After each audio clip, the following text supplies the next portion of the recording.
Wandering in his place, how I'm gonna spend my time searching open space, so we still come back for more. Leaving it behind isn't always easy, but how we tried. No more, no more. I see you hide. The stars aligned, and we had everything to heal.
sometimes it's gonna hurt.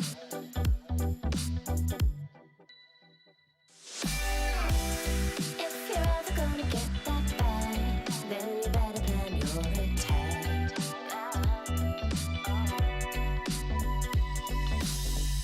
You're braver than you know it. You're stronger than you show it. You're braver than you know it. You're stronger.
Lift my feet off the ground, let gravity take me up. As beautiful as it's been, it's time for me to go.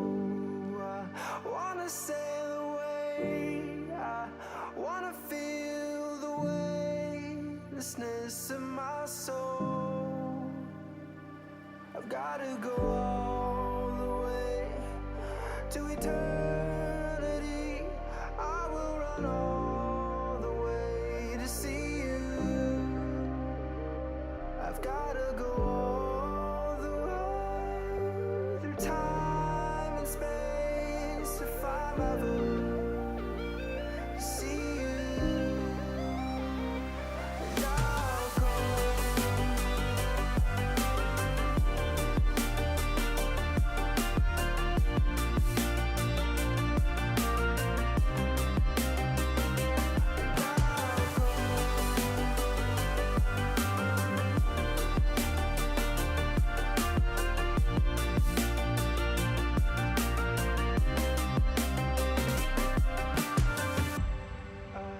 Lift my feet off the ground, let gravity take me up. As beautiful as it's been, it's time for me to go. I wanna sail away, I wanna feel the weightlessness of my soul. I've gotta go all the way to eternity. I will run all the way to see you. I've gotta go all the way through time and space to find my voice, to see you. And I'll go.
Oh boy, howdy. It is time for some European Rocket League. North America showed us what they had yesterday. I hope you tune in for that. And now we're going to see if the region that usually tops it all can top it all again here. As we start on the 2026 season of the Rocket League Championship Series. We're still in 2025, but we'll get the jump start here. I'm Alif, and we've got a lot to go through today, so I brought some friends. I couldn't possibly do it. Actually, I probably could do it alone, but I'm going to give you guys... So mute your mics. No. Actually, Stumpy's done it before. You want to do it again? No, I'm good. Not the first show of the entire season here in Europe. It's good to be back, and it's a lot shorter of an off season that we've had compared to normal. Right. So it's nice to see the boys back in action so soon. Yeah. Speaking of short, Cole, how you doing? I don't even know what that means. I'm a touch below 6 Little boy, little boy. Yeah, okay. I'm I'm officially now taller than Cole. You're squashed between me and Stumpy, so unfortunately, that Shogun, you get shorter comparison. You get your own space down there, so I won't make fun of you. Shogi. I mean, I can just move my camera up. All right, it can be a trigger. See, look at that. Immediately, look at who is now suddenly taller than Stumpy Goblin. If only it was that easy, Shogun, you'd be laughing. Better posture means you are taller, which means you are more important. But I think that's how it works here, but that's not what we're here to discuss. We're here to talk about some Rocket League today. So let's start taking an overview on everything that we're going to be seeing throughout the rest of this season. We're starting off, of course, with our first open here, which is a little bit different. We're going to explain that in a little bit here, but we go through our open into the kickoff weekend, which is going to be a live event in Copenhagen. Again, more details near the end of the pre-show on that. Through our second open, our third open, to the recently announced Boston Major. And I've been told that tickets will be going on sale on Tuesday. And I also think I saw, Stumpy, you might have been talking about this too, that you get a title. You get an in-game title, which is very cool. It was Boston Major LAN attendee. I love that. Very, very cool. And I think, Cole, you were saying that you also get a benefit of Rocket Pass, I believe? Yeah, I found out about that today, so I've literally just checked on the RocketLeague.com blog to make sure that I'm not lying to you guys. Yeah, you also get a code to redeem Rocket League's Rocket Pass Premium, which is awesome. I love the fact that there's integration between the game itself and the esport. I think that is perfect. Good work. That's fantastic. So many reasons to get to Boston Major besides the fact that it is a live event of Rocket League, which is always a great time. Then, of course, we head into our next opens leading into the Paris Major. That is going to be something massive. And you might notice a new addition down there. We've added the 1v1s last year, but we also have 2v2s this season. Yes, this is Cole, I heard you excited there. I think we all love twos. It's one of the greatest modes. I mean, I've always been a threes fanboy, and since this announcement, I've been playing twos a lot more myself, finally getting into the, I would say probably, when it comes to ranked, default mode of Rocket League. I've been a bit of a hipster there, but I'm joining in with everyone, and I'm loving it, and the amount of goals we're going to see, Leith, that are just going to blow our minds will be insanely cool. No, I'm excited for that too, because it's just enough of a different approach here. You get a little bit more of space. Probably going to see some cool highlight plays from the players that are much better than we are. Well, so really cool. They try. They give it a good go. I'd say they've got a bit more flair, but when it comes to general gameplay, I'd back any two of us against fundamentals. Yeah, lads, fundamentals. Cole is champ 2, and you will address him by his rank. Wait, no, he isn't, is he? I've dropped a lot, yeah. I'm in the 1200 Shogi. Were you GC? Yeah, at some point, but you win some, you lose some. That's the way. And you've lost a lot of some.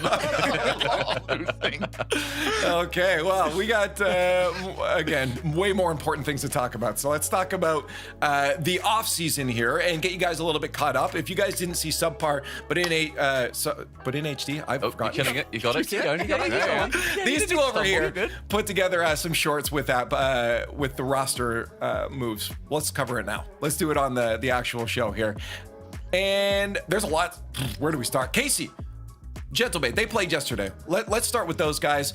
Casey with a nice little move here that you love to lose Drawley, but Juicy has been around. He's taking the place there. Shogun, not a terrible move at all. But yeah, I wonder how that's going to deliver when it comes to actually playing. Juicy doesn't tend to make roster moves where he's filling in the easiest boots ever, does he? Throughout his entire career.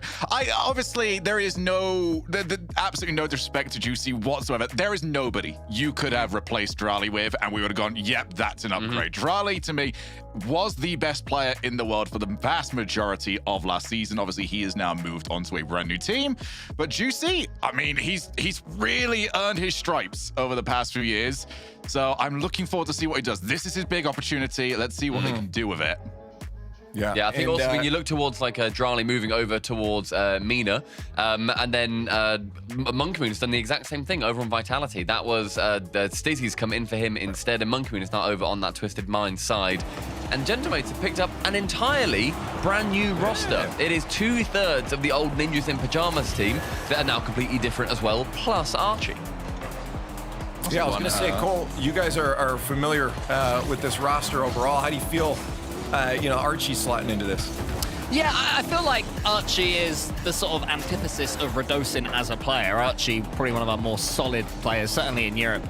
He's more than capable mechanically, but he's not the player you turn to do something insane and crazy if you're struggling in a series. Whereas Radosin, that's pretty much what you need. He is the chaos factor. So it's a question of how Nas and Oski are going to be able to vibe with being the players that are turned to a little bit more to be that spark. It's also worth though, as a roster move, because Gentlemates or NIP as they were last season, they were very, very all over the place with their results. They required a big run from themselves in that LCQ. There was just not the consistency from them.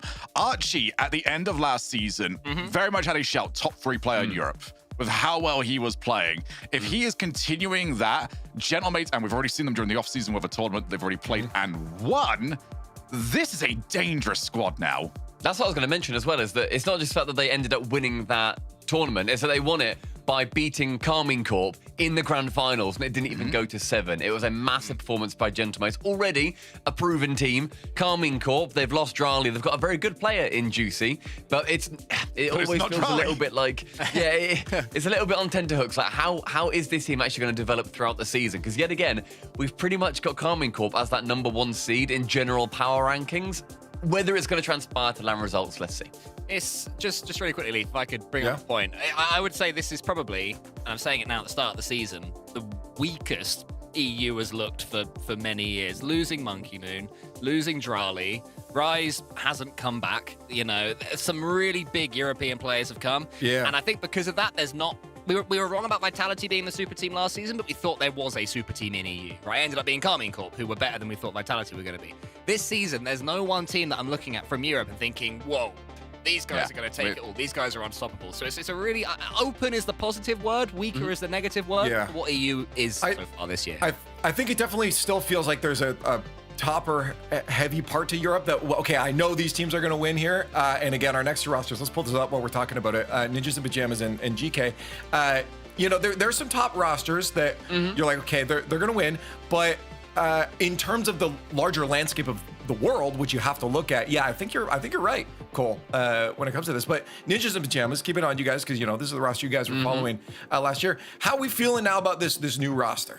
I think they're a great looking roster. I think the NIP, they've already proven themselves to a certain extent as well. They've only had a couple of games going on, but they managed to take down GK, a team that I would have absolutely put ahead of them. You see them on this graphic. I still on paper say that Jack Joyo Seiko is a better team than NIP, but NIP have had their number a couple of times now. They knocked them down for lowers, and GK, they haven't even made it through into the top 8. We will not be seeing them in Copenhagen. It's a big shame. They've got, thankfully for them, FIFA E coming up. 2/3 of them will be playing for Team England. That's not the last of it's not how you want to start your RLCS season, though.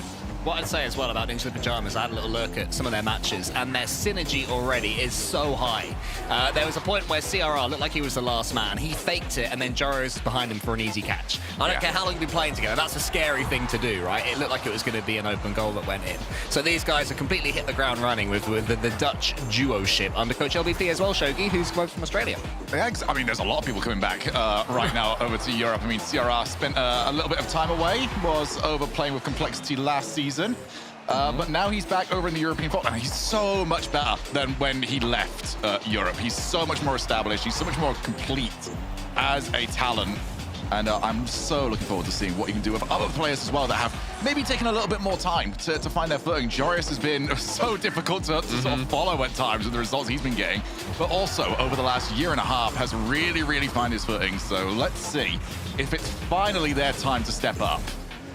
Yeah, I think Joreous is one of the most exciting players for me. Like, he, as you said, he's had his like downfall, blah blah blah, and had all the top 8 issues, whatever. That's completely gone now. He is a different player entirely, and Joreous getting through into repeat top 8s is now very expected for him to then make it through to top 6s, top 4s. They become a lot more frequent. So I'm really excited to see how Joreous can keep progressing as a player. Well, I was going to say, though both those teams have players on them that have a really strong fan base behind them, and I've been on that Joreous train for a while now, and I think a lot of people are. So it's very excited to see how the rest of the season goes for them. Here, let's move on to our next rosters because there's still a few to get through here. 2 Danes, 1 Barov versus the Gentle Bench. By the way, I love that. I think that's like peak name right now, the Gentle Bench. Super good here. Tempo, AB, and Acro, Radosin, Yujin, and Monster were the rosters here. Again, good to see Radosin still going. I loved Shogi, the love that we were getting there with Bobby and Bobby Jr. last season. He's a player I just love having around. I mean, he's not going to be too upset either with the roster that he's managed to get a hold of. We all thought Yujin was going to be like, who's going to get him? Who's going to get him for their squad? Nobody really went for it, and instead he's landed here with Mitza and Radosin, and Radosin and Mitza are just gonna go, all right, well, if nobody else is gonna take him, we absolutely will. No problem with that at all. Yeah, I hope that we can see Yujin really get his footing again, because it was, as ever, the sort of new player, start of the season. We thought, how is he going to do? Did pretty well, and then was sort of the standout player on a couple of weeks even, but then didn't continue that kind of performance through when we would expect him to. And I'd love to see some of those nerves go, start to think, okay, second season, how am I going to be progressing? And I think that it's a great roster for him to be on, with Mitza especially, who is starting to play more at this high level, and Radosin, who you could tell the energy that he gave to NIP last season was fantastic. It obviously didn't work out to absolute success, but it was a better team than with Itachi. So I think that Radosin on that team, along with a couple of players who haven't necessarily reached their potential, is a fantastic dark horse for Europe. I would love to also nominate. There's been a few players that have been floating around of like, okay, this is the person that can maybe do the triple crown this year. World Championship 3s, 2s, 1s.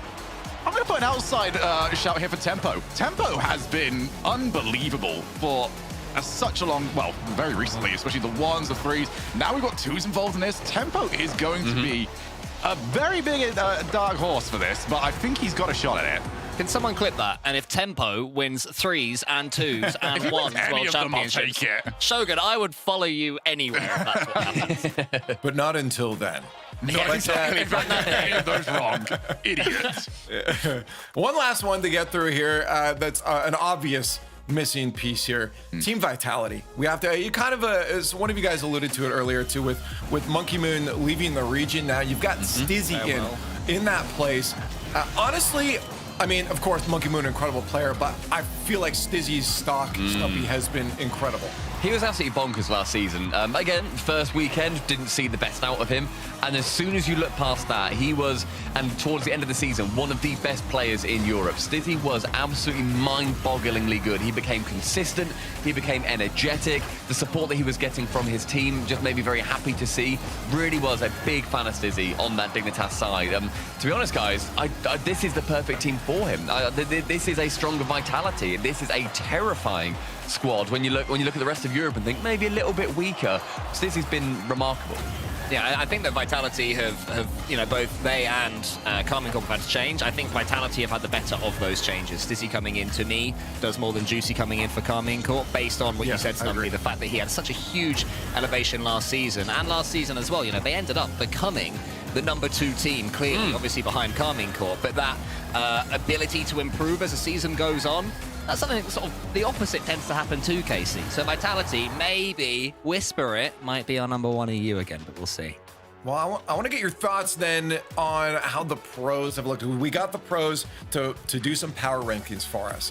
And I'm curious now, analysts, if you agree with the results. Because again, Vitality, in my mind, was one of those better looking rosters, but they still have K-Corp at the top, Shogun, and quite significantly too. I mean, K-Corp seems to start every single one of our seasons at the very, very top of the power rankings. It's about whether or not they can finish the season in the exact same spot. Gentlemen, second, that makes sense. I mean, they have beat K-Corp, so maybe they've even got an argument to say they've been a little bit underrated in this. Yeah. This was before yesterday, or yes, that's the nice kicker on this one. And also, the pros don't necessarily have the same issue that the North American pros had, where they go, yeah, this is our greatest team. Oh, they're out. Oh dear.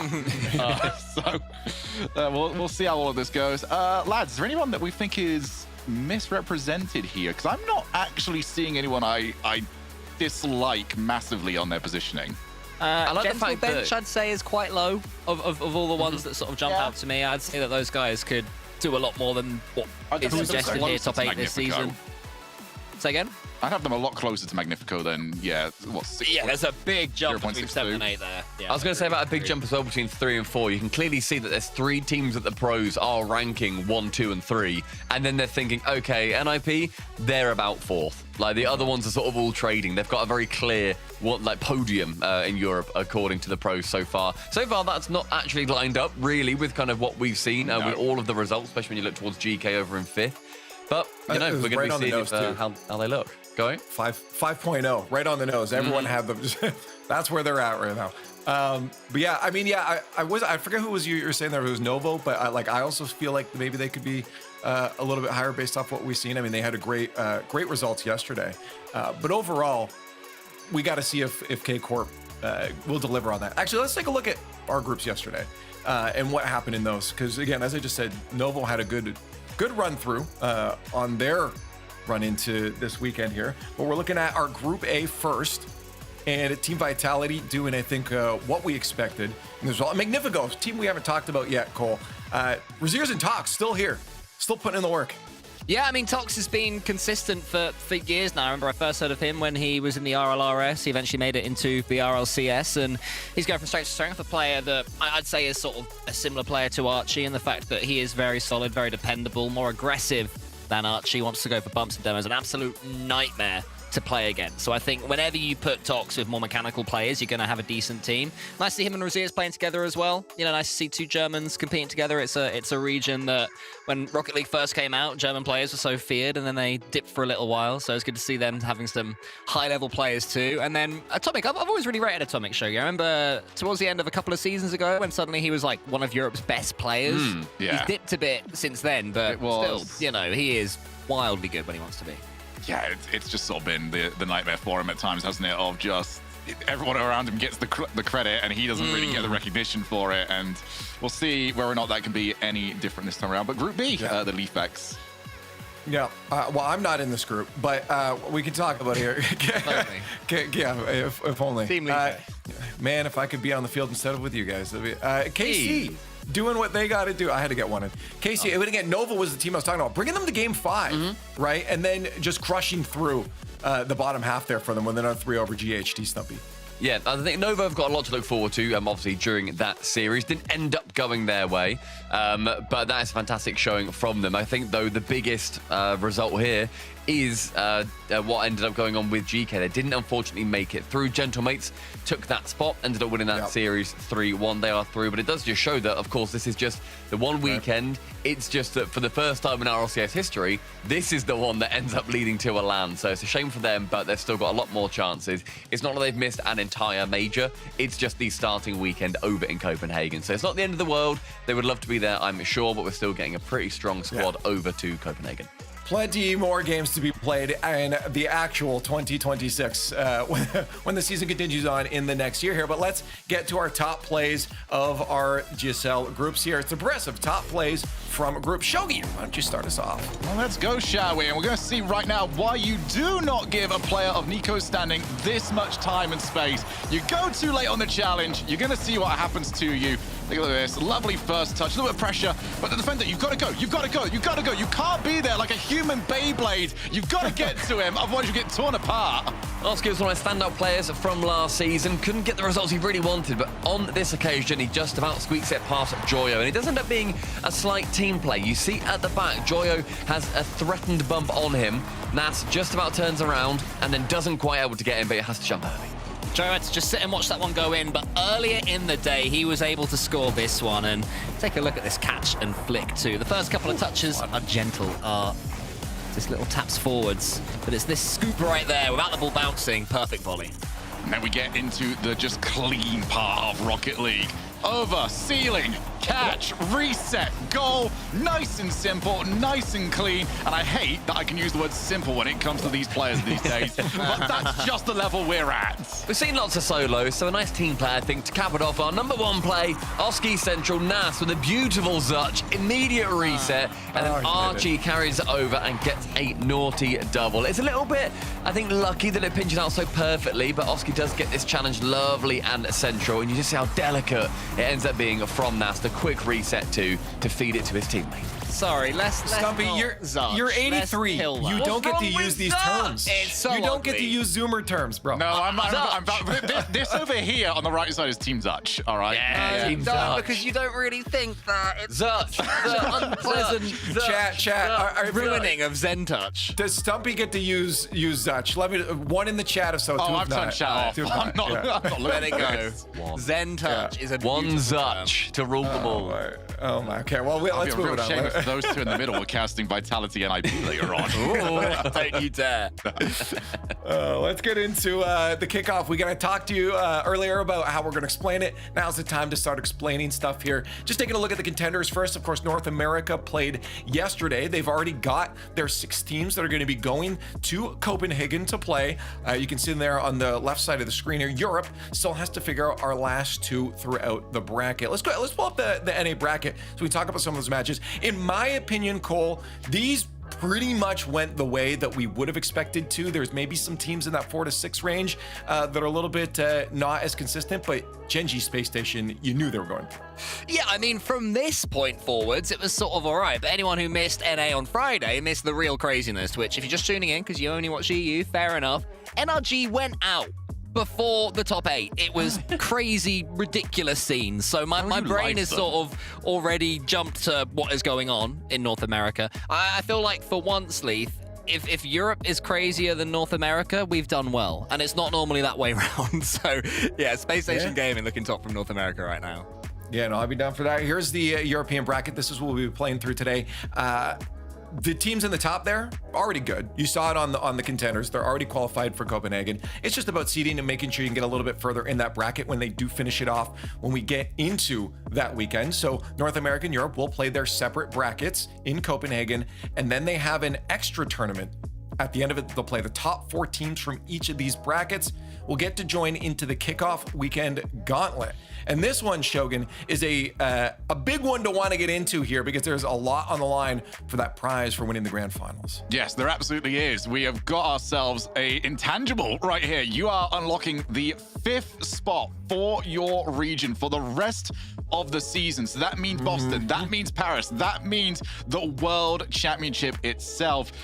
With that 5th spot being opened up. This is a one and done. We are not doing it again in terms of the rest of the season. And we're going to see which region, North America or Europe, is taking it. Yeah, that's a lot on the line. And not only that, you get a spot right into Boston too. So you could just not play the rest of the opens. Don't do that. Play the rest of the opens. Because the rest might require those points. The If you points get to the still end of the matter. season, You're going to be sat there in the semifinals of the LCQ just going, okay, well, we may have taken this a little bit too simply. You don't want to do a doomsy from season 2 and miss no. one and not Don't qualify for the remind final us. thing. About 2 people in chat know what I'm getting at, and I think it's you two. Yeah, true. All right. Well, anyways, that's a little bit away. We still got to play this weekend. And if you want a different view on this weekend, you can check out the crowd cam that's going on over at RL Esports on Twitch. You've got a second perspective. I sometimes keep this up on the side monitor here just to get a wider perspective to see some of the rotations, some of those boost stills that are happening just a little bit off cam when you're on the player cam. Mex, when you're looking at this stream, a little bit wider perspective here. It's good to have them both up here.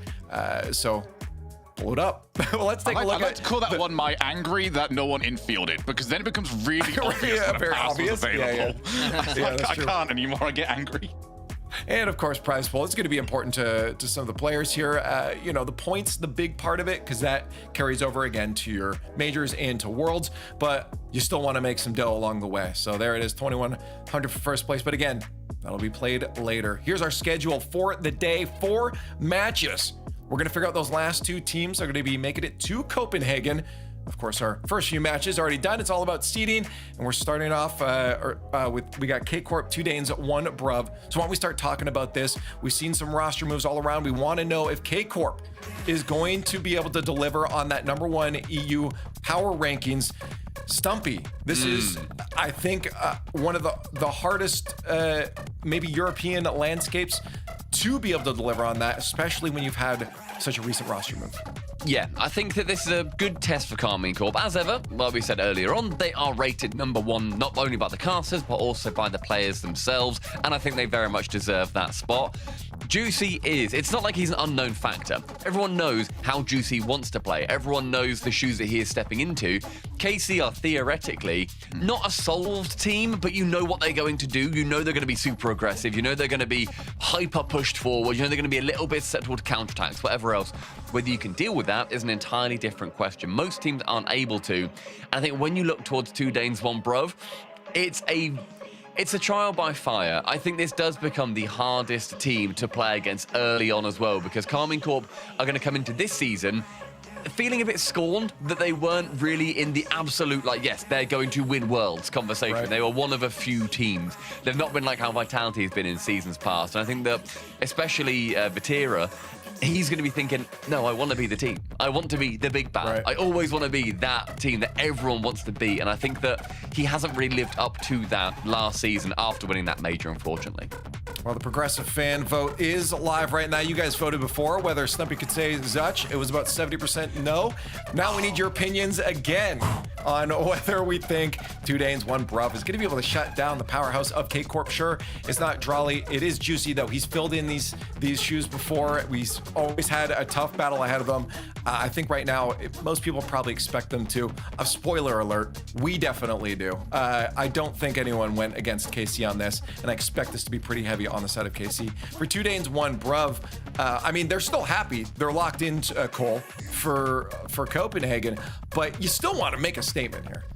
Oh yeah, for sure. I mean, they've done the job so far, and they were pretty highly ranked. I think they were 5th in our players' power rankings. So clearly, these are decent players. You saw them in the last season come together as well for the last chance qualifier, and they took Gentlemates to game 7 too. So these 3 certainly are capable of coming up against a new Karmine Corp and beating them. But that doesn't mean they're going to. They're not favorites, but they can. No, exactly. So one thing as well we need to sort of figure out and tell everybody, just in case they don't know about it, Farah, no longer with KC on this one. I had to do a double take when I saw the rosters, because I saw the other player, or now coach, I should say, that I'm not used to seeing on a different org, which is they've got Extra. Extra's not with BDS. What is going on? It does feel like a little confused. I mean, these roster moves are already hard every offseason, but I feel like this one was a little bit, I was about to say extra, because it was like there was a little bit more on the top. Just everyone was moving around. Cole's no like fun. Everything we thought we knew. It was an accident. I'm sorry, guys. Please forgive me. Guys, we can have a Zutch of fun. Like, we don't need to be too serious about all of this. So let's make sure that we're all just, Cole, keep the spirits up. Match ready. Can we get out? Like, keep the spirits up, Cole. Don't get me on this one. Stumpy, I saw Discord said you played Wordle 5 hours ago. How'd it go? Cole's typing in chat. Start the game. Start the game. Start the game. Well, we can't yet. We're still waiting on them. But yeah, we are so keep the shepherding. votes We are coming. herding players. Oh, there we go. We found them. we got Casey's here. Casey. They're walking in. It is Casey. Casey are usually quite late with this stuff. It is a habit. They do what they want, don't they? I respect that. So I presume that was Extra just standing behind Atto there with his hands in his pockets. Like where Farah used to stand. It's a bit of a sad thing to see Farah not with Karmine Corp. But Farah, and oh, yeah, that's good. That's good. And Farah, I believe, is still with Karmine Corp, but in a higher management role. So that's He's now the manager of managers, which is very Farah. They need to get him in the room. If it's going wrong, Extra will be like, look, plan B. Farah, get in here. Just stare at them, and Vatira will start scoring double. I personally think that Extra is completely capable of doing it on his own. Oh, well, that's good. That's good. I'm glad.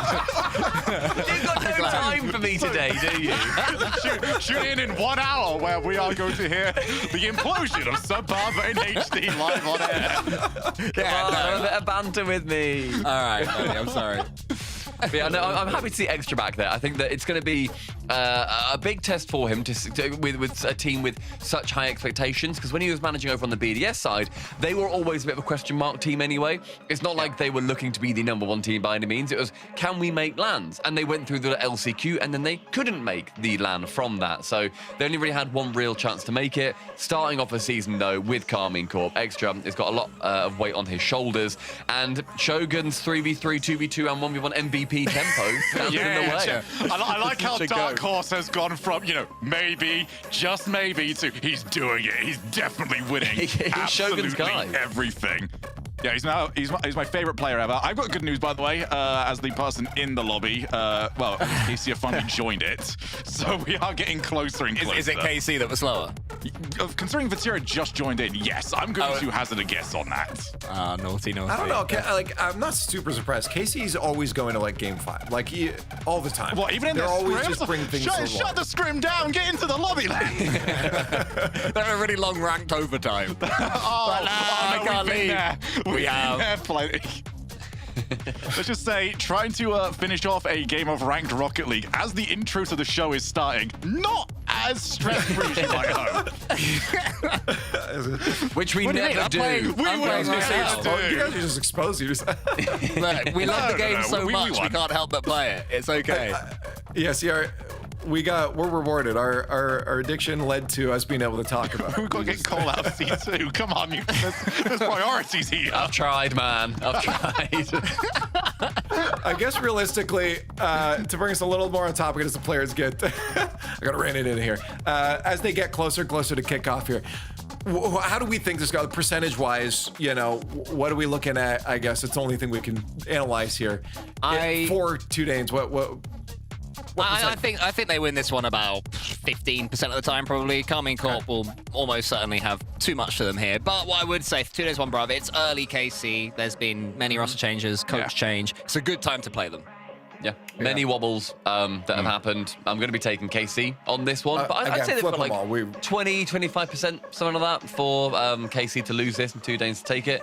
But yeah, I think early doors KC, see what they can do. They're going to feel the pressure. 2 Danes, as ever, coming into it a little bit more loosey-goosey. They might be able to throw a spanner in the works.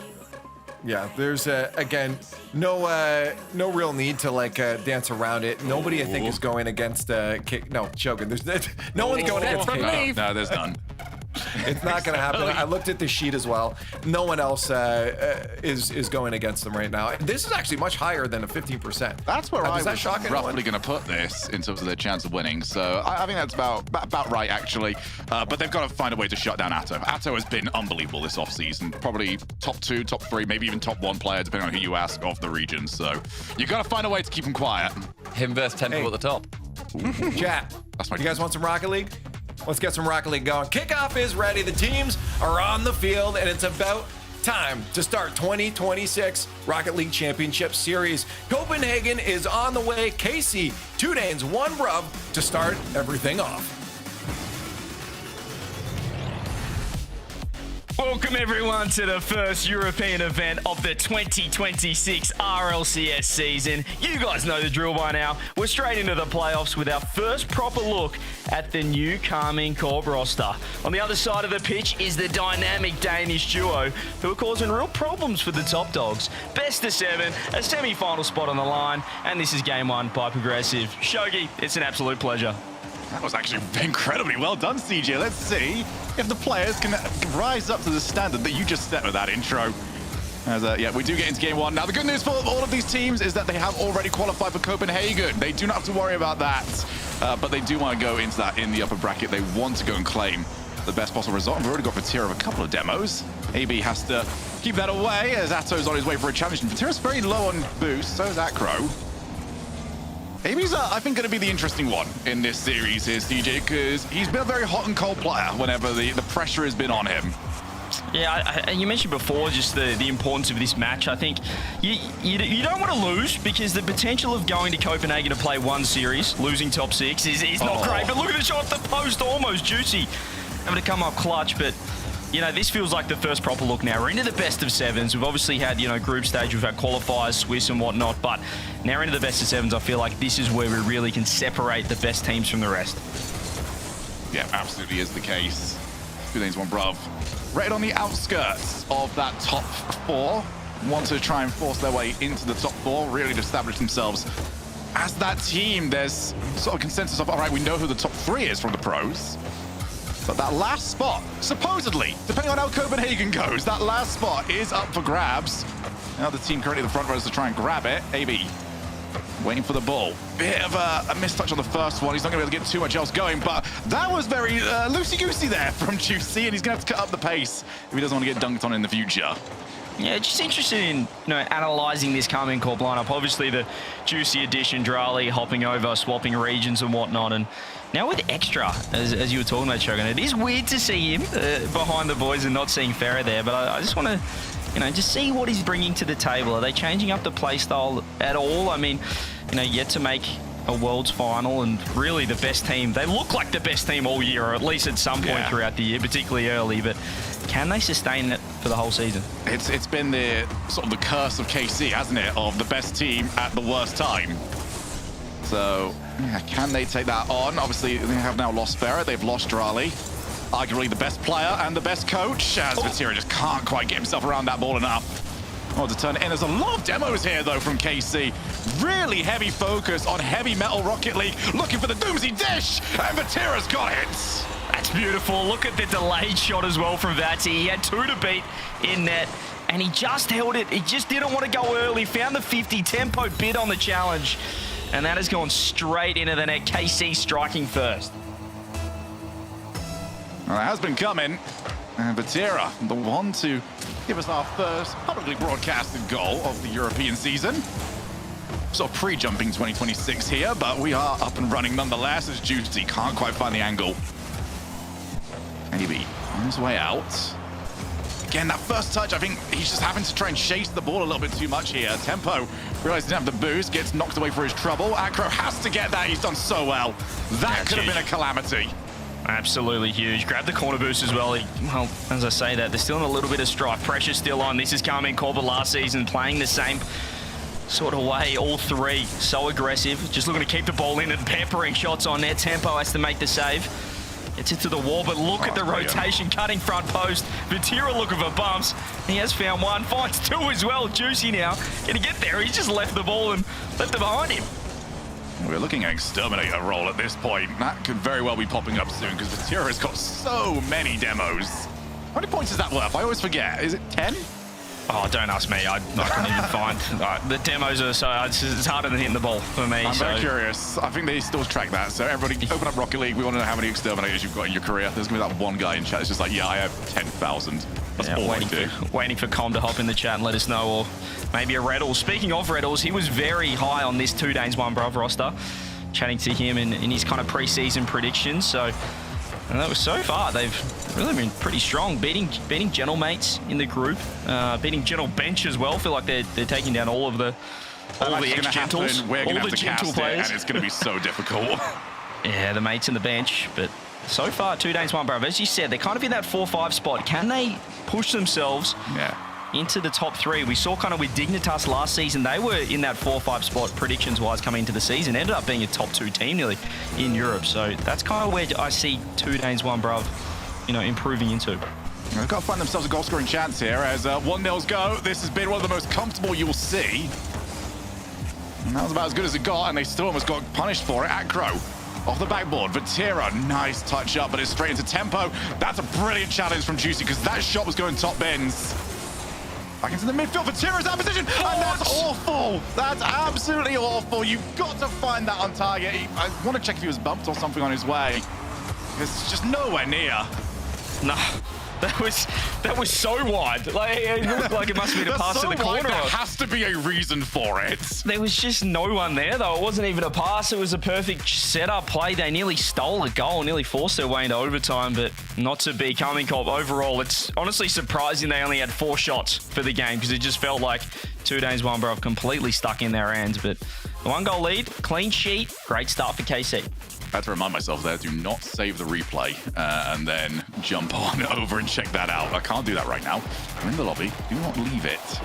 As we do see KC very, very dominant here in game 1. The 1-0 maybe betraying just the possession that they had. And it was a controlled game. Maybe not overly aggressive with the way that they were playing it. They certainly weren't going out of their way for a second goal, but they know what they're doing at this point. And Vatira, the difference maker. Yeah, Vatira just looking good. The Doomsy dish, as you mentioned. Doomsy's had a couple of mentions on the show so far. It's almost like putting a show with people that grew up with him was going to be a really, really interesting idea. He's absolutely evergreen. So, yeah, well done. Shout out to Doomsy. But great start for KC. Looking good. 2 days, my bruv. Don't look too warm at the moment, I will say. I haven't seen quite the dynamic Danish duo, as I was calling them off the intro of the AB and Tempo. But there's so much potential with those guys. Tempo is an absolute star of the future and has been. You saw the LCQ nearly taking out Gentlemates. I think Stumpy mentioned that off the top. Game 7, that nearly went the distance. And yeah, so much potential, but they've got to work out these kickoffs because that is not what you want against one of the best in the world. Yeah, Atto has hit them with the I'm just going to hit the ball normally. As kickoffs go, there are well worked, there's somewhat worked, and then there's that did not work. That one goes into the latter. Yeah, that wasn't great. Wasn't great when he conceding 2 seconds in a game 2 after not... Sorry, I love when Casey just did the exact kickoff that they were trying to do. Just go, yeah, by the way, this is how it's actually done. That was so PM. Maybe that's a flex for extra. Just going, hey guys, let's show them how much we've been working on these kickoffs. This is how you do it, boys. So far, a fantastic start. I mean, as we said, you don't want to give up 3 goals to these guys, but well, where on earth is Vatira going? I'm going to leave this one. 1-0 to KC. Just an absolute freebie, and I want to see more from 2 Danes, one, bro. I felt like coming into this, I was pretty confident they were going to put up a strong fight, but right now, I haven't scored. It's been very, very stagnant as it's only been, 6 minutes of gameplay? But KC also not quite looking at their best, but it might just be a case of their dance partner isn't really tempo seems the bad words we're using here, but that's why I'm going to use it anyway. We have so many words that we just have to avoid based on player names. Yeah, I think they're stepping on KC's toes a little bit. It's a bit awkward for both teams. It's a slower pace of play than we expect from Carmine Corp, but so far it just feels like 2 Danes, one, bro, pretty comfortable being in defense, which is kind of scary. Well, they are losing, so yeah. Get it down the other end, boys. Vati looks to turn straight on net. Huge 50. Clear missed by Acro. Was 0 boost, but yeah, so much space on the pitch right now. Yeah, there's just no panic whatsoever here for KC. Acro's now got a lot more boost. Juicy's on his way to meet him. That's a brilliant change of direction there from Juicy. So easy to go over the top of that ball. Atto's up. Good challenge. Might finally be a bit of a boost advantage to work with here. AB straight to Tempo, and that's well covered from Vatira. That's huge. Now the counter-attack. Atto ceiling. Only one on the backboard has to go. And doesn't find the demo. Acro's done well. Still low boost. That was just such a slow offense from 2 Danes, one, brother, and it nearly worked. Maybe this is the style. They can be effective against Carmine Corp. It just felt like they're getting eager to challenge here, but 2 Danes, one, brother, being patient. These extra touches are huge, though. Vati on net. Maybe 0 boost. Still into the corner, doing well. 2 Danes, one, bruv. Look more settled than game 1. Still finding boost trouble. I mean, everyone's finding boost trouble at the moment. It's weird. It's like, it's not the fastest game of Rocket League we've ever seen, but also nobody's got any resources to actually go faster. So that boost is being used somewhere. I'm not quite gathering where it is just yet. As Acro almost found the sidewall skim. He wouldn't have known too much about it. Wouldn't have cared either. It's half the game gone. Still 1-0. 2 Danes, one, bruv are looking for their first goal of this series. Tempo just straight into the path of Atto. Although he is looking for Vatira, maybe something to work with, but there's so many blue cards. You can see no one on the pitch here wants to clear the ball. They want to keep it as close as possible. Look at all these close pops into the midfield, even Tempo getting 2 right there. They're not trying to boom the ball. They're keeping it close, which is why it does feel slower. It's not end-to-end Rocket League just yet. But KC seemingly happy to play this way, particularly when you're 1-0 up. There's a huge bump, nearly finds 2. Juicy has to delay the shot, and the pinch out's huge over the top of Atto. Baby's done incredible there. He got bumped. As we see another shot just going wide. There's been small looks here, but 2 Danes, one, brother have got to make more of it. There's a bit of miscommunication. Maybe wiped out for his troubles. Atto's looking for more. He's found some contact on Tempo, but Acro's got his teams back, and now he's on the opposite side of the field. Acro has done incredible! they're just lulling them into a false sense of security. KC with so much pressure. All of a sudden, Acro's in a one-on-one. Out of absolute nowhere. They had no reason to have a counter-attack in that situation, but Vati's just been dusted on the sidewall, and they've been exposed. It's the one thing that 2 Days, 1 Bruv had not been doing. Vatira was under the assumption that he had all the time in the world. He didn't. Agro was straight there, and for the first time, they've caught them out. It's just his slow play style that has worked. Actually, it was like night with the way Vatira was playing on that one. Got caught sleeping. Agro now looking for the basketball shot. As Amy's been bumped. Oh, this is going to be awkward. Amy's on such low boost. Cafeteria taking over. Nope, he has been rocketed into the ball, and it is a little bit more safe. That's one way to do it. Just use the opponent as a bit of a pull shot as the white ball, if you would. Exactly. Here is Tempo. Everyone complains about air dribble bumps. Just bump them first. Come on. Yeah, just got to get ahead of the thing. Here is AB. It's just that easy, isn't it? I'm going to the Wands tournament. Stop it. Well, we have a history there. That has not gone well for me. We'll leave it at that. Here's Tempo, 27 seconds. Can they steal this? 2 Danes, 1 Bruv. Beautiful pass. Infield, blocked by Juicy. Covered everything and dodged the bump. Aby's trying to get involved. Acro underneath it, pops to the ceiling. 2 Danes, 1 Brother picking up the pace. Trying to steal this extra pop with the demo. Juicy returns serve instantly. 10 seconds left. KC will be glad to take this to overtime the way this one's going. And suddenly Juicy, I think, has justified his signing in 20 seconds flat. That was incredible work from their new player. Had to avoid demos, get saves, avoid more demos, get more saves, get the ball clear. All of it nice and simply done. And we've got overtime. That's his reward. I love the speed change, though, from 2 Danes, 1 Bruv. All of a sudden, as you mentioned, the demos are coming through. They're looking more aggressive. They went for the absolute kill there in regulation as well. We're a little bit awkward here, guys. So what on earth is happening? Abby's backwards. Tempo has to go. 50. Oh, actually dusts Vatira in the end there out of nowhere with the grand pick. Oh, what a pass! Oh, that is lovely. Tempo to Acro. 1-2 punch. Oh my goodness, that is sweet as you like. Agro waited, knew that his teammate would get it to him. And as a defender, that is an impossible scenario because Tempo can still just shoot if he wants to. There is no right choice. And 2 Danes, 1 Bruv have finally woken up. The alarm clock has been set off. Wow. You mentioned them waking up. Honestly, it felt like they were both asleep. Both sides were asleep for the start of that game. And all of a sudden, that first goal goes through for 2 Danes, 1 Bruv. They find their first of the series, and they pick up the pace. KC weren't ready. And they're clinical. That was beautiful from Tempo. Acro with a brace. I'll see this one more time. Look at this as Juicy. I mean, what choice do you make? Do you challenge? Do you go to net? Do you try and cover Acro? No matter what you do there as Juicy, it's going to go horribly wrong. Yeah, game on. Absolute game on here. After that first goal, 2 seconds in, it was all 2 Danes, 1 Bruv. I was worried early. They didn't know how to do kickoffs, but they have responded. They've answered, and game on. Yeah, that's really out of nowhere. We've only got 2 goals scored by either team in our opening 2 games. But I'm thinking now, hopefully, that's a sign. Okay, we're about to pick this up because 2 Danes, 1 Bruv have just been defending for the vast majority of this. They've been defending, they've been getting demoed, sort of just watching the series go by. And I think it finally clicked for them of that we just can't do that anymore. It's not working.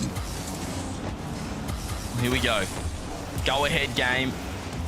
2 Danes, 1 Bruv are on song. KC, haven't seen them in their peak form, but what is their peak form? Is it right here? Top corner saved. Maybe he's up for the task there. Infield maybe for Juicy. 0 boost. Gonna try a double 50. It's a nice speed from Vatira. Just trying to keep it in the corner, and it's really slow defense from 2 Danes, 1 Bruv. They just want to not overcommit. They don't want to send the ball too far, put too much pressure on their teammates. And he's working, but they are in trouble here. Oh, watch. Oh, Tempo, careful. Maybe makes it clear. Man, it's so difficult for them to get rid of it because nobody's got above 12 boost at any moment for them. Have to go for passing plays. They've figured out another option. If we can't solo play it out and do that as Juicy has glided past everybody. Juicy, I feel, over the last 3-4 minutes, the best player for KC. Need a little bit more right now. Pass over to Juicy, off the wall. What's his passing options? Ceiling, reset. Who's going over to him? Tempo goes for the challenge. And Vatira off the fake actually almost cleared it into his own side of the field. Tempo again on nothing, so they've got to try and get this to AB somehow, or just accept the challenge. Yeah, and more often than not, the challenge is what they're finding. That's beautiful extra touches. Vatira ready. And on this occasion, wasn't quick enough to land the crushing blow. Atto pops it up. Acro right there looking for Tempo. Tempo's looking for Juicy. Found him. Locked on. Vati no boost. Atto insta challenge. Acro actually has been dusted here. One more for Atto. Oh, they're awkward. This is really troubling, and I can't see anything. Acro with the smoke screen finds his way out. 2 days, 1 bruv. That counter-attacked 1-0. And it's just out of nothing. Again, Vatira puts the ball high, and Aggro, I mean, he would have seen absolutely nothing, breathed a sigh of relief when he saw it above his crossbar, and then been overcome with joy after seeing his pass put into the back of the net by Tempo. 3 goals in a row now from the underdogs. It is becoming a little bit of a crisis. Yeah, that's just a poor rotation, though, from Juicy and Atto. Juicy made the challenge. Atto had boost. He went so wide back corner and couldn't make the save in time. It just seems like they weren't really worried about the potential pass play. Expecting to keep winning these interactions. Because they have been for the longest time. Every 50 would just drop out to another KC player. Now that it's not going well, it's almost like the positive tilt of, all right, well, we've adjusted. We keep winning challenges. We want somebody to be there. And now that somebody is there, we're not winning those challenges anymore. Well, they're playing like they've got the best challenge player in the world still on their team in Rlcs. I mean, this guy just knew exactly where the ball was going every 50-50, but he's not on the roster anymore, and they're starting to really just play a similar play style. But 2 minutes 20, advantage 2 Danes 1 bruv, and as you said, these goals out of nowhere. You got to stop this if you're KC. It's not looking fantastic. If you want to look at the really good side as well for 2 Danes 1 bruv, it is now, what, 8 minutes? Since Game 2 started. That was the last time they conceded, and that was off their own misplay on the kickoff. KC have not found a way past in such a long time. Does that change? Yes, it does. Yeah, there it is. Look how awkward they were in net here. 2 Danes, 1 bruv. Atto off the corner, beats AB, and then Acro's just 20 boost in net and staring at Vatira's bonnet as he puts it bar down Topinski. 1:57 left, 1-1. KC, that's the offense we love. Yeah, just you've got to respect the opportunity that double tap is going to go in. So Acro forced to just stay still on the goal line. Left him very open to the shot. Now Atto. Oh, that was that was heavy first touches go. That one was a boot with a steel toe cap on it. That one went flying. Yeah, he put an anchor on the front of his car, I think. He just could not find a reset. Here is Acro. Speaking of 50s, a lot of low boost play still. It's not...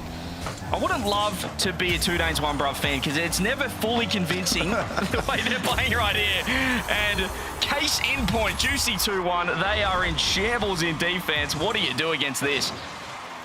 KC have really switched this up now. They've gone from the air dribble bumps. They've tried that. It's been figured out. Now we're back to some good old-fashioned Rocket League. Just keep hitting that ball off the backboard, drain them of the boost, and keep threatening these double taps. And right now, the threat is enough. It is forcing them to just completely stall.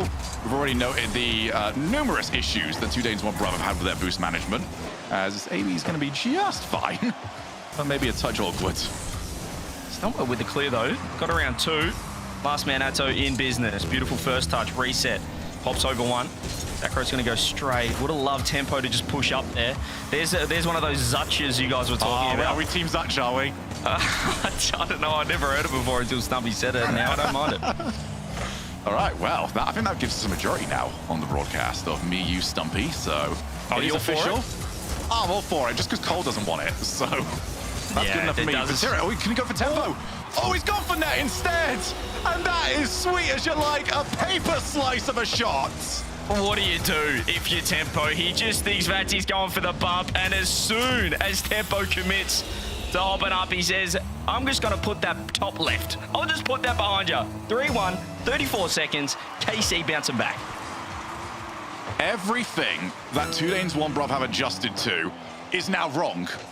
KC have done that to them. They've got them flinching at feints. Acro looking for the outplay. Atto does not care about it whatsoever. Now Juicy looking for his own. Good reset. Has he got support? Does he need it? AB. That's rid of it, at least for now. It's another great clear, but they need something within at least a little bit of time left, and he almost found the angle. Almost an impossible shot. The time looks to have run out. KC, huge game for them. They looked a little bit rattled off game 2. It kind of was looking very comfortable until it wasn't. Maybe a little bit of momentum here, perhaps. Not to be. KC 3-1. Fantastic response, and that offense is back. The question is, which I think Stumpy alluded to, is they are susceptible to these counterattacks and seemingly more susceptible right now than they were last season. But the offense is still A1. Yeah, I think almost the nice thing here for KC is the fact that 2 Danes and 1 Brother are playing better. So because their opponent are playing better, it's more the pace that they're used to. They're more comfortable with this. In the opening game and a half, they were doing all the offense, and they can do that. They're absolutely great at doing that. But you're not used to doing that. You're used to a little bit of back and forth. And now that 2 Danes, 1 Brother are providing that, KC do look more comfortable. Yeah, they're looking, I mean, you just got to look at the shots. Even game 1, it was, what, 4 shots to 3 in the end? But right here, you're looking at 11 shots to 5. That was dominant from KC. We are seeing the offense. I love the confidence to just kind of turn on the ball first, man, rotate through that corner boost and just keep 2 Danes, 1 Brother on their toes. And right now, the rotations from KC, they're just crisp. They're too quick for 2 Danes, 1 Brother. They're not getting back in time, and the resource management isn't quite there when you're playing KC. It's sort of a horrible position right here for 2 Danes, 1 Brother, because they've got evidence that playing slower and trying to catch KC out gets them results. Well, should we do it again? The evidence of if we play better Rocket League, we get beat. So, yeah, figure that one out, lads. You've not got much time. And it's one of the toughest things to do, though, as a player, is playing teams that just are happy to sit in net. And really, they're just relying on you to make a mistake, for you to overcommit, force a shot, force a poor challenge. Which, yeah, they were making mistakes, but right now, 2 Danes, 1 Brother, but they want to play more offense. Everyone wants to play more offense, but I don't think that is the secret of success for them. Yeah, I don't think so. The big thing to note is whenever we've said somebody is a defensive team, that is not a compliment to any player. That just means you're being outpaced, and no Rocket League player has ever enjoyed being outpaced in this game. I mean, maybe Veloce in the old school days, but outside of that, yeah, nobody. You don't want to be called defensive. Certainly... What's the other one? Very good, captain. Oh my goodness. Oh, they misread it. There's no follow. Temple, I'd be screaming right now. Why is no one there? I have absolutely levered it. And then Acro's just missed that infield pass to AB. He just had to throw it a little bit more central. There are chances still for 2 Danes, 1 Brother. They do need to get back. I'm not sure where their third man rotating is. AB's just going to have to turn on this now. As Juicy's looking for that pinch, looking to control it. Loses boost, loses possession. 2 Danes, 1 Brother. Better start for them here. But still, look how quickly KC can turn defense into offense the other way. Make a leaf out of 2 Danes, 1 Brother. Bognoan on the backboard. Huge touch from Tempo. Look at this boost, though. Tempo and AB are both solo. Acro's on 47. He's having to sort of pace himself just in case he's really called in for a crisis. Acro's ceiling. That's all right. That's how you deal with that. Very well done, but they need that second touch. They've now got it. A very, very careless hit there from KC. There's just no follow. You can hit it back into that blue side of the field. What do you do afterwards? Because it's just coming straight back at you. Yeah, they're just relying on an overcommit right here. They're relying on this kind of situation where Atto is awkward. He's going to have to track back into this corner. AB's waiting. You can see 17 boost. This is where they're just stalling. They're just praying that their teammates, their 2 boys behind them, have 100 to help out. It's still a lot of defense being played. Big trouble. The positioning isn't ideal from 2 Danes, 1 Brother, but not ideal is kind of how they work. This is horrible right now if you're 2 Danes, 1 Brother. And yeah, I'm looking at this, I'm thinking, you've got a better chance of winning if you're doing this. This is how it has worked for them. It's horrible, it's grimy, it's fine, I guess. They're not conceding.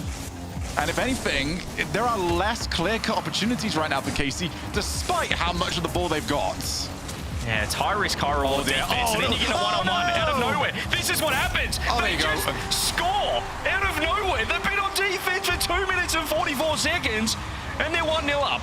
Oh, so sad for Tempo for a second of. He's got the reset, and we've all been there. Oh, this reset's going to go absolutely fly. It's gone nowhere. I actually would have put more power on it if I didn't hit the ball. Thankfully, he did have the support, and 1-0, 2 Danes, 1 Brav. The evidence, well, the eye test is this is a horrible way to play Rocket League. The evidence says it's working. Sit in it, boys. It is working flawlessly. Ratty, there it is. Wow, an absolute dunk city from Juicy off the crossbar, off the post. And maybe too much defense there. A little bit too close to net, Shogun. I feel like that's really down to the first man, though. I don't quite see who that was. But the first man went, and Juicy just ignored them. You can't fly into the air and just be, an air show. Right there, we've got, you can do that elsewhere, but if you need to put Juicy under some pressure, you've actually got to make him commit to his move rather than just, hey, look at me, I'll be back in defense in about 20 seconds. He's Acro, loses a 50. Ratira, Tempo looks to get one, pre-flip for 2, gets bumped off ball. Juicy will have a one-on-one if he goes quick, but maybe up in the air. Should be able to land on this. Acro wasn't too convinced, and now they're in a little bit of trouble. Still, the 50's landed, and this is once again, it's that kind of awkward positioning. They're not ideal gameplays, turning into ideal results. Here is what on earth is that air dribble from Vatira, just doing a pirouette in the back corner. Minute 20, 1-1. 2 Danes, 1 Brav will be very happy with this situation, given they've had one attack. Acro is permanently going for the... Oh, what a great recovery from Juicy. He's outplayed all of them. Can Vatira make something? Oh, no, he's not an Atto. Yeah, he didn't have the boost to really follow it, so... Called off, maybe leave there from Vatira. Who do they drop this to? Tempo's just behind. Now going to get called in. Cuts the ball to the side. Atto. Oh, he's crushed the challenge. Where's that ball going? He went for the delayed challenge. Juicy on the follow, and he's been crushed again. Here's Tempo on the opposite side. Well, suddenly sort of roared into life, but both teams have covered their tracks. It's the same thing again, though. 2 shots on net from KC, and all of a sudden, they're 2 Danes, 1 Brav nearly scoring. They just get a one-on-one. They need to let KC in. It's just so risky, you'd think, against this team. One of the best, 2/3 of one of the most dominant rosters we've seen, but right now, it is just working for them. They need to get back in the net. Oh dear, yeah, they've got Atto, who's got boost, he's got time, he's got demos, he's got another player in mind. Very well covered, though. 2 Danes, 1 Brav. I mean, I guess the sentence is, it just works. I couldn't explain to you how. Maybe he's left that too. Oh, it's a huge miscommunication, and Acro has bailed his team out with such a clutch demo on the incoming Atto. Wow, I mean, that was a 2v0, and they nearly lost to the 0 in that situation. I don't know how they stopped that up. Here we go, OT off the kickoff. Can 2 Danes, 1 Brav completely steal this game? I can't believe we're here. Feels like KC are playing the perfect series, but perfect is, I mean, it's imperfect Rocket League is perfect for 2 Danes, 1 Brav. It's just how they play. Oh, Atto's had enough of this. He is full demo mode. Tempo with such a, well, I'm going to say clutch respawn. He didn't have anything to do with it. Just sort of turned up and gone, okay, cool, I've hit the ball. Acro. Yeah, this is how you play that. Just get over to him. Do not allow Vatira too much time, and hopefully your team's got the rest of it. This is huge. Do not want to be giving KC triple match point, and Acro denies them at least for now. It's a beautiful setup, but this is the risky defense. Sometimes you just got to let him shoot. Maybe they overcommit. Vati, can he find 2? He's looking for a dunk drop down. Big trouble for KC, but they team saved it. But still Acro, I don't know where he's come from. Atto now has 0 boost. 2 Danes, 1 Brav. In net, I think they're going to score. This seems like how it works.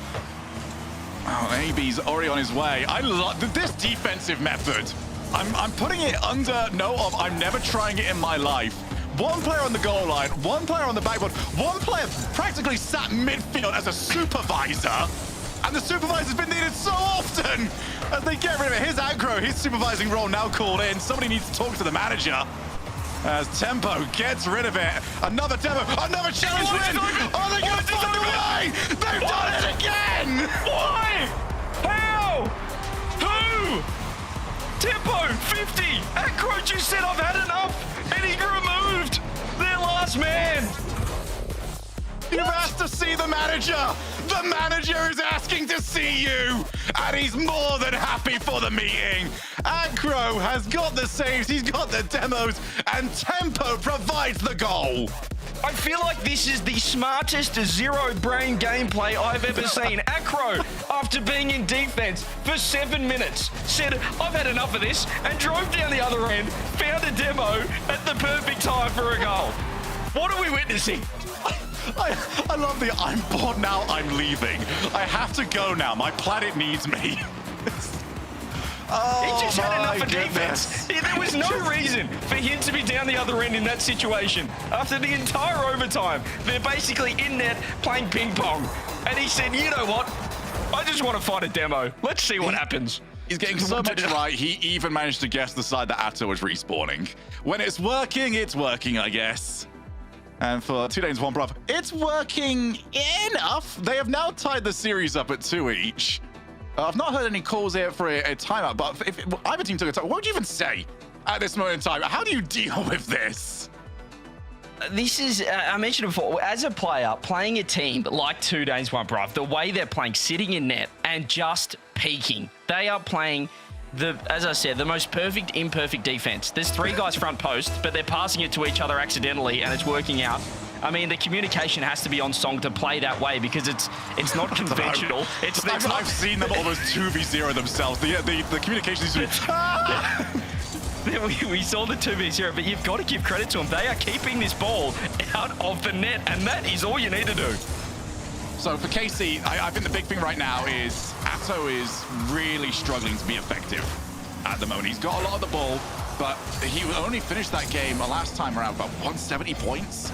For the amount of time that I saw him on the ball like he is right now, he's not getting enough achieved. Now, a lot of that is down to the, well, chaos, as we have previously mentioned, but he is a star quality player who needs that little bit extra.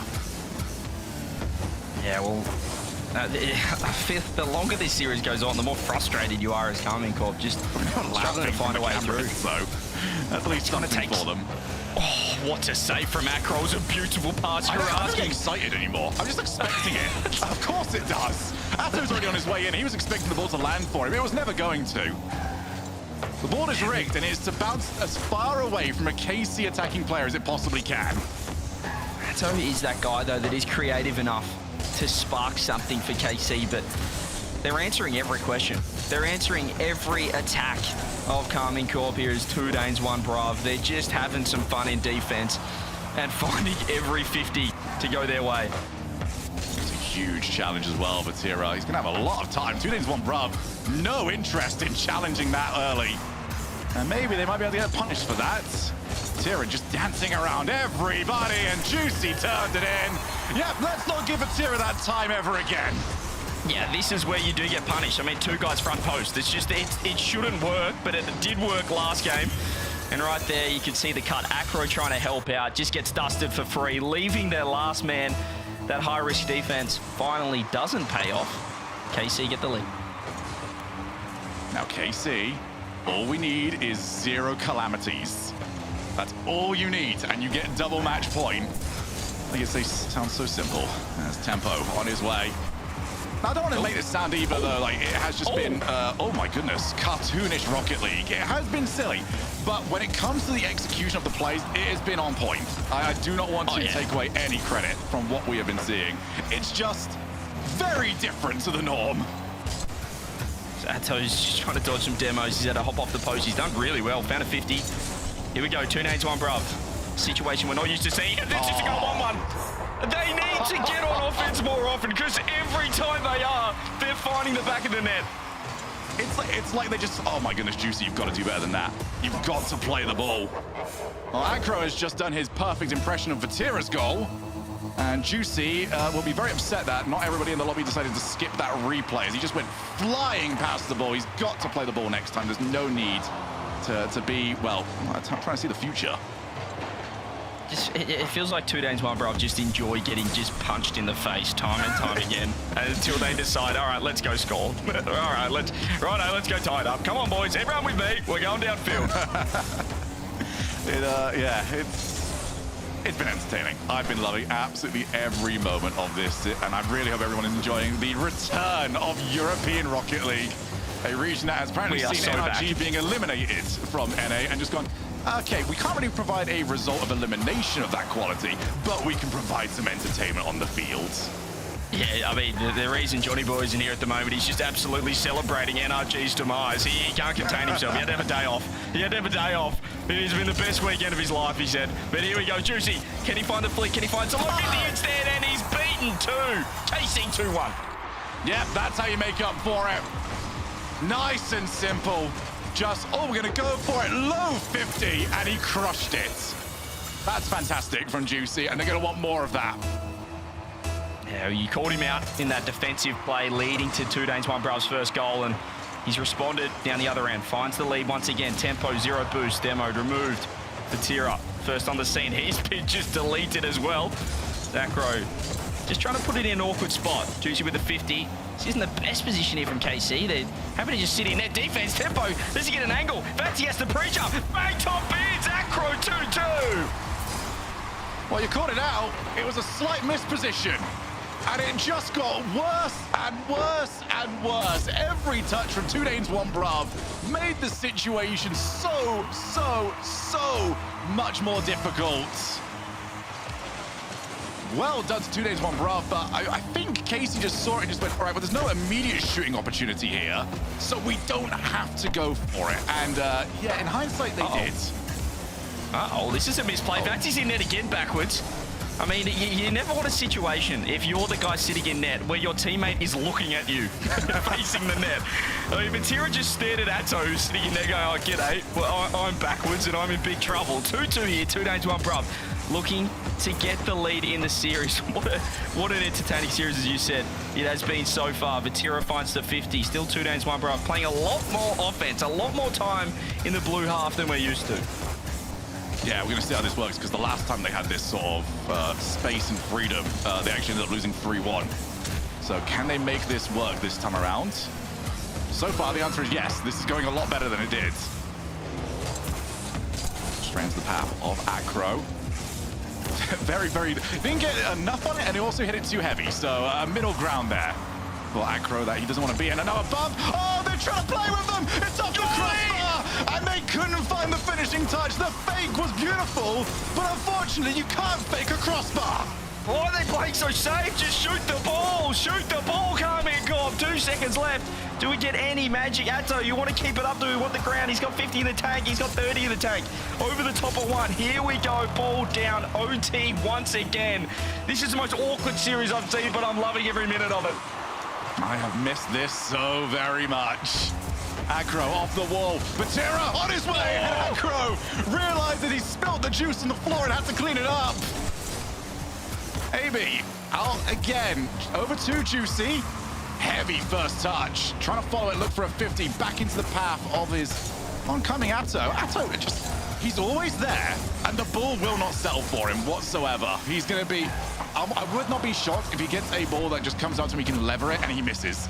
Out of just sheer shock that he actually was allowed to take the hit. Oh, that's a fantastic touch from Acro. If he gets a 50 as well, that is beautiful. Juicy's got 0 boost last man, which out of nowhere, he's found the mid-100. That's a beautiful spawn. As you can see, Atto perhaps not realizing, cutting across. They'll lose pressure here. They've got an infield pass. Vatira's been dusted. Atto, does he want to control it? He does. But 2 Danes 1 Brav just finding the 50s, and looks like they're getting more space. Oh, double demo, never mind. Yeah, nobody's got a very good first touch at the moment for these air dribbles. Just all of them making it a bit too easy on the first challenge to dissipate, as that is on target, and Acro was aware of it. He's also had an argument with the crossbar, drops down awkwardly. They've both gone for it, but as long as you get hold of the ball, Greasy most through Tempo, look for the player, he couldn't get him. Juicy danced around. This is what happens. KC nearly score. They get a 1-on-1 down the other end. 2-man offense is getting punished with last man left on an absolute island. Almost the goal for 2 Danes 1 Brav.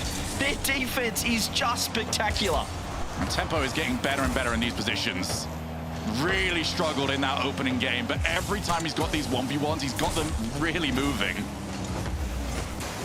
Out to Juicy. Who's around? Oh, it's just as far as Tempo, who happy to control. He's desperate for a 50. And he is finally obliged. Acro's very low boost. AB's just sort of dove in. He's made his life very easy for his teammate. Tempo decides, no, I don't like the ball, where that ball was going. I'm going to choose my own path. And his path has at least got them some breathing room. Yeah, you just took it away from the defender. They were looking for the bumpers. You'd see Tempo on ball. 2 people front post here for KC. Awkward positioning, but they do win the challenge. Huge pop. Anyone there finds the bump, finds one more. Vati, does he get the no? Acro. Sure where he came from, but now he's on for an infield if he can find it. Atto's looking for it. Has to get it around Tempo. 2 Danes, 1 Bruv looking very dangerous, and this is worrying because KC are not, they're kind of concerned about pushing forward because they know what happened last game. They know what they can do, and they can find a goal out of nowhere. Acro must be horrible to play against at the moment, as Vatira is already on his way up. Every time KC come anywhere close to the net, Acro is like the human equivalent of the sense, well, actually. I love just this. Comes on and gets the damage. Now backboard, leave it for AB. No, Tempo got himself an extra bit of contact. AB pushed a little bit too high from that bump. Juicy, what can he put together? It's just straight down the line for Acro. He didn't hit it very well. Are they about to be punished? Vatira will do so. One mistake and it's over. They've taken a leaf out of 2 Danes' book. They got the defensive play. They found the counter-attack. And out of position, Tempo, nothing he can do there. Just watch the ball sail into the top right. Vatira calls game. They're 1 away. Oh, dearie me. Acro he's got to hit it better. He had a really good game. And it's one of those horrible situations where you have spent 7 minutes as the best player on the field, but the 1 second you weren't has cost your team the match. He's put up 6 saves, a goal, an assist, an 815 score, and they've lost. I mean, it's tough for Acro. Fantastic game, but it's the moments, and well, they had a timeout up their sleeve, and they're just going to keep it up there. The 2 Danes, 1 Bruv, pretty confident they can win the next and force champ field. I wouldn't want to give KC time to sort of think, talk, and reset. You want to keep them in this vortex at the moment. Keep them just swirling around, trying to figure out what on earth is happening. I mean, it's doable. 2 matches in a row for 2 Danes, 1 Bruv with the way this series has been going. And yeah, good luck to whoever's going to have to run into whoever loses this match in that lower bracket. Thankfully, you won't have to deal with it tomorrow. You'd have to deal with that over in Copenhagen, and I can't wait. 2 Danes, 1 Bruv on LAN. Yes, give that to me. I mean, it's a long time to think about your matchup as well. Usually we're just running these all weekend long. Change a thing. Do not change anything about the way you play Rocket League, please. I can't wait to see these guys in Copenhagen, and I cannot wait to see KC stepping up each event, getting better and better, getting more acclimatized to Juicy in the lineup. The Tempo has other ideas, finds one. Atto, beautiful demo. Vatira has been the enforcer. Dear. Atto has an opening. Does he find the shot? Beautiful with low boost behind AB. 1-0. Yeah, just Acro, you've got to do a little bit better than that. He's gone very high on the challenge. Atto straight behind the ball. He was anticipating the challenge. He's played around it. He's done exactly what you're supposed to do in that spot. And Acro needs a win right now. After the poor clear in OT that led to the goal, now he's got that against him. He needs a big moment to go his way just to make sure this doesn't keep happening. Yeah, this could very quickly spiral into a one-sided game and series over. See if they recompose here. Acro finds boost. Off ceiling. Hits it probably harder than we've seen 2 Danes, bro. Usually they're just keeping it very close. We're not seeing big clears at all from either team, wanting to prioritize possession over positioning. Vati though off the bump, off the demo, as he has stayed up top. Tempo right there. Atto buying his time, just waiting, looking to strike off the reset. Far post, not online. Let's see what they've got here. Tempo, always dangerous when he's got any boost and the ball. Atto realized, well, if I stay still, Acro's going to find me for the demo, so let's be a little bit proactive about this defense as we go for the musty. Ricochets off the crossbar. I think Juicy had it covered anyway, but his follow-up touch wasn't quite as good. Tira has the same realization that Acro had earlier on, which is if I stay still, I'm demoed, and he's already been sent to the Shadow Realm anyway. I do like the bumps though from Acro. We saw it win them in overtime. I think sometimes they just need to get out of their shells, but their shell is just so comfortable for them, and it's their so shell is very spiky. I wouldn't want to go near this shell. It's not very uniform either, this shell. I don't know how it even is. I don't know how the structure works of it, but it's somehow holding together with these 3 pieces. Almost certainly from Aussie, 100%. It doesn't make sense, but yet it does. Here's Juicy, low boost.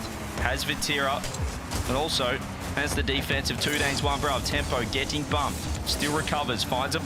Now they're out. There it is, double commit from KC. Acro showed us the musty before. This time, Vatira doesn't want any of that nonsense.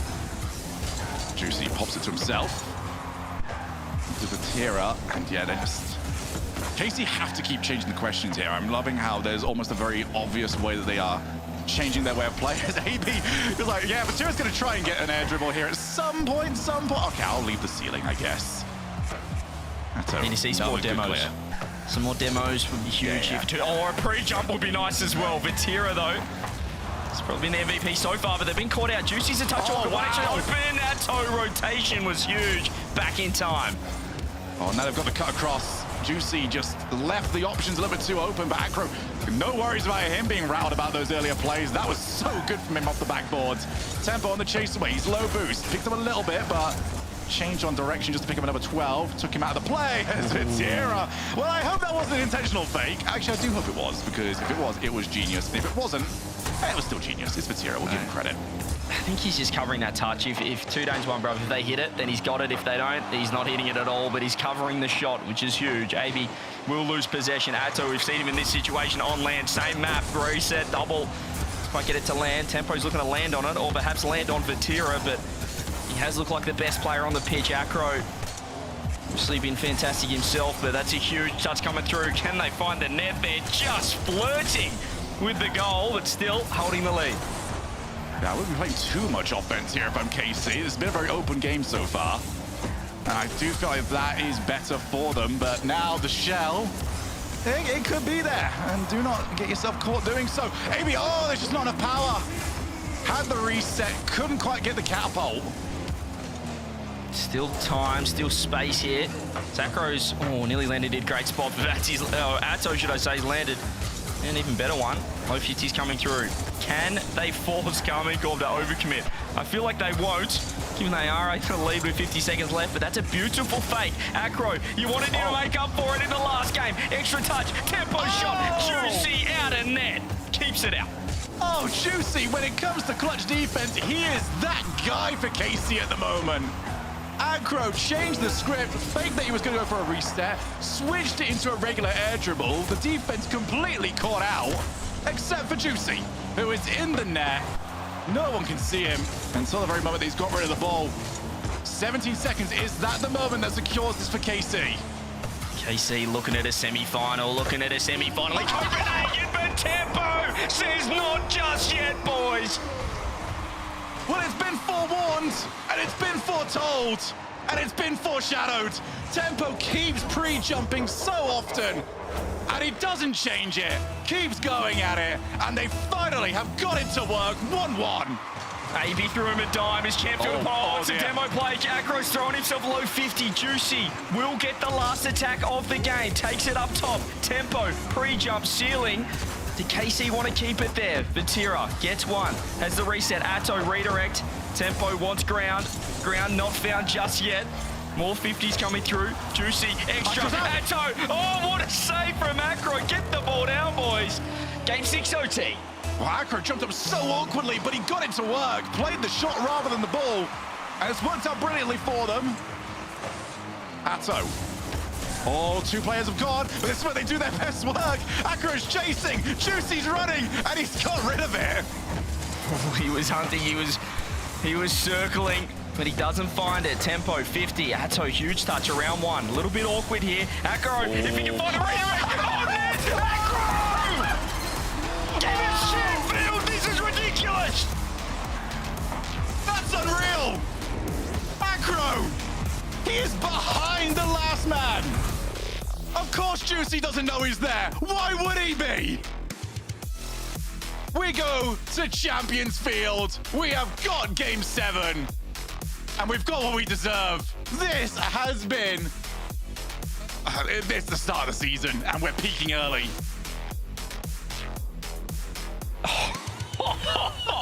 Let's just take a moment to chill out. What is this?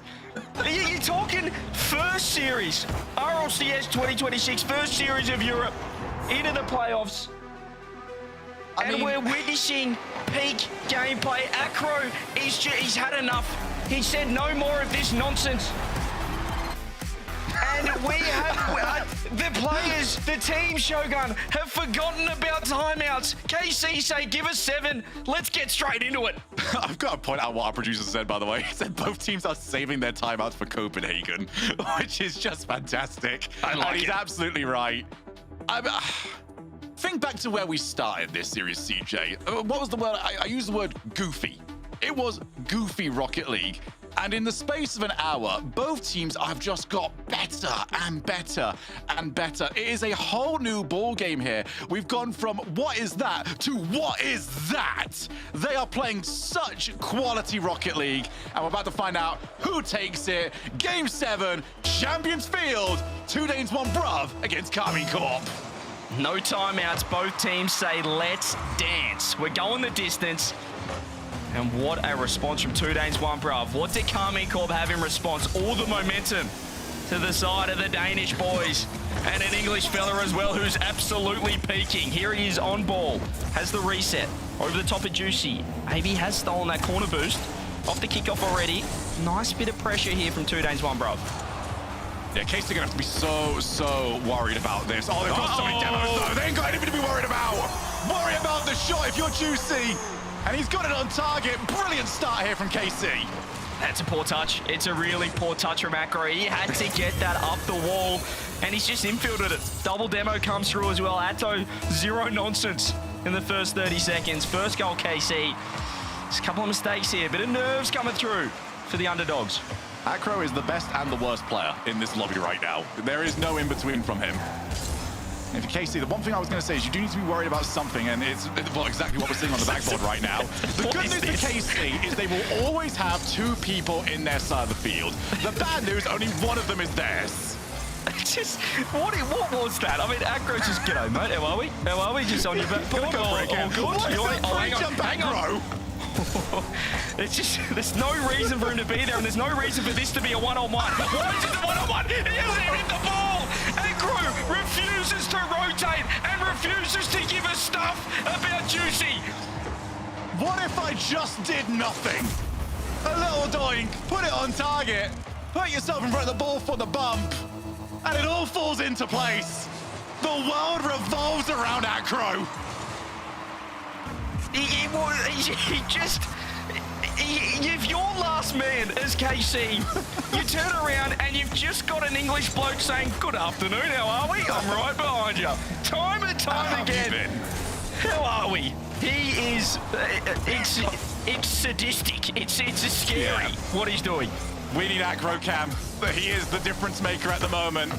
He is KC's best player. He's 2 Danes, 1 Pro's best player. He's probably Vitality's best player in about an hour. We're gonna see what it takes to break this deadlock. AB challenged Vatira. He thought about it, realized the shooting angle wasn't very nice. Instead, they bring in Juicy. They're waiting for so long, but KC can't afford to fall for this trap again. AB's given up possession. Vatira, huge 50 there. And look at Acro. He's turned straight on net. He said, all right, mate, I'll have your boost and the ball. Fake comes through. Atto not on target. AB gets it across. Acro on the hunt again. He's just leaving the ball behind. This here is Atto popping. Good chance for Vatira. Beats one. Acro controls. His first time he's rotated back in 4 minutes. Yeah, they're probably seeing why they don't want him there at the moment. That almost went horribly wrong for them. Vatira didn't have the time to catch it the way he wanted. That's bopping down so awfully, and AB's, well, he's not going to be able to see the future. Couldn't get to it. Lovely early challenge, though, from Tempo. Get that pressure on. Tempo's on nothing. He needs the support. He's got it. AB's been put in such a thankless job, by the way. He's not going to get any of the credit, but he's got all the pressure. Acro can only do what he's doing if Tempo and AB keep playing at the level they are currently at. Yeah, they're playing just such smart Rocket League. You can see when one player has 0 boost, they're slowing the ball down. They're creating so much time for their teammates to rotate, for their teammates to get boost. And these 50s just keeping the ball locked in. Vatira's got 0 boost now. Atto's reversing. He's thrown on the beep. Put it in reverse, but Juicy still with 0 boost. Vatira has found 100, but he's getting demoed. He's getting bumped. This unconventional style is so jarring, but they've overcommitted. And the touch is poor. Atto gets the second goal on the board. 2-1, 1:44 on the clock. Yeah, this is not the first time either that we have seen this from 2 Danes, 1 Bruv. Those backboard clears have been their nemesis, especially off the demo. Tempo probably expecting at least somebody to still be in there, but that somebody was Scrap Heap at the time. Yeah. Now Tempo needs to get involved. Needs to get involved, Shogi. He's just 90 points so far. Minute 30 left. 3.5 minutes for 90 points. Not good enough for him. Just want to see him create space, or maybe a 50 with a demo. Acro, can he produce again? We saw the magic in Game 6 from 2 Danes, 1 Bruv. KC in a great position once again. They just need to hold on. Atto going for the player. Tempo just glides past it, leaves it for Tempo. AB. What a touch that was. If he could have glided himself back over to that, that would have been very impressive. Tiro with the flip reset. It's gone nowhere. And Tempo's got some time. He's got an Atto to beat. That's very difficult, but he's got a bump as well. How do you work around this? Let's take some 50s, reset. Tiro throws it up. Maybe very awkward. There's the first big mistake. Acro just has to sit behind the ball. This is where, can they bait KC in here? Where it looks like they're down and out. It looks like they've got 0 boost. They've got nothing to work with. They find a big 50. Acro's downfield. He's got a fake for Tempo. Atto reading perfectly. But they are looking threatening. They're still playing with that confidence. Yeah, but Tiro needs to not do that again. He had a very obvious player on the wall, and he just blasted it straight into his car. There was no need for that. It almost put his team in a really rough position. 20 seconds left. Is there one more motion to happen? Is there one more goal in this? Tempo's on his way. And that challenge straight to the corner. AB tries to collect it. Matera's waiting. Juicy clears.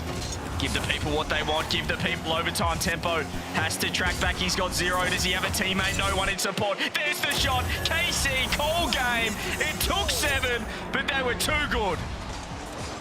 Just trying to find that big Hail Mary.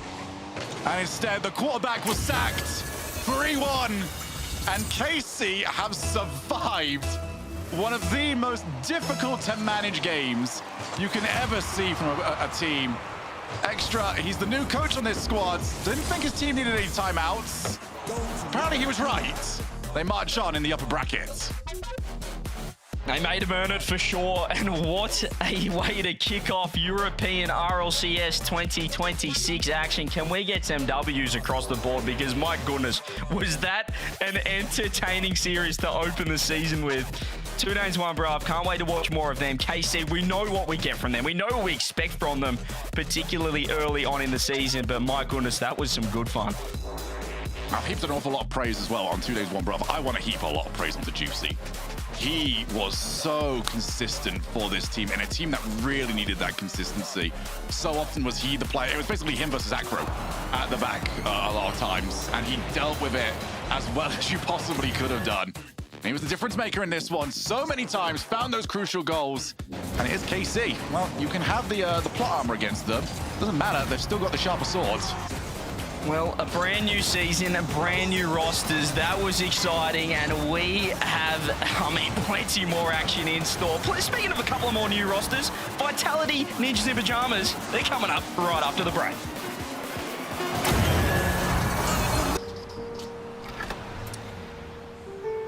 There's a reason they don't call them clean bikes, am I right? Yeah. Because it's dirt bike. Gas stations. Whew. You gotta start at the top and work your way down. You want me to do yours next? Oh, you're from Oklahoma. They have to fill the silence.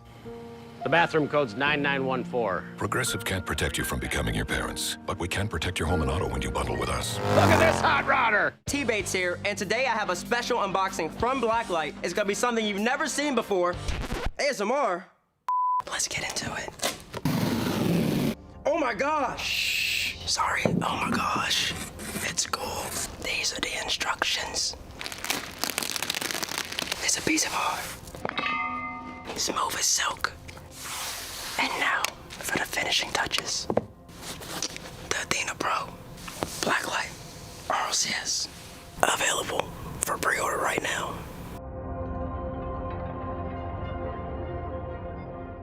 Man, I'm never gonna find out where this land is, bro. Wait a second, incoming call. From who? Hey, yo, what's up, T-Bates? Boston? Indeed. Boston? Mm-hmm. Boston? Yes.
Comes from nowhere, makes you wonder if you lost control,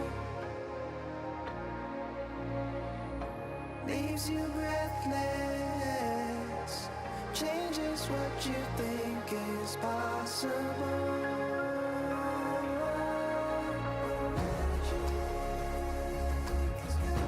Got me too.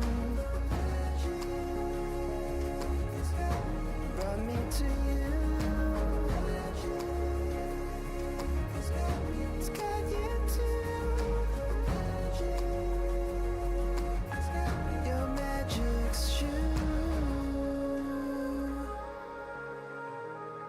Your magic's true.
therapy.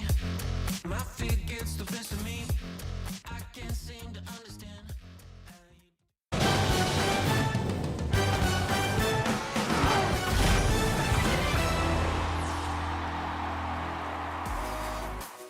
Well, I said that I wanted Europe to give us a show after NA yesterday, and they've done exactly that, going the distance. 2 Danes, 1 Bruv putting on a show. K-Corp ultimately coming out on top. Welcome back to the Rocket League Championship Series. And guys, you guys were down on the field, casting that one, yelling from the sidelines. Shogun, did we expect that to go the distance as it did? Not the way it started off. No, I really thought, again, it just got better and better as we were going through. It was close and goofy, and then it was close and quality towards the very end of that. So credit to both teams. You said we're on the field, mate. I was bouncing off the walls. All right, I was bouncing off the ceiling by the end of that one. That was so much fun. That was honestly the slowest game I've ever seen, probably for the first 2 games. 1 and 2, yeah. Slowest European rock I've seen into the most exciting series. Well, it's a contender for series of the season, and I think we'll forget about it by the end of the season because it's a long time away. But that was awesome. Yeah, that was great. First off, hi CJ. Haven't said hi to you yet. Secondly, yeah, I mean, do we expect the rest of the region? We talked about earlier how the region doesn't feel like it's as maybe deep. It's just maybe some top teams. Do we think all these teams at the top are this close that this is going to happen more often? Yeah, I think it's, to Cole's point, maybe he said it wasn't as strong this season. I think it's deeper than ever, just because there's no true team that stands out on top. We're just seeing upsets galore. We haven't seen anyone really stamp their feet, make their mark, and I mean, that's why it's going to be so exciting. 2 Danes, 1 Bruv against KC. This is a 4-0 Shogun in any other season, perhaps, but not right now. Absolutely not right now, especially with the way that 2 Danes, 1 Bruv were playing. They got so much better throughout this, but then we got over to Game 7. That's where the quality came through. KC, it's like they went back to plan A. The plan that was not working in the opening 2 games, now that they had 2 Danes, 1 Bruv that were playing better, it feels like the original plan suddenly became much more viable for them. And it was, let's get that ball moving. Let's go and find the demos. And eventually they are going to have to overcommit on something, which we saw for the 3rd goal, but you can't hold that against them. You've got 2 seconds left and you're on 0 boost. You are going to have to try something. Now, obviously, with Rlcs out, these are big shoes to fill. We've been talking about Juicy. We've seen him fill these positions before. I mean, now seeing them on the field here, CJ, I'll start with you. You can both give a thought on it. How we feel Juicy's fitting into this, maybe a little bit more time, or... Yeah, I think it's not just Juicy, but extra as well. As we mentioned, it's a new lineup, it's a new look, it's a new squad. So maybe some some new structures, some new ideologies of how to play Rocket League. But yeah, Juicy, he's having his moments. I think he had a few defensive mishaps, but his offense is still ridiculous. You know that he's still a top tier player. He was their second preference behind Rlcs, and we do see that. But it's going to take a bit more time for this lineup. Cool. Hey, well, I do believe that we have one of the winners standing by, Vatira, on the line. Vatira, comment ça va? Ça va super, merci. Et vous? I'm very curious. I mean, you guys got the win, so you got to be happy. You're going to Copenhagen. You already knew that here.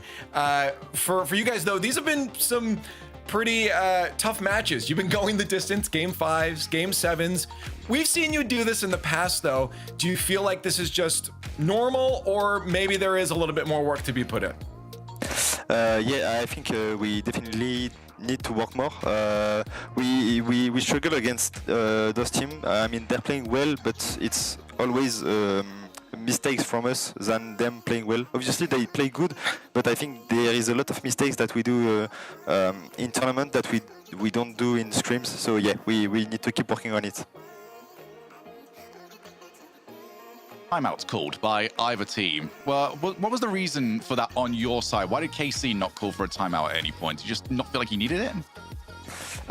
Because as I said, like every game we felt like we were playing better than them. It was just us like choking in defense, doing bad mistakes, and yeah, we knew we were the better team. So yeah, we were feeling great. So we felt like we had the momentum and we were better than them. So we didn't use the timeout.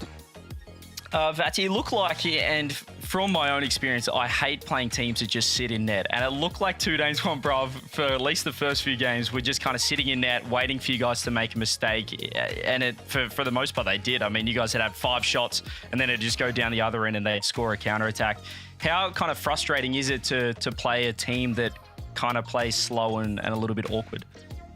Yeah, it's really embarrassing to play a team like this because it's really hard to manage. Like when you overcome it, you know, like you want to change everything because it feels like the ball is always free to get, but it's not the case. They're just waiting and they have someone to bump you. So if they bump the last and they just shoot, like they're gonna obviously win the games because we are making mistakes by challenging them always. So yeah, we had to wait a little bit in the game, like 5, 6, 7, 6, 7. Oh, okay. There's a generational gap here, bud. A big one. He's done it. Okay. Well, I want to. There's a state you're in right now, but I want to ask about the state of just the world in general from your perspective. We saw in North America NRG not make it to Copenhagen. For you, might be a sense of relief, but also we've seen that happen with your team before. So can you give us maybe an insight of what might happen to a team that should be at the top falling short like that? From some players or coach that are world champions, apparently it's just the effect of being world champion. Like it's always the same thing. A team who's won world championship, they're gonna like play bad at the beginning, but in the case of NRG, I feel like they're gonna bounce back. Obviously, they're all really great players. So yeah, I think they'll be there for the first major at Boston. Well, that's what happens when you win a Worlds, I guess. Here, hey Vatira, thank you so much for joining. Hopefully your dubs carry on, and we'll see you in Copenhagen. Thank you. Have a good day, guys. You as well. We might have to ban him. He's not coming. He's not coming. He played it off the first time, and then he does that. So he's out. Anyways, we've got lots to get on through the day. You can see the bracket has only just begun. We'll see him again in Copenhagen with K-Corp. 2 days, 1 Bruv, of course, will be there as well. We'll get some eliminations later on. Ninjas in Pajamas versus Team Vitality is going to be that next matchup.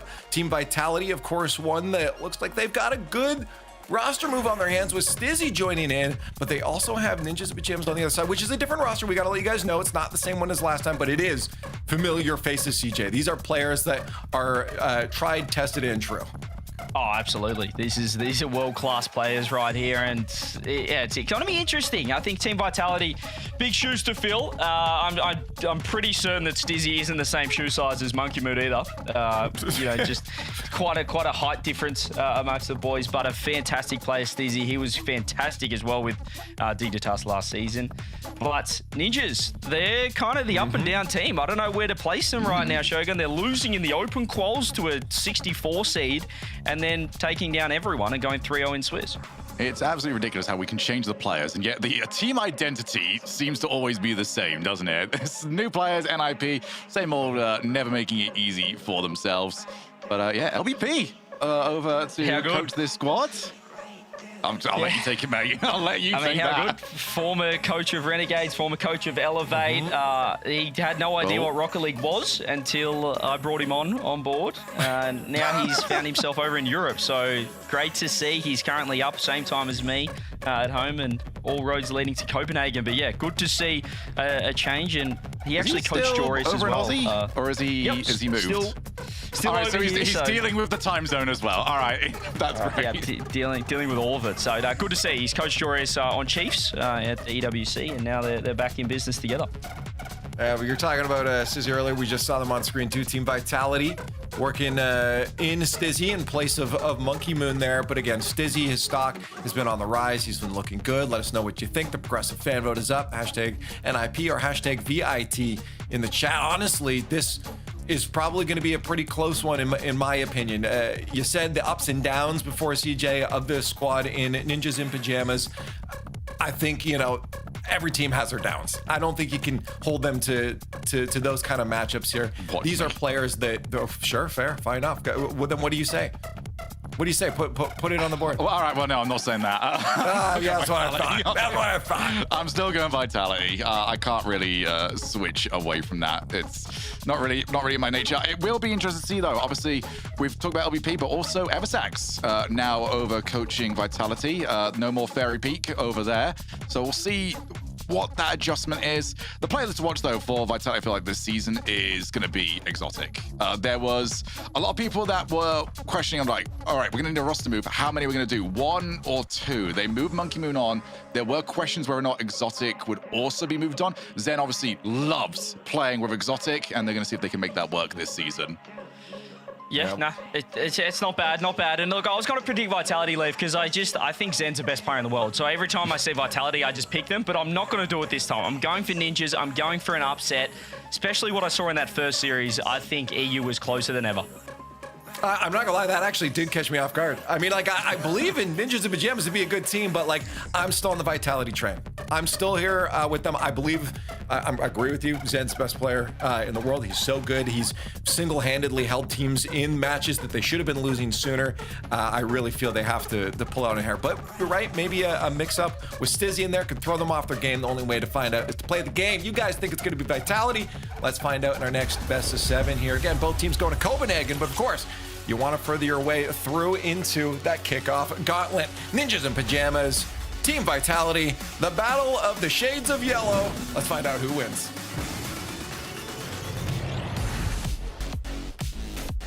The previous series was a little bit of a banger to start us off, and a very early call for series of the season from CJ. But game 1 here between NIP and Vitality, brought to you by Progressive Coal, is fingers crossed going to be living up to the exact same hype. Yeah, let's see if we have as much entertainment here as we have just now, as Europe has certainly returned with an absolute boom. We can expect something. A rip-roaring beginning, I think, to this one. Team Vitality are a team that love to plant the blocks quickly, and as was mentioned just now on the desk, Ninjas in Pajamas, brand new trio, but still the same blueprint and identity. I mean, I feel like with Vitality as well, you have that same kind of vibe they're probably going to be going for, and only make sure that he is down there to receive the pass from Jory, as Amanda has not been on this NIP side, you know, with 2 teammates, but they are repping that chaotic nature early. A lovely touch to the ceiling. Fakes are going for the reset, goes to the pass instead, leaving Vitality guessing where that ball is going to be ending up, and turns out from only the back of the net. The Dutch connection starting off very well for Ninjas in Pajamas. Sierra, good to see him back in Europe as well, after his ventures far away with Complexity. He's back, always such an exciting player, Sierra, somebody who gets the eggs off their virtual seats, I'm sure, inside this stadium. Here comes Oli, wants to get the block on Stizzy, almost able to. And Stizzy, we were talking about at the pre-show, the ascendant that he has taken him all the way to Team Vitality. Has to do a bit of defending here, instead in the end, that clears it off the goal line. Team Vitality, for all the praise I'm giving them, are living dangerously at the start. I feel like, for me, there's not many players that I would have looked at and thought, yes, this is a really good, not upgrade, but a very good step in for Monkey Moon. Upgrade in many ways. Stizzy, as soon as I saw it, I never thought of it before it happened, but as soon as I saw it, I thought, yeah, that works. That really does work. I like this change a lot, and I think that Stizzy is just such an incredibly exciting player that, as I very much said in the pre-show, had a shaky start to the season and really came back and became one of my favourite players last time round. There he is, scoring his debut goal on the main stream for Vitality. Yeah, he gets it in there. He needs a little bit of help from Zen. It wasn't the best finish, in fact, but look at Zen's recovery there to come from the ceiling, land on Oli, and have that ball roll into the back of the net via Stizzy. So Stizzy does get his first in Team Vitality colours, as you say. Bit of an asterisk, in my opinion, because Zen had something of a helping hand there. It's a good challenge there from Oli. Stizzy's going to miss this one. Sierra, I thought he was in for a second. It's a good block again by Jorius, high flying, making sure that the sky is controlled by NIP. A beautiful touch on. Wide of target, and Oli can catch, but then making sure that he is keeping everyone on NIP. Just a little bit questioning where this ball is going to fly. This CRR coming from South America, coming from NA, being in Europe many, many times. He is, I think, used to more play styles in the world than any other player. It's a fair point, you know, these players, they are hoovering up experiences. I'm sure taking something from every single region that they go to and bringing it back, or taking what they already know to the ones they're leading towards in the end.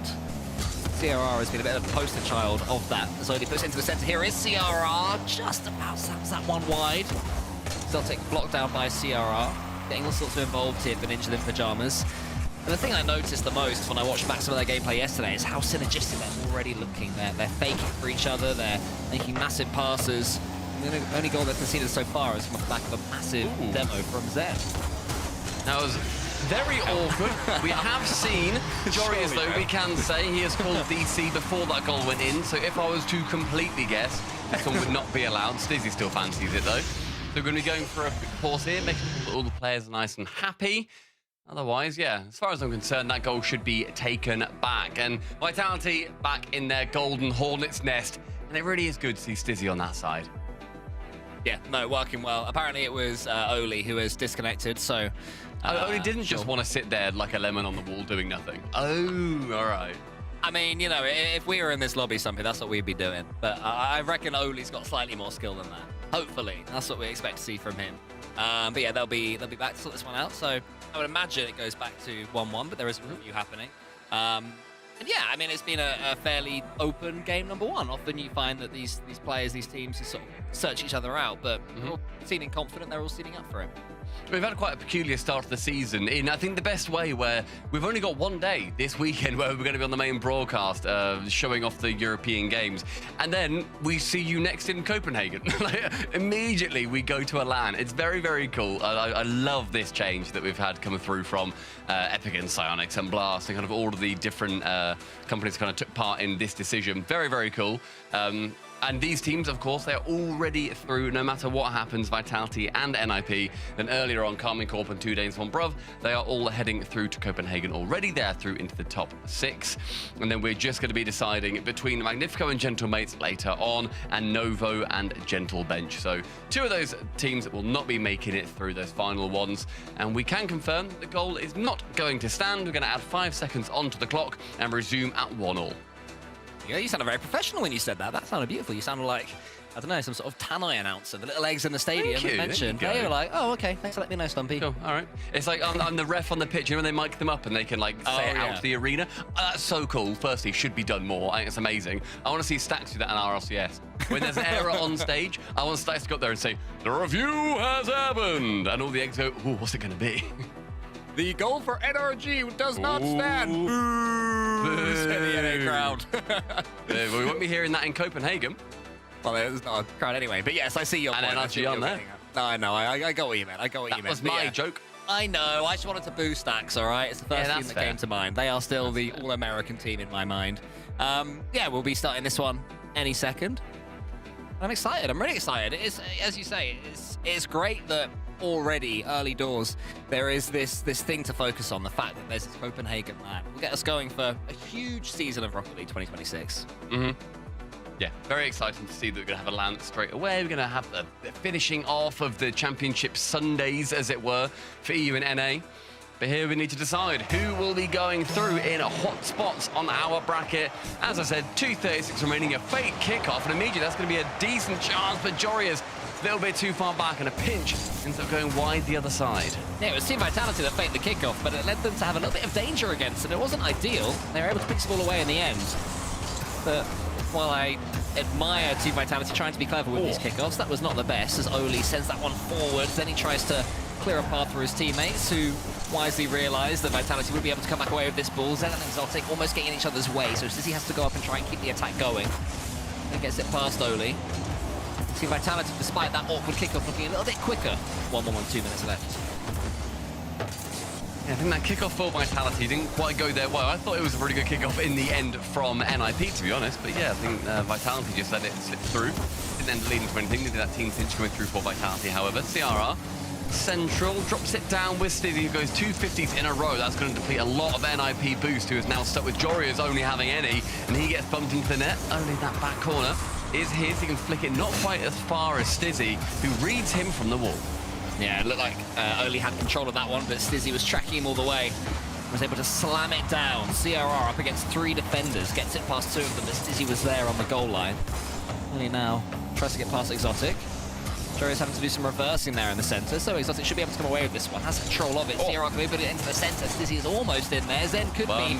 Tries to just guide it into the top right corner. Nearly able to do so. Pyjama's getting a bit scrappy defensively. His lovely bumps as well, making sure that any shot that was going to go on target there probably would have found its way in. Only Central, but he has to see if anybody's there. Thankfully, Vitality didn't send a man forward, because though there wasn't an NIP player there to receive, Vitality also left that area of the pitch completely unguarded. Long shot as Oli receive it from the back, but only goes as far as Stizzy. That is a dangerous touch. There it is. Here comes Stizzy. He fakes out after the flip reset, almost gets it underneath. Ninja the Pyjamas defense, but they did well to make sure that he's going to get past them. They're going to send him high above the goal, rather than that danger zone on the floor. Exotic can only race for this ball. 30 seconds remaining now. This game is sped by. Here is CRR. The returning Spaniard gives Nip the lead. Fantastic angle from him too. He just waits and lurks on this sidewall. Or rather, sorry, goes up quick. I thought it came from the sidewall. He's the only man to it. A shot on target leaves Stizzy rushing back with no boost. He can't get there quick enough. Final 24 of Vitality. They'd love to answer back. Team Vitality only lost 1 game out of 6 yesterday as they went through in the upper bracket. Now they're in danger of matching that today in the first. Jorius has control of the ball as well. This is the last thing Team Vitality want. Jorius prods it towards goals, then was able to clear it, but have to do more than that. Exotic, what does he go for? It's a pass in the centre. Vicente has no boost. Still someone who gets the ball. CRR prods it to the side. Dizzy almost gets the ball cleared for him by Zen. Vitality pushing all the way, but it does seem like Ninja and Pyjamas will have enough, and they take the first game, Stumpy. Yeah, NIP, making sure that they are known this season. Of course, the organisation managed to get through the LCQ last time round. They went to the World Championship. It was a good performance from them, seeing as they got through at the absolute end of the season, managing to secure a top 8 finish, but none of those players following through into this roster. But we've spoken sort of more about these newer players like Stizzy, but Jorius, what a resurgence he had. I mean, I think that Dignitas side was so good for every player on Dignitas, just in different ways. Oh yeah, completely. You know, finishing as the second best team in Europe.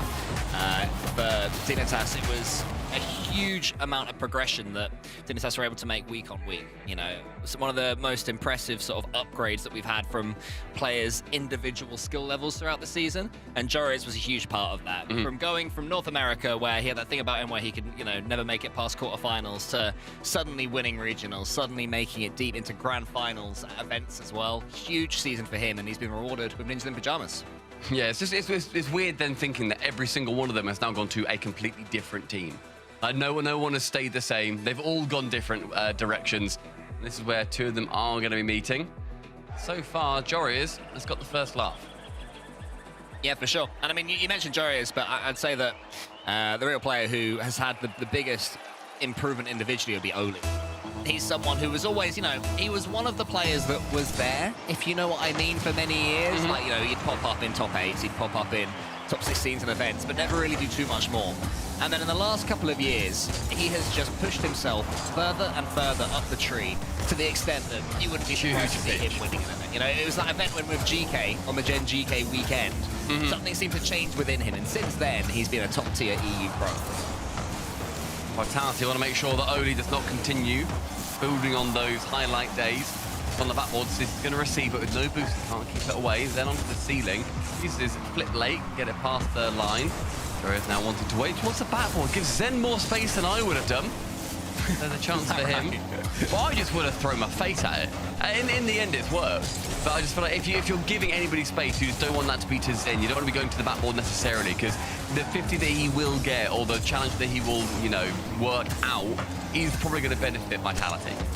CRR onto the backboard. Zen gets that one to the side. Team Vitality doing more defending early doors in game number 2, but that's a great touch there from Zen. The pace couldn't be matched by Nip, and Zen gives Vitality the lead. Yeah, it's a beautiful cut across as well. Jory is sort of to nothing, and despite the double commit, one player can find Zen, his longtime teammate now. He can just about get it on the completely open target at the back. That's what these teams risk when they go for some of these plays. It just comes down to how many eggs are you going to put in that attacking basket, and are you going to be able to fly back if the ball ends up going towards your net? Carmine Corp, they really struggled with it earlier on versus 2 Danes 1 Prop. That's how they got them into the series. And it's one, so it's not a pattern just yet, but it's something for sure to be aware of. Exotic, who got that assist, recently snubbed by France for FIFA E upcoming in December, so he'll be trying to make a point this season alongside Zen. So he'll be feeling very, very good about getting involved as much as possible for this Team Vitality team, as CRR almost gets someone over the top of him, but it's Exotic that gets the clearance in the end. More good play for him, it's a clean touch. As he's on the chase, Exotic is up, but couldn't quite reach that one, and now Jorius has a chance to go solo. He's so dangerous here. Almost in there. Zen pushes it out wide. But into the Pyjamas, they're having looks, Stumpy. They're having chances, and these bumps on the ball are like a massive weapon for them at the moment. I think so far we're just seeing that NIP are putting on a bit more pressure, and Vitality are forced to take a more defensive role. I'm not sure they're as bothered at the moment, but if this pressure does continue, you just know that Vitality want to be that explosive attacking team and make sure that they are a forever threat against anybody that they play. Oh yeah, they'll always be that. And you feel like anyone representing Team Vitality, just story dog. Clearance is long. So then gets it back to the center. Team Vitality will be happy with this. The Into the Pajamas being reduced to long clearances and bump attempts. Not being able to do too much other than that so far. Limited them in shots as well. Just 4 shots for Into the Pajamas, but only 2 for Team Vitality, who have been pretty efficient, clearly. It takes half another shot, but it's cleared by Joriers. And then wants to get this pinch back towards blue territory. Almost does, but Stizzy's bumped by CRR. That allowing Into the Pajamas to make a clear-cut pass. This is better for them. CRR, huge double, but Zen read it and clears long. CRR's wrapped his car around the ball wonderfully. An attempted psycho from Joriers.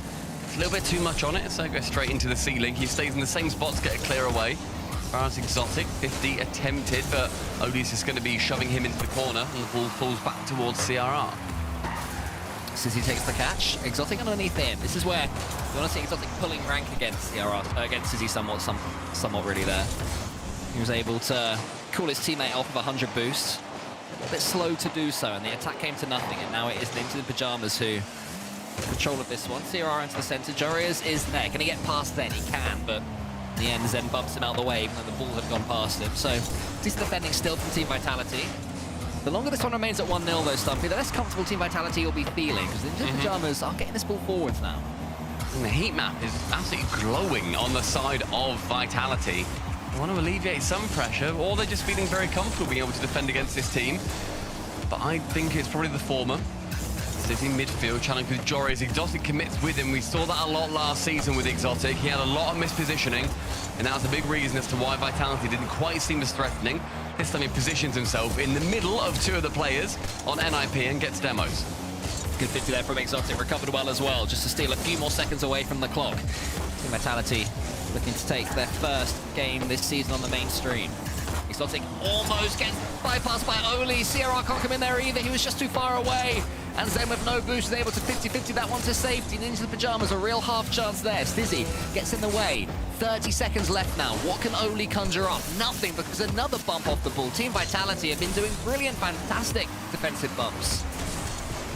Commit there is going to be leaving Oli at the back, has to make contact. Instead he 2-foot Zen out the sky.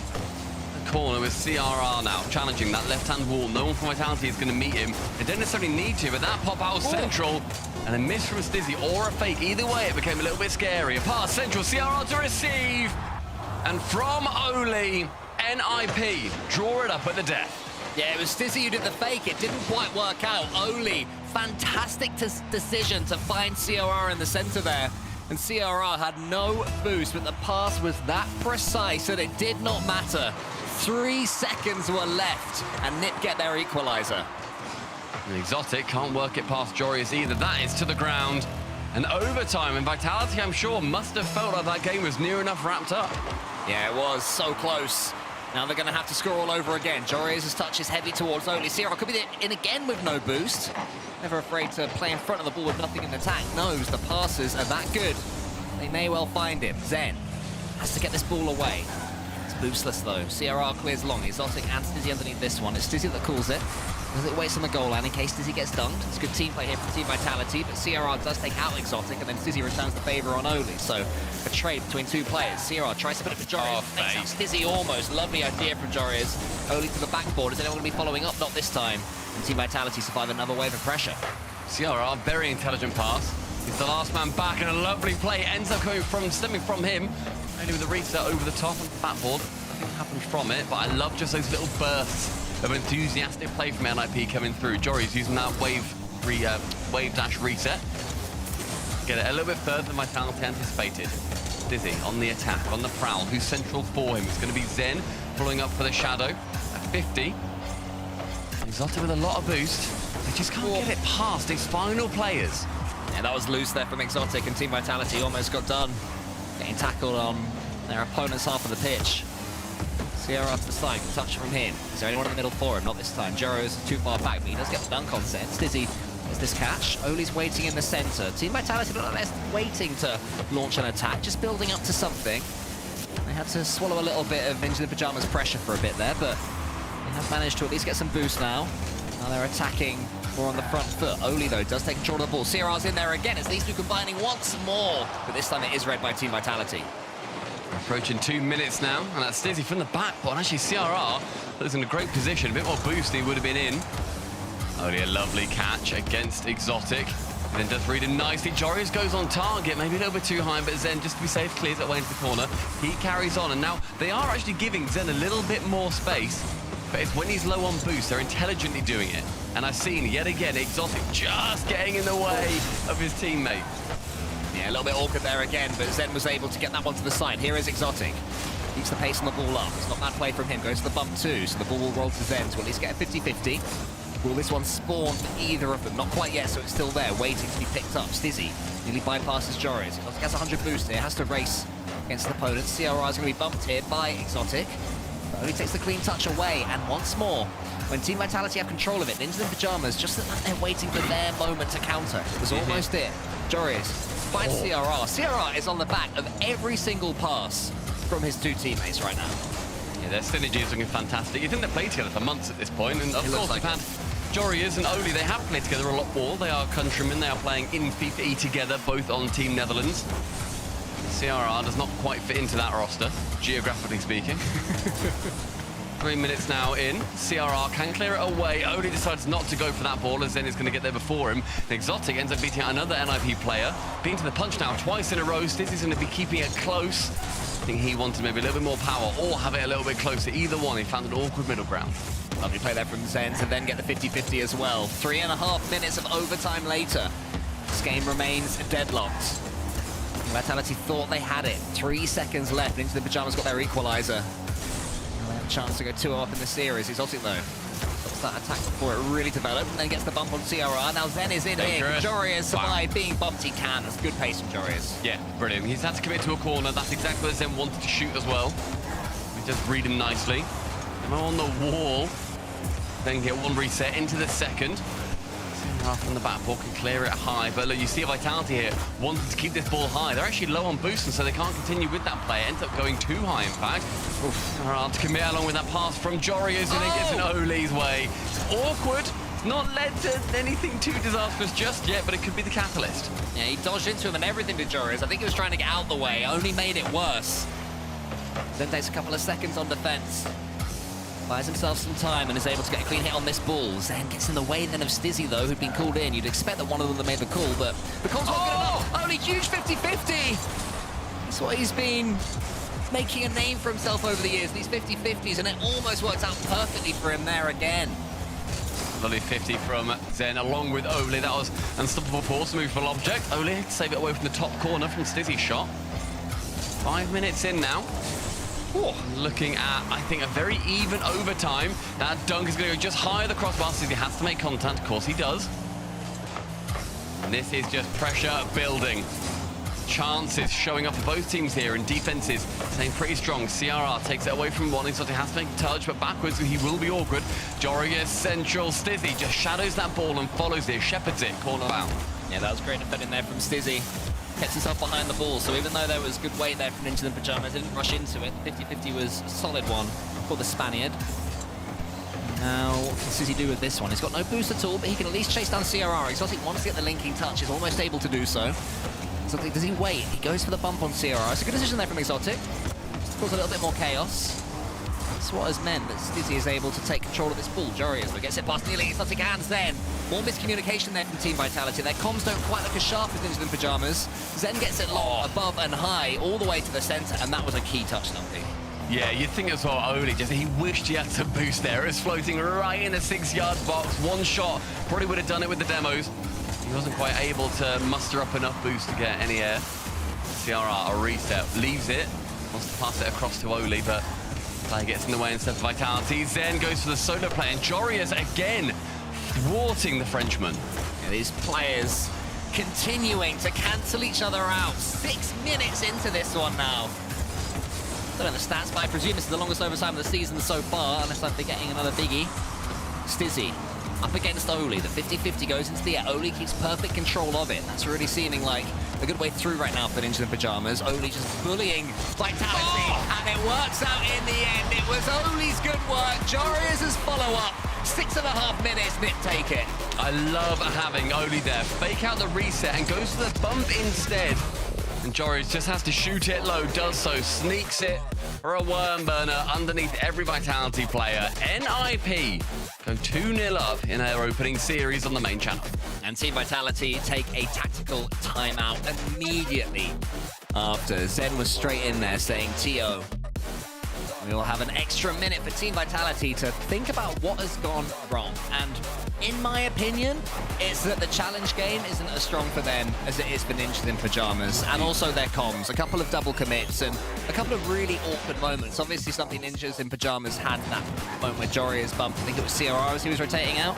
But other than that, they've been perfectly vibed, unlike Team Vitality.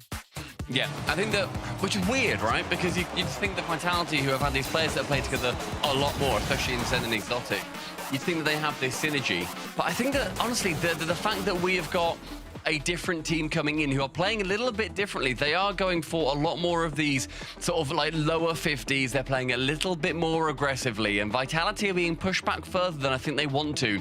It's NIP writing the script at the moment, and Vitality are struggling to read from it.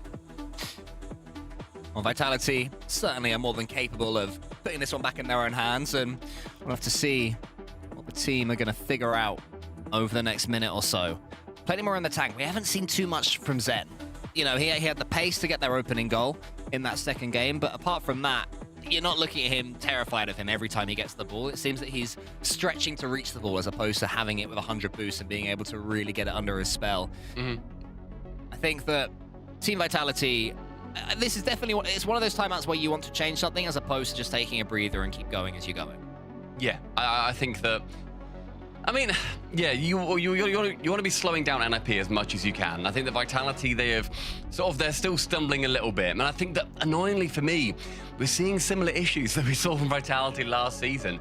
Exotic, he's playing rushed, and he's not playing that therefore fast, expeditiously. He's playing it so that he is being a bit awkward with his teammates. I don't like the positions that he finds himself in time and time again.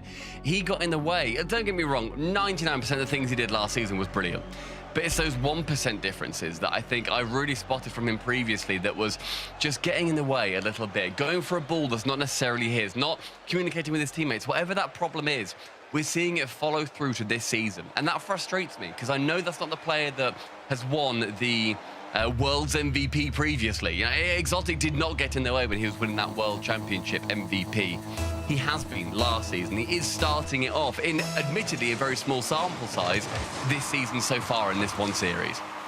Well, it's an aggressive kickoff from Team Vitality in game number 3. Ninjas in Pajamas. What a huge result this would be for the org and for the players early doors in this season. All these players will, of course, be in Copenhagen, but coming into it on the back of victories means so much. You feel so much more confident heading into a LAN, especially a LAN with players you've not played with before. Oli, a chance here to work down the pitch with Jorius. The Jorius does shy away a little bit. I think he realised that Oli didn't necessarily have the play. Does get chipped as he gets over him. Jorius now has to continue with it. NIP making a few flub touches. Whifty from Exotic, and Oli is going to leave this pressure continuing for NIP. But low boost Jorius, what can he conjure? Exotic clears that one out wide as far as he can. Team Vitality to make sure this ball is kept as far away from their own goal as possible, so they can actually play with the ball on blue territory. You were saying that even when they had the lead in the last game, the ball was still pretty much camped in front of their goal. And that's living dangerously, even if you're defending well, even if you do have perfect comms, which Team Vitality have not had so far. So I do not mind this little bit of boomable from Team Vitality for a while. And you know, I was about to say, defense doesn't win world championships. I think last season proved that is near enough completely wrong. Until then, a team obviously like NRG does come out the gates absolutely swinging and should play like that all the time because it's absolutely amazing to watch. But I think that you can get so far with it. So far, we've seen Vitality sit back. We saw KC not sit back, but be penned back. And I think KC looks a little bit more comfortable with it at times. This time, though, Vitality, it's only been the case of a goal each game. It's still not been how they want to play it. I think you can tell the Vitality want to push up a lot harder. They've just not got the ability to. And sometimes I think Vitality being a little bit too cute with it. You know, they're faking a ball, they're passing it here, they're doing whatever. Sometimes it does just take, hit it to a teammate or just take it solo yourself. Just go for the higher odds play. It makes sense as well for Team Vitality to go for Boomer Ball, considering they are losing every 50-50. You know, even while you were talking, Oli got a huge dunk on, I think it was Stizzy, and put Team Vitality right back on the back foot. Zen, just get rid of this ball, in my opinion. But let's see. He's gone for the solo touch. Can he get past CRR? He does, but two Ninja Pyjamas players were there waiting for him. Stizzy almost past Jorias. Jorias can pace, though. He tries to spread the play out wide, but it's only CRR that the ball finds. He's not going to be under this one for Ninja in Pyjamas. Is he into the middle? Exotic has to win this race against CRR, but Vitality are really not outpacing Ninja in Pyjamas. You know, apart from the goal that Zen scored, there's been so few moments of dusting them to the ball. Yeah, I agree. It's going to be interesting to see how they can end up remedying that. What tonic can they apply? The lovely 50 and CRR right at the death. They got past two of his teammates. He's the last man, last bastion. Just give it standing. CRR central again. He goes for a slow roller. Beats one, but so far every shot, fast or slow, has needed a couple of defenders to keep it away. And again, CRR, the spearhead of this Ninjas in Pyjamas attack, this slow and steady venture forward that they do. Joris coming in this time. CRR rotated out for 100 boost, has it, gets that one into the middle. The cleanest of touches from him, but Oli is able to do whatever he wants with this ball. Zen tries to steal some boost, but it's not there to be stolen. Exotic will go into the center. And once again, into the Pyjamas, as soon as they clip their fingers, are able to slow this game down, stop Vitality approaching. They get an attack of their own. Here comes Zen, trying to up the pace. Team Vitality not able to do that so far. CRR avoids Exotic and then gets a clean 50-50. Wow. And then Jorias finishes the job. CRR is impressing me immensely this series. But it's a chance for Exotic. Oli gets the save this time. Exotic now is going to be taking out Oli, alleviate that defense just a little bit, but they then get rid of the ball. CRR into the corner, challenges against Zen from his own backboard. One flick, has no reset, and then you see another player flying in Vitality. Thought that Zen was done, but Zen is never done. It's a cross shot. Stizzy shooting bottom right corner. Nothing can come from that. Final 45. It becomes a lot scarier if Vitality concede at this point. Stizzy wanted to get that ball back into the path of Zen or Exotic, but it was too quick again defensively from Ninja in Pyjamas. Now Oli has control up against Exotic. For once, it's Vitality that win the 50-50. Exotic then losing it to Jorias, though, cleanly. A couple of chain dashes take him to the ball. CRR with the catch, has some boost to do some damage here. Exotic takes out Jorias, but CRR has full control of it. Wave dashes to get the 100 as well, so Team Vitality now boost up. CRR, can he prod this one up? He can. He gets it to Oli, whose finish is perfect, and there's Nip again. From the blind spot, just sneaking in. CRR here takes a touch. Exotic, he doesn't even see that coming. Then Stizzy caught in no man's land, middle of the net, no momentum. At NIP, they steamroll another goal, and the final 16. This is vital. Otherwise, Vitality this season may well start how last one ended.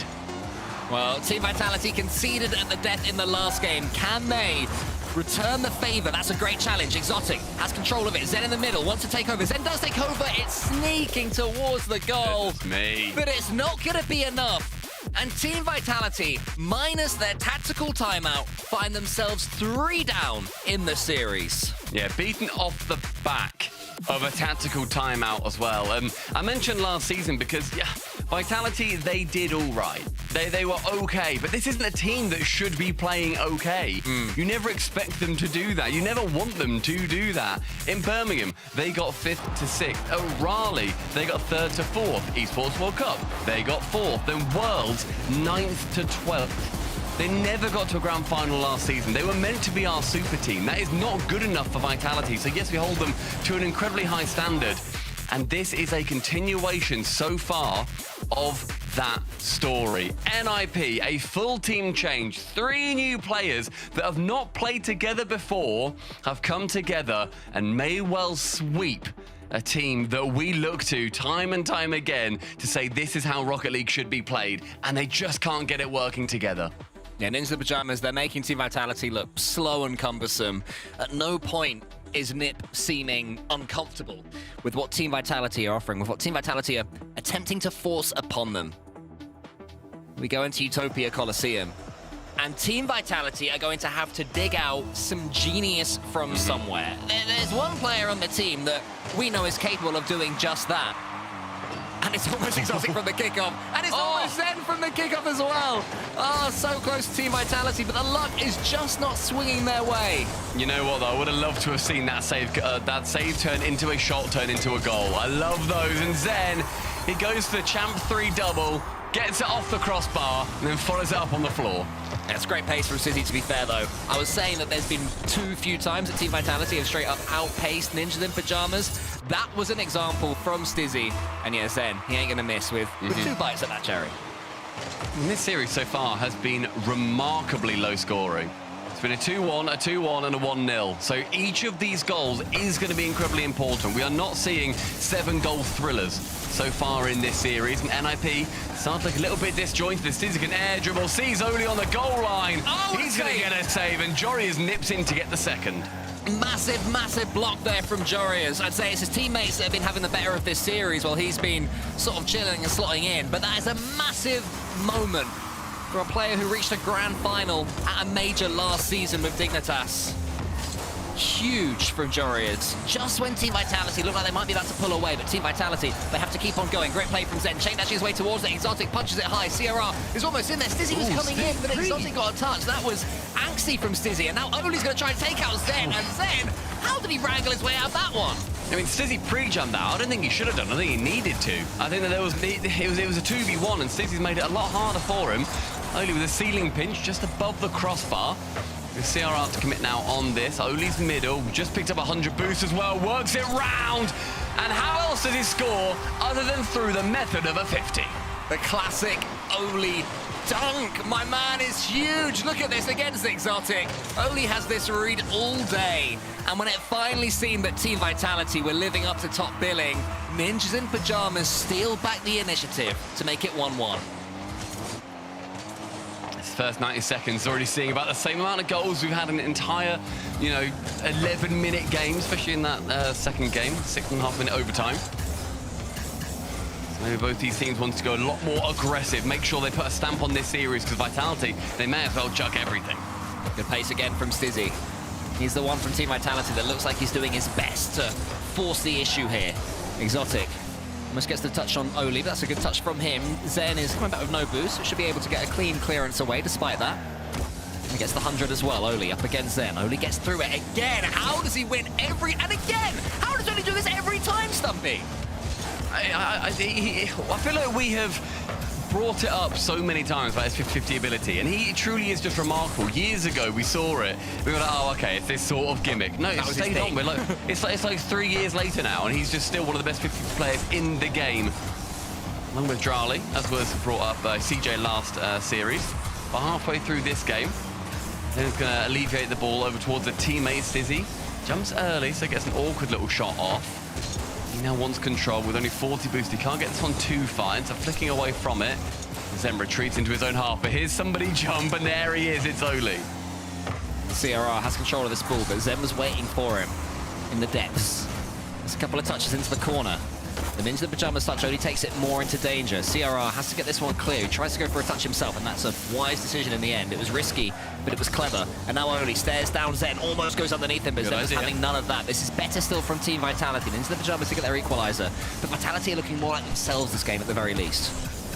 I mean, Oli, what a lovely catch. Gets the reset as well, ends up faking it. CRR wants to club a Zen, and he doesn't manage it, but Jorius, a near post shot, could be the undoing.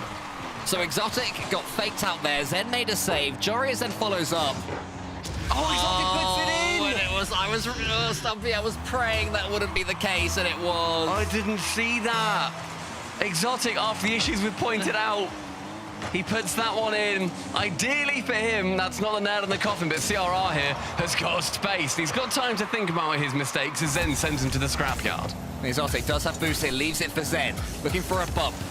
Wants to take out CRR. Zen's all alone here. Tries to slap the ball goalwards. Does he get the reset? He does. Pushes it. It's the bottom right corner. It's not. Oh! It could have been.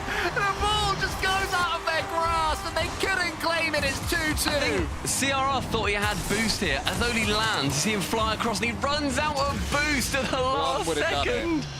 One would have done it. Did he bump Jorius out of the way? I don't think he did, but I saw them in a very similar place. And to defend my boy Exotic, you know, great decision to leave the ball for Zen, who had more boost, and go for the bump instead. So that's we're not running up Exotic, we're merely pointing things out. It's okay. I know, but I just can't believe you got the own goal. I love the man, but you man. Oh, here comes Joris, over the top, Zen. Oh. Bypass, Dizzy. He's all by himself there, Exotic. What a block. That's my guy. Stop it. Joris, nice little play back into his own corner, somewhat helped on by the Vitality player that smashed it into him.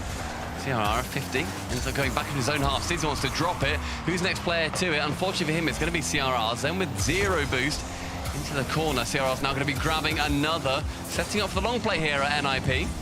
And using that boost, CRR's going to turn, and Oli says, no, it's my ball. And Exotic says, actually, fellas, it might be mine.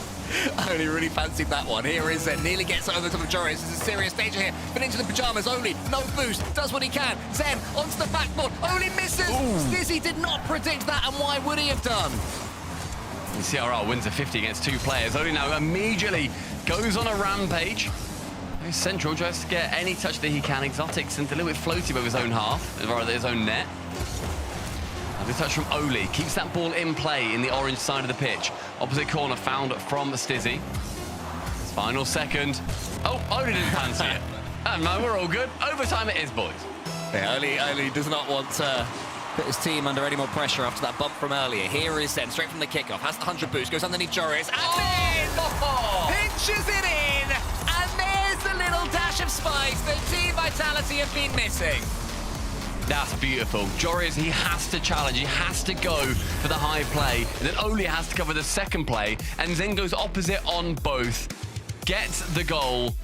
And goes opposite mode on this series as well. The first game win for Vitality.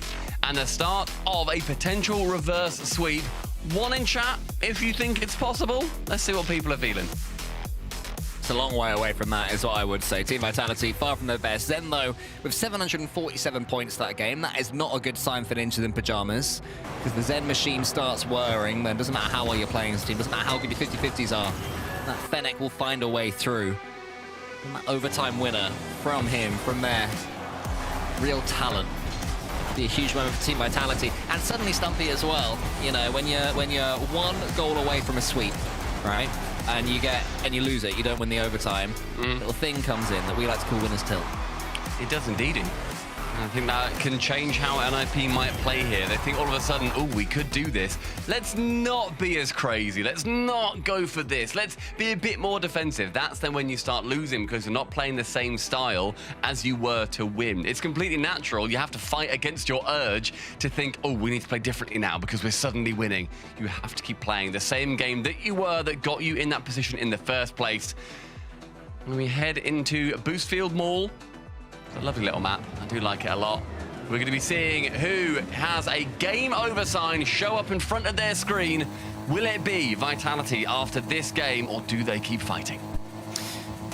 Ninjas in Pyjamas stared down the barrel of victory earlier on, couldn't quite claim it.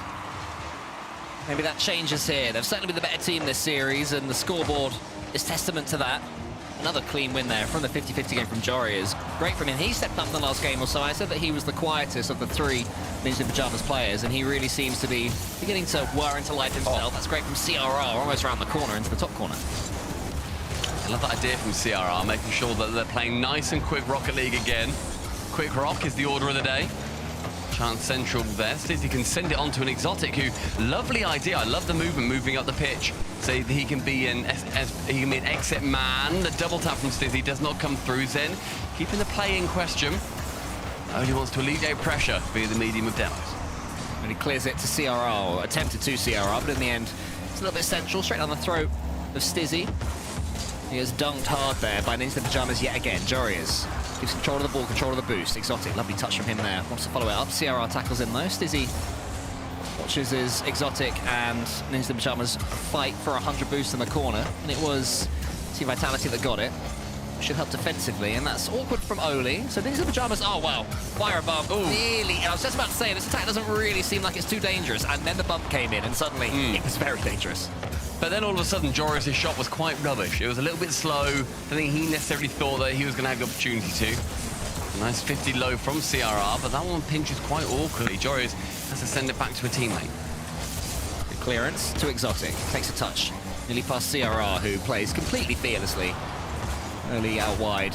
Demos on this game, goodness me. I was going to say that CRR is cementing himself as one of my favourite European players so far this game. The way he is just constantly on the move, playing in front of the ball, wanting to be involved with every single play that NIP have. And I feel like it's just become so aggressive in this match. We've got another one, CRR getting rid of Exotic. And the demos in this have absolutely picked up for both sides. I'll be intrigued to see who can get the better of it, who becomes the benefactor of the scrapyard. Right-hand wall with CRR, central. Shots just wide, so Stizzy can clear it away from the side wall. It allows NIP to just continue pressing. Exotic takes this one into the corner. CRR too worried about that one, as then puts it on a plate for himself. And he go from end to end. He's burned half of his boost, but does get it to at least 3/4 of the way down the field. Oli attempts to get that one there. Boomable from both sides at the moment. Bit of ping pong. Too much happening in the way of goal mouth action. We've slowed down a little bit. Both teams playing a little bit safe, which makes sense from Team Vitality, not so much from Ninjas in Pyjamas. You know, that they've got plenty of insurance if they do concede a goal here or there. Ooh, good pre-jump. CRR can't quite get himself round as much as he'd like, and that pass sort of halfway house, but Vitality, they couldn't recover. Everything that NIP did here was a little bit like, oh, a little bit too high, a little bit whatever, like that, nearly a pass. And then the bump, Exotic goes to the man. The ball was left wanting, and Jorius can shoot it far post. There's a nice finish from Jorius as well. Knew where Zen was and saw the gap and took it. Ninjas in Pyjamas, again, have this one in their hands. Zen, though, does go over Oli. Jorius races Exotic. And he is waiting back here. Stizzy sends it as high as he can. Gets blocked for his troubles. Zen in goal again by himself. He finally is able to get the ball away. Exotic trying to clear a path for him. All of Vitality boost on though. Like, they're all moving forward bravely, but none of them had any boost on me. That's been a little bit of a problem so far that we've had from Vitality. Their positioning is fantastic. I've really enjoyed seeing how they work out of defense whenever that happens, but they haven't necessarily got enough boost to go up for a redirect or just, you know, try and play a bit more aggressively. Jorius now going along with Oli, and he fakes it out. Goes low. The defender thought he was going high. Don't be Exotic, don't be Exotic. Oh, it was Exotic. Just gets absolutely rinsed. I mean, he was left in a difficult situation. He was left straight on with a player behind him. He has to quick turn and get a jump. But Jorius was utterly ruthless. He knew what to do to get it past him. He knew Exotic was awkward already. Yeah. I don't want to blame him at all for that one, but just in particular, it just feels like it's sort of stuff kind of generally keeps happening to him, but he was left on an island. That shot wide from Stizzy. Oh, so close there, Stizzy. You got to take these chances of your Vitality. 2 goals needed, just over a minute left. Ninjas in Pyjamas, can they hold their nerve this time? Big clearance from Exotic. He's going to follow it up. Wants to get the bump on Jorius, but Jorius doesn't let it happen. Zen underneath here. Stizzy gets the challenge. Oli flips it towards Zen. They need something from their talisman, and that is not the touch they were searching for. It's exceptional play so far. And I think the NIP, they've got away with 1 goal, but even then they'd be clear by 1 themselves. Not a big issue. Final 45, Zen plays it slow. He shouldn't have done. Exotic did not get faked that time. Lovely clear. Instead, it does end up finding its way over towards Oli, who now has, I mean, everybody in this lobby. 35 seconds, 2 goals needed. We've not yet had Vitality hit that milestone in many of these games. Yeah, it's looking more and more unlikely right now for Team Vitality. Ninjas in Pyjamas might have a huge result in their back pocket going into the semi-finals. Zen gets this catch. Jorius up against him, and Zen can't do anything with it. Jorius just held his nerve, and Ninjas in Pyjamas as a whole are doing the exact same thing. This one might be over some PLS Vitality get a goal right now. It's going to be a slow roll-up, and it's going to be a fast saver. CRR, Oli, and Jorius take down Vitality, and it is going to be a continuation of their last season. NIP did a fantastic job at Worlds with a brand new roster. They keep that trainer rolling. Yeah, the talent spotting hierarchy at Ninjas in Pyjamas putting on an incredible performance there, and the players that they have brought in with the coach LBP that they have brought in, and you can see why they're celebrating. Smiles all round, well earned for Ninjas in Pyjamas. Team Vitality need to do some soul searching. Yes, absolutely. I think that they seem like a bit of a confused team. I can't quite tell what they want from themselves. I can't tell if they're after being that very aggressive team. I can't tell if they're necessarily wanting to play that more defensive role and then counter-attack, much like your NRGs do, much like Comic Corp eventually did. I can't quite understand what their identity is, I suppose, at the moment, Cole. Yeah, I mean, it's a long way away from finding out as well. Team Vitality go down to the lower bracket. Speaking of the lower bracket, when we are back, the lower bracket begins. Who makes it to Copenhagen? Find out in a few. There's a reason they don't call them clean bikes, am I right? Yeah. Because it's dirt bike. Gas stations. Whew. You gotta start at the top and work your way down. You want me to do yours next? Oh, you're from Oklahoma. They have to fill the silence. The bathroom code's 9914. Progressive can't protect you from becoming your parents, but we can protect your home and auto when you bundle with us. Look at this hot rodder! T-Bates here, and today I have a special unboxing from Blacklight. It's gonna be something you've never seen before. ASMR. Let's get into it. Oh my gosh! Sorry, oh my gosh. It's cool. These are the instructions. It's a piece of art. Smooth as silk. And now, for the finishing touches. The Athena Pro Blacklight Rlcs. Available for pre-order right now. Man, I'm never gonna find out where this land is, bro. Wait a second, incoming call. From who? Hey, yo, what's up, T-Bates? Boston? Indeed. Boston? Mm-hmm. Boston? Yes.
I know you said stay out of this bit, but I don't get tired of it. You told me I'd never be happy. I'm not sad at all. Maybe I'm a fool, following my dreams, but mama, you're gonna see me on every magazine.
She found a way into my heart. Oh, oh, she don't make up, no, she make art.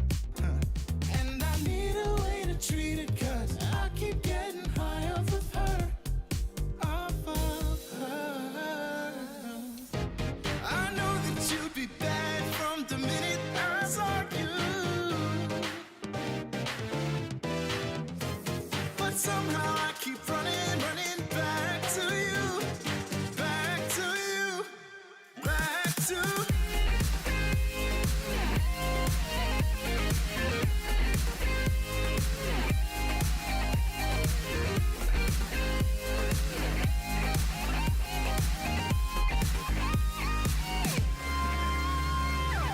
long nights can get me feeling lonely. Hey. And hearing music that can make me smile. But the way I feel with her cannot be explained.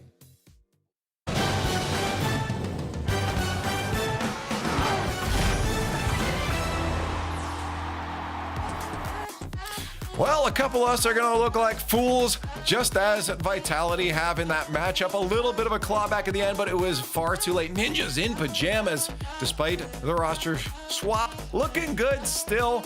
And the European region definitely have a few teams on the docket here to take it all away. I'm Leaf, and I've got Cole and CJ hanging out with me now. CJ, you got a bit of a smile there right now, and I know Feeling why. pretty good. Yeah. Feeling pretty good. We're 2 series in, boys, and I'm the outright leader in the prediction contest. You fools all went Vitality, and I just had a feeling about the Ninjas. Yeah, well, explain it now. What was the feeling? Because obviously it turned into more than just a feeling out there. I'm just looking at recent form. Now, if you go for, maybe less recent form, they did lose to a top 64 team in the qualifiers. But if you look at recent form, they look fantastic. They went 3-0 in the Swiss. They took down Gentlemates, took down Gentle Bench as well. They've got quality wins. They took down GK 3-0 as well yesterday, or Friday, should I say. So they're looking fantastic. Vitality, Cole, there's still a lot of question marks. Oh, question marks is generous. That was a really poor performance from Team Vitality, and I think when it comes to predictions, Suja, what I'd forgotten is that Oli's car is about 1.5 times bigger than everybody else's. So if you try and get the ball past him, it just doesn't work. Really liking this Ninjas in Pajamas team dynamic, but dynamic is probably the opposite word I'd use, Lee, for Team Vitality. They looked cumbersome, they looked a little bit awkward, they just didn't seem to be playing for or with each other, which meant that all these great players who have all these assets, none of them were amplified. It wasn't Zen at his best, it wasn't Stizzy at his best, it wasn't certainly Exotic, unfortunately, at his best. So something was fundamentally wrong with that team. I think I'm not surprised. I mean, we've seen this with Stizzy before too. He's got his ups and downs. He's going to take a little bit of time to get into it. Zen was doing his best to hold it together, but they do fall short. I think they'll bounce back. But right now, we got to talk to the winner, Ninjas in Pajamas, and we have CRR with us now. Hey, CRR, congratulations on the win. Thank you so much. I got to ask you, there's no way you expected that matchup to be a complete, almost near sweep like that. You must have prepared for a little more. Yeah, I mean, of course it's against Team Vitality, so I thought we're gonna be like a really difficult match, but we are feeling great. Like the team is feeling insane. We have a lot of confidence, and it's really nice to play with these guys because it's completely easy. Like the game feels so easy that I can't even describe it with words. That's amazing. CRR, I mean, first off, welcome back to Europe, and what a start for Ninjas in Pajamas. Can I ask, what is it that you have learned from playing Rocket League in all these countries around the world over the last few years? I would say pretty much is like in every region there is a different type of playstyle, and you always have to learn like how the other players do their things. And coming back to Europe after learning everything about Sam and North America, I think is something that is really helping me to be in a great level now, because I feel like I can cover pretty much everything. So I know how every type of player works now. Perfect. I want to talk to you. Well, speaking of playing around the world, your coach is Australian, LBP. I want to talk to you about your coach because I was also coached by him and I had no idea what he was saying most of the time. Do you have any idea what this guy's... I mean, he's up at 3 a.m., I think, in your scrims as well. So how's LBP and what's he bringing to the team? I mean, he's an incredible person. I think the environment he brings to the teams and the positivity, the energy he brings is completely insane, and he's really helpful in game too. But I really love that part, that how he motivates us and how he gets us into the series. And I think that's a really good job that he does. And even with how you said, like the schedule he has to wake up like so early for the scrims and everything, but he always does it with a smile and laughing with us. So I'm really grateful for him. Well, before I let you go, I mean, you guys are clearly now one of those top picks for the region. I think you were on paper coming into this as well. But with that experience that you said you have now, is there a team, can you look at another team in the European region that might still give you trouble based off your knowledge that you have from around the world? I mean, before starting the season, of course, I thought like pretty much Vitality, Carmine Corp, and Gentlemates were gonna be like the biggest one to beat. But after already playing Gentlemates, now Vitality, I'm right now so confident that we can really be the top team in the region. So we're gonna work for that, and we are gonna get ready for it. That's gotta feel so good. That's gotta feel so good. Hey, congratulations. We'll see you in Copenhagen. Keep the dubs going on here, and have a good rest of your day. Thank you so much. There it is. Here, there's something about, I think, just the Ninjas in Pajamas, like the room there. I was going to say this. They just look good, don't they? Like the polos, the jerseys, the room, they just look like the most professional team in Europe, just based on pure, just looking at them, just vibes. And I like that. I mean, it's easy to have good vibes when you win, but even considering that, it seems like a very happy room as well. You know, the fist bumps behind CRR is doing his interview, all these players wanting to talk to us, wanting to be there, and CRR just looks so relaxed, and it really does seem like he has taken on assets from everywhere he's played, Leaf. A real interesting story there for CRR. Yeah. I think...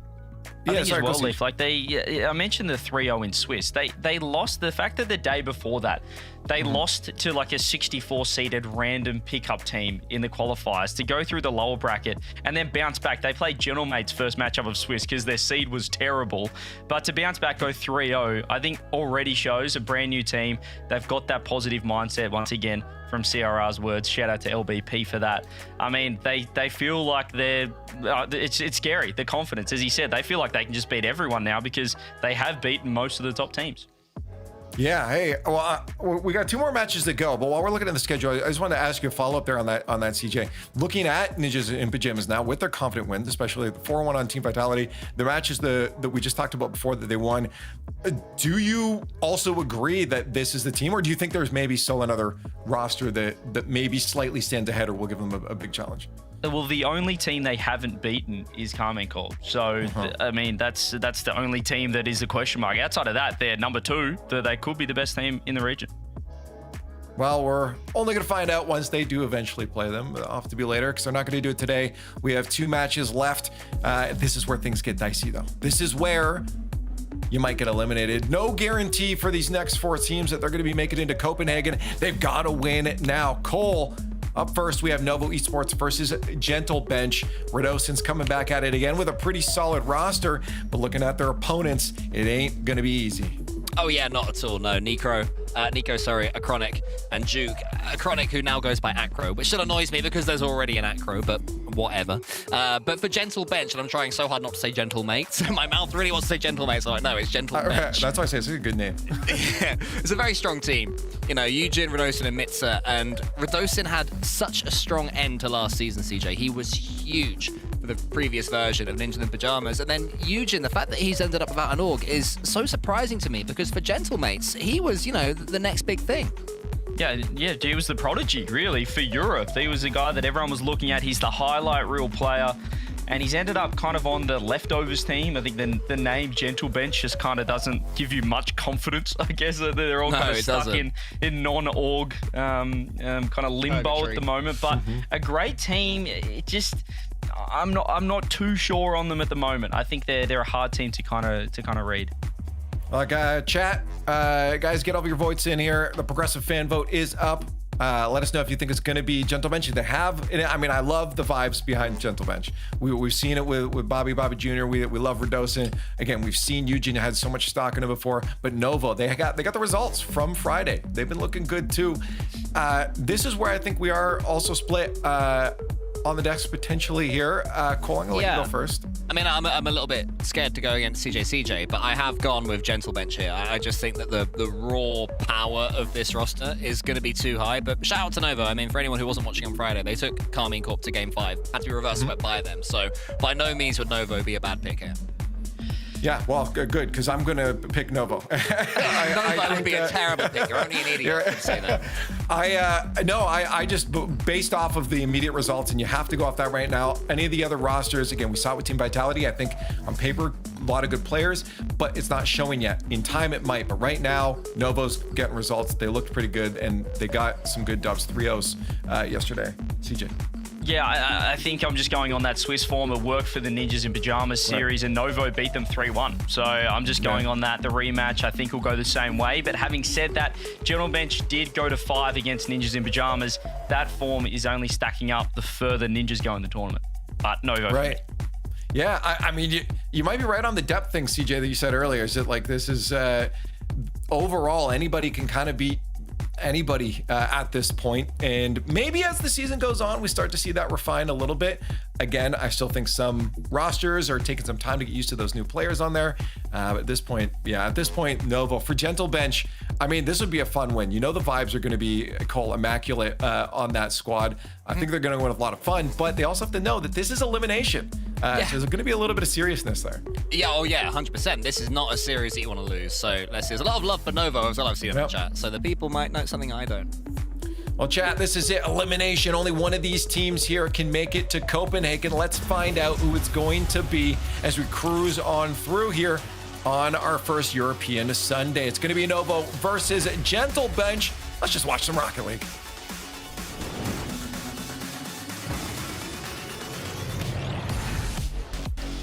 There we go then. We've had the fun times, we've had the joyous times of watching the teams that have already qualified. But now it's time to get into the elimination stage. One of these teams is going to Copenhagen. One of these teams is watching Copenhagen from home. Let's find out who it's going to be. Game 1 brought to you by Progressive.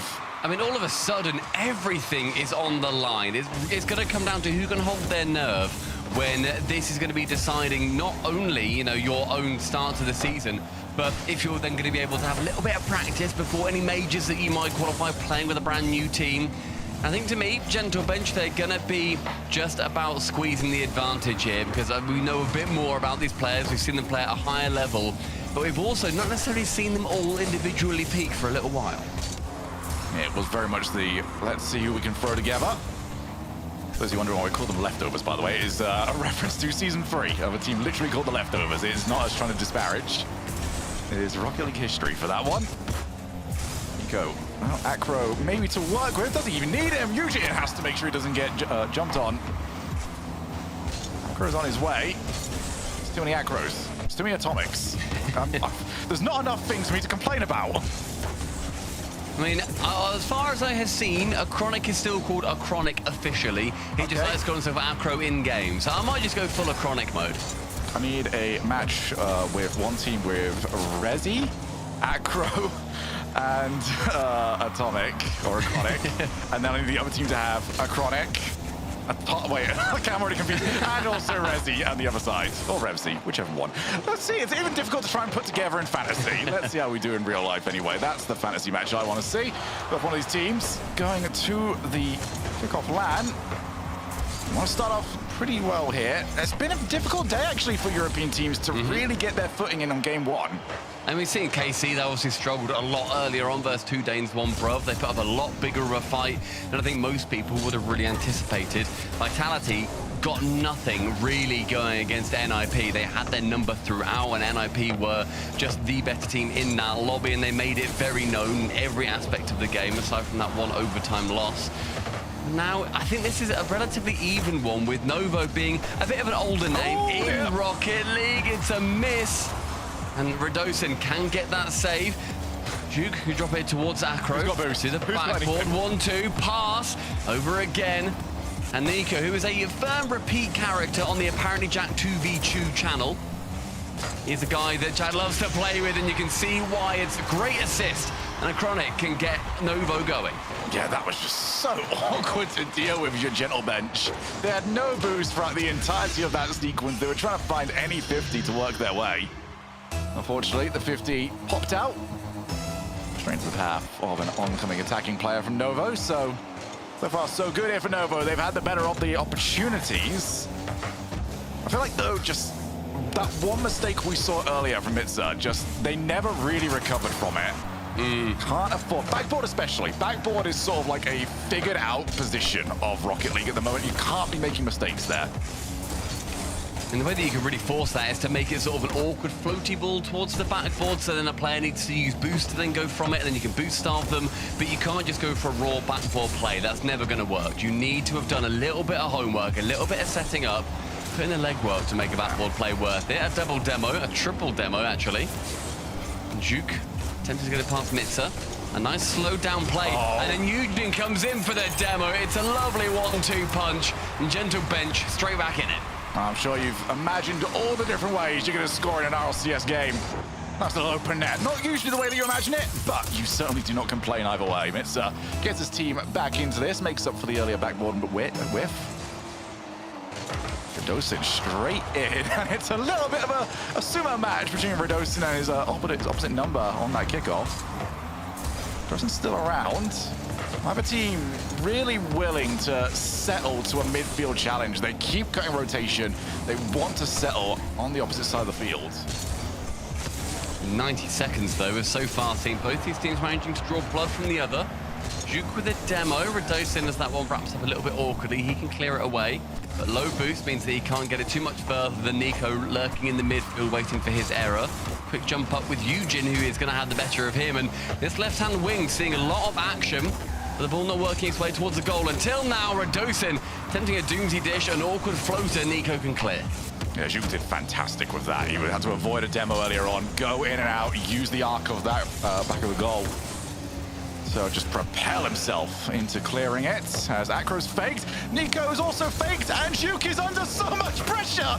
Well, a little bit of a miscommunication that almost went horribly wrong, but Juke's bailed his team out. Great play in the end. I mean, the fact that you've got 40 seconds left and we're seeing, you know, a good few chances, including players getting bumped, shows a lot of the ambition of these teams. As I said, there's a huge amount on the line with 30 seconds. Each one is going to be ever more important. Left-hand side, this time on the opposite way. Going to have the ball bounce quite awkwardly off Eugene into the corner side. And Acro, decent amount of time and space here, but Mitsa from the backboard is going to shut that down immediately. Yeah, he's having absolutely none of it.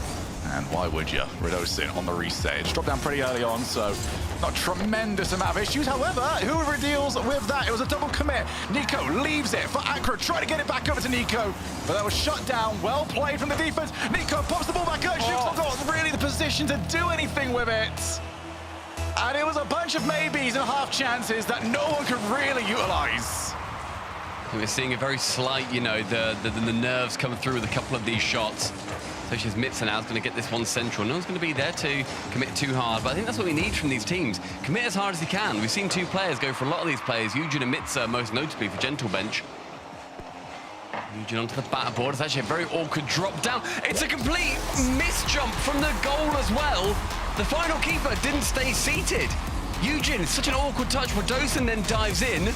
As does Eugene. It's a miscommunication. Novo, they take utter control.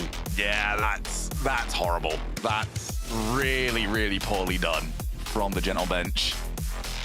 Just Eugene's touch. Radosin's assuming he's just going to try and like pop that up, you know, the old Diaz backboard air dribble. Eugene drops it down. I assume he thought he was fine. Just take the 15, no issue, but it's that split-second decision-making. And in that split-second decision, Radosin did not trust that Eugene had the ball.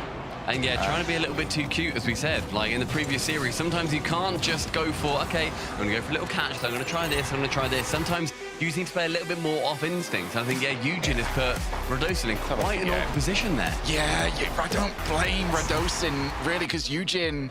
If Eugene gets down and gets to 50, then yes, Radosin has over-corrected for that. But Eugene wasn't anywhere near it. So Radosin's tried to save the play. He's got no way to it. And as you said, it just got a bit cute. You can go for that play, but you do have to execute it. And if you don't, Yeah, you're sort of the one that the finger gets pointed at. Yeah, I don't think that's the play that he was going for either. Because normally, if it hits the top of your car, but like if it hits the top of his car, you'd expect him to immediately jump to the floor and then go for the 50, whatever he was after. Instead, it sort of hits him, bounce off, then he thinks, oh dear. Yeah. oh, Bob. All right, we're here now. That's not the bumper of my car. That means the ball doesn't go upwards. That means I can't air draw. And that means, oh dear, I've got somebody chasing after me. That's not very good either. So getting to game number 2. And it is Novo Esports, who CJ can go perfect 3-0 on the day if Novo. No, no one wants that. No one wants that. It was actually, it was a majority on the desk for Novo, both from the actual panel themselves as well as you at home. It was the opposite way for us on the talent. I believe it was me, you, and who was our third that went for? What it would have been? That's a bit goosey. It's a little low. Goosey. Oh, it would have been Cole. Oh, he was literally on the desk. Yeah, yeah. Of course it would have been Cole. So, the only other guy working this weekend. We forgot Cole. Sorry, mate. My bad. That is actually very, very bad friendship from us. It's as far as you. That's what you were meant to do, you, Jim. Yeah. Send it, son. Oh, we've already got the pop up. Oh, he's got the double. Yes, he does. But Eugene, with 0 boost, but full hope in his read, gets to it in time. I mean, that was lovely play, though, from Novo. From the back corner, shooting just carries on, sets up Acro for that beautiful double. All-round stunning play from everybody involved from both teams. Eugene clears our way towards Acro, this right side. It's going to see him unchallenged for a bit. Low 50, Eugene has to avoid a bump, so Mitz is called into action. A nice touch from Radosin. He's going to rule the skies for now. Yeah, Radosin's getting to the ball. He's not really doing much with it at the moment. I know Radosin can be a little bit of a hot and cold player. I think you can say that about an awful lot, actually, this Gentle Bench team. Eugene especially. Very, very highly touted towards the end of last season. Just didn't quite show it when it was required from him. Brand new season, brand new opportunities. Game 1 obviously not going the way they were after. And I think these air dribbles need sorting out from the Gentle Bench. They keep getting them. And the reaction from Novo so far has just been, okay, we'll just let you. Because you're dropping the ball in the midfield anyway. There isn't actually a threat here. Realistically, if you see a player going up for an air dribble, your first thought should be fear. Like, yeah, I've got to get that. I think so far, though, we're seeing, you know, Gentle Bench go for it, and Novo are like, yeah, all right, that's fine. That was a lovely 100 boost you just used. Do you want it back at any time? Okay, no, we'll just take that ball off you. Oh, lovely play, though. Nico's got that well covered. Radosin just steals the 100 boost, so Nico's going to stay very low. And by low, I mean on nothing. Drop down pass! And Acro's got a great read. Well done to spot the danger. Yeah, that was fantastic. It's another lovely pinch as well. Mitza goes central, but the power means that he can just follow up for the pass instead. Zhuk gets rid of Eugene, that midfield player wanting to poach a shot. A close touch from Mitza. A nice play as both of his teammates are out of action and getting some demos themselves. Ado attempted a block. In this corner with 0-0, we're seeing this Gentle Bench pressure really start to build. Yeah, they just can't afford another calamity here. Going 2-0 down in this series. Not be what they want to do. It's the most obvious infield pass of all time. And Nico with 0 boost doesn't need any of it to get over there. Eugene goes for the pop. A little bit too much. And they've got the demo as well. So now they look to try breakaway. Jukes on 0 boost. Gets it to Acro, who scores. He just makes the goal wider. A brilliant play here. A lovely demo from the back. And Acro then ends up playing out wide. Goes lefties, low boost. But it just means Zhuk hit it. Just hit it. It does not matter where this goes. Just hit it forward and we can get the goal. Brilliant play across the board. Every player from Novo completely instrumental. Great job. Again, low boost and just making something of it. Not assuming low boost means that you're out of the play. It just means keep the momentum up and you can still do something for your squad. Radosin on the 50. Eugene. Again, I'm not convinced by these air dribbles at the moment. It's too easy for Novo. But it's one of those things of you don't usually give up on it because once it starts working, it will start working. It's not a question of tactics, it's a question of, well, are you doing it right? I like that from Nico. Fakes it out, Eugene completely keeps control of the ball. The near solo play against all three. It was well covered in the end by Gentle Bench. Mitza onto the reset, gets it round 1, but not the second. That seems to be a tail right now for both of these teams. One is beaten, but the other does manage to normally get that clear away. You need to get the demos exactly as Novo did. Oh, oh, he tried to pinch it against the crossbar to get rid of it. The crossbar's not your friend today, buddy. It turns the ball into the net. I mean, Rado was there anyway. He had to go for the touch. Oh, his plan was obviously to get that pinch away. Again, the plan is good. The execution is horrible. Yeah, just even like a split second, a tenth of a second earlier to that ball. And you're completely safe. It's going to do exactly what you wanted. Radosin can't afford to stay still. Oh, he tried to pre-jump, but Juke has re-established the lead. I mean, he's also made sure that he is repenting for his previous errors. Forces it through, faked out by Acro. The defense had to cover two possibilities. There's only one that was going to find the net. Final 45, Novo re-established that 1-goal lead. More than happy with that. Radosin on his way up. Awkward touch for everybody to deal with, but Acro, power here. Eugen stretches! Juke will secure it! But that is a call-out of the highest order. Acro saw Eugen and said, you are out of position. That's like the final goal in the Scotland game from the halfway line. Chip the keeper. Just send it. He's off his line. Just send it high, see where it goes. Might just to get helped in Rocket League, but my goodness, a lovely play. And we've seen two fantastic pinch assists here today. And that's just, it's disrespect. Oh, okay, don't do that again. Otherwise, you might find yourself in an awful lot of trouble with a lead that should have been down to 1. Should have been down to 1, but I mean, Nova managed to keep themselves very much in it. Going to be almost certainly winning this game. What a turnaround this has been for 3 players that last season they didn't make that much of a dent. And this time round, in their first online event, may well be qualifying for Copenhagen. 2 more games for them, and it is going to be tickets booked. They're playing great at the moment on Novo.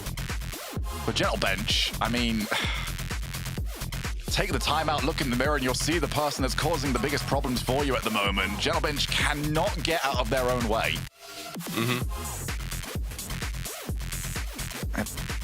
Definitely the play. I like the switch up towards the end. Like, they went from the air dribbles to, all right, we're not outplaying, so let's just get that ball into the air and try an air dribble bump. That's fine. Yeah. That can work for them. But the call out on Eugen being too far forward, it's a fantastic hit to get the ball beyond him, for sure. It should still not happen. I mean, I think that's that to me is it's a 1% error, which then does get punished fantastically by Novo. Yeah. I just don't think that Eugen thought necessarily it was going to be that immediate like ground pinch over. Seeing as every other touch in this game essentially is a pop into an air dribble. Every other player's been like that. It's credit to Novo, the fact that they went for something completely different. It was brilliant. But I don't necessarily blame Eugen that much by reading what was going on with the rest of the game and then thinking, you know what, maybe we can just go with the same thing. Sorry, bit of a live update. Yeah. Gentlemen just tried to call their timeout with 2 seconds before lobby start. That does not work. Yeah, the admin just said, too late. No. No, too late, mate. You need to do it in the first, like, 10 seconds or whatever it is. They are informed of that going into lobbies. I did also notice before we started this one that there was an emphasis put on by the admins of, you guys do have timeouts. Probably caused by KC earlier on, and 2 Danes 1 Bruv not calling any in their Game 7 series. But yeah, a timeout wanted. A timeout, well, not actually called. Not in time at the very least. Seeing Radosin with a car change. He's gone to the Funkmobile, which I do appreciate. It's a lovely looking Fennec. Juke's going to get this one central. He wants to see more of that Funkmobile. Eugen a high pop. On the side of Acro, straight onto the backboard. Juke has to get a touch. That is a lovely touch away as well. Ooh. And the double demos from Acro mean that mid-set is left entirely on an island. He's done great with it. Keeps it in the blue half. His teammates now return. Eugen wants that challenge, does find it. Certainly no credit for figuring out where that ball is most of the time. As Nico 0 boost, no problem whatsoever on the save. Acro, that's such a testing hit right there. So often when you sail straight past it as the ball dips beneath your car. Yeah, it's turn-based Rocket League at the moment. Whose turn is it to try and go for the outplay next? Whoever it is, they need to make sure that they don't just beat one player, they have to beat the second. Been a fantastic show of defense, I think, for a good few of the shots that have come on. 30 seconds elapsed. Shoot from his own backboard. Radosin wants to wait and lurk, see what he can do. Does get a dunk. We've seen Rado be that pain previously as well, especially at the World Championship last season. He was getting in front of every player that he possibly could, and a quick snapshot from Nico tears Gentle Bench in half. Yeah, let's have a look at this. Mitza just wanted to get rid of it. He's not done anything wrong, but Radosin just didn't figure out, am I supposed to catch this on the wall? No. Am I supposed to rotate back to net? Just that moment of hesitation left the door open for the shots. And Nico's not required a second look this series. If he's got a shot on target, he's taking that shot on target. Acro looking for the flick. Oh, that is a really good flick. And Radosin, well, he's done incredibly well. Mitz is out of position. He's not going to be able to be passed to. So instead, Eugen's got to take that by himself. Now Duke's turn. That flick's not quite as good, but it does level it up for another one. That option was taken away. It's a good idea there from Nico. Tries to go for one of those awkward bumps. And Zhu with a double tries to wrap himself back around. Seeing Novo really go for those backboard plays. And he said earlier that, you know, the backboard in Rocket League is near enough solved. I would agree until I then look at Gentle Bench. Yeah. They are leaving it remarkably open. It should be at least more solved than they've currently got it, which is a bit worrying right now. Especially, it's not even that. It's actually when the players slow down as well. We already saw Radosin for the first goal here. Just got a little bit of a hesitation. We saw it happen to Eugen when he tried the catch. Oh, there's something about over here that they just don't like. It's open again. It's quite an incredible pinch into the ceiling, and the speed from Acro is remarkable. All of a sudden, Zhuk is there, has to tap it down. An unfortunate ghost hit from Radosin. The server says no. And 2-0 for Novo in the third. Yeah, that one's got nothing to do with backboard defense, to be fair to them. That is just a 50. That is a rocket ship towards that backboard. And Radosin, his first touch, left that far too open. That one, however, a lot better. All right, well, if Radosin's not getting good touches on the ball, you can send them off to go and get an even better one on the opponents. That might be the change that's required here, because Gentle Bench, if they can't get something going in this game, are staring down at a sweep. I mean, the speed so far from Novo has been fantastic. You know, they've worked through without any of these overtimes. They're just getting each game done. In fact, they pretty sped up that timer so that Radosin couldn't call in one of their timeouts. But they really have been an incredibly fast team. It has been brilliant to watch. Nico, an attempted double, unsuccessful. With 90 seconds, Gentle Bench can't work their way out of their own half, and Eugen with a massive miss. Lucky it's not 3. Yeah, he's either the bravest person I know or the least coordinated. I'm not entirely sure which one that was. Oh, dearie me. They don't need more of those at the moment. They need this to be clean. They need Radosin to do something magical right now, but it's straight into the path of a pre-jumping defender. Vince is going to try his own. Nico's already there for it. Eugen now trying to take over. Has to skip past his own teammates. Just where does this work? Shuk's already on the way past. 0 boost, 0 help. As Nico's not going to overcommit. Instead, they back pass to Acro, who turns around and realizes, okay, boost. Well, now you decide to turn up for me. It's on the left, wants to get a pinch central. Ends up going awkwardly around the side. Nico is waiting on the backboard, thinking, oh, that's what you're meant to do. 35 seconds of Radosin carrying it over 1. Zhuk into the corner, who plays fearlessly with no boost. That's pretty much all they've done so far in this one is 0 boost, take the 50. Why not? I mean, if you're in the corner, you don't need to overplay it, especially when you've got the lead. They have to come to you, and there are very few positions that ball can end up after the 50 that aren't in your favor. Against Sealy, Radosin is, yeah, he's really going for this now. Oh, why not? Demo Nothing's on working, Eugen. but they're out of time. Yeah, demo on Eugen as well completely shuts down the attack that was just starting to bud. 3-0 for Novo over Gentle Bench. One more, and they're going to be heading over to Copenhagen for the kick-off land to start off RLCS 2026. And Radosin, fair play, lad. He's immediately put in timeout in the chat. He's put toot. He did put toot. I didn't want to mention that, but he did just write the word toot, and then the admin said confirmed, like a robo admin. I mean, they need it. It's not working at all at the moment. And it's one thing to have an offense that's not clicking. It's another thing when just everything defensively isn't going right for them. That second goal, we can ignore. That's just Sometimes 50s are horrible to you. Yeah, but is what the it is, amount yeah. of goals that we are seeing from that General Venture conceding that are just... Okay, why have you done that? Also, can we talk about the camera quality that I just saw right there? That was lovely. Oh my goodness, there has been some money put in this. Yeah, that's Econ, clearly using... He's a streamer as well. So, you know, he's making sure that he is looking as best that he can. I love that for him. That's beautiful camera quality. That is really nice lighting. Love that light bar at the back as well. Oh my goodness. Anyway, the Rocket League. Yeah, the Rocket League. Sorry, yeah. I mean, that definitely looks better than the Rocket League General Bench have provided to us to this point. They now need a reverse sweep. If they do not do that, they will not be going to the kickoff LAN. Instead, it'll be Novo heading on over in their place. And Nova right now, they look more than worthy of that spot. They're playing brilliant. Yeah. Sure, I'd like to ask your opinion on a word that I'm about to use. Is it? Okay, that's a dangerous start, but yes, let's go. Okay. I can sense all of the Blast production officers just tensing up. Everyone has tense. Oh, what's he about to say? I'm going to say, for Gentle Bench, I described them as uninspired. Would you agree right now? I would. I would. I think, especially considering we were maybe a little bit spoiled earlier on about seeing how teams can maybe start a little bit slow between 2 Danes, 1 Bruv, and also KC, you know, they were doing the exact same thing where game 1 was not very good, but they adapted, they changed, and I think we saw 3 or 4 different versions of them throughout that series. Gentlemen they've tried nothing, and they're all out of ideas, which is a bit worrying. Yeah. I think that so far we've just seen, I mean, my biggest thing for Nova is their speed. They've been so fast. Like, whenever there is a ball that is like rockets out somewhere from some rogue 50, I feel like 8 times out of 10, we have seen Novo get to it first. I think, weirdly, a team with Radosin want to see more control almost in this game. They're wanting it to be a little bit more Rocket League painting by numbers.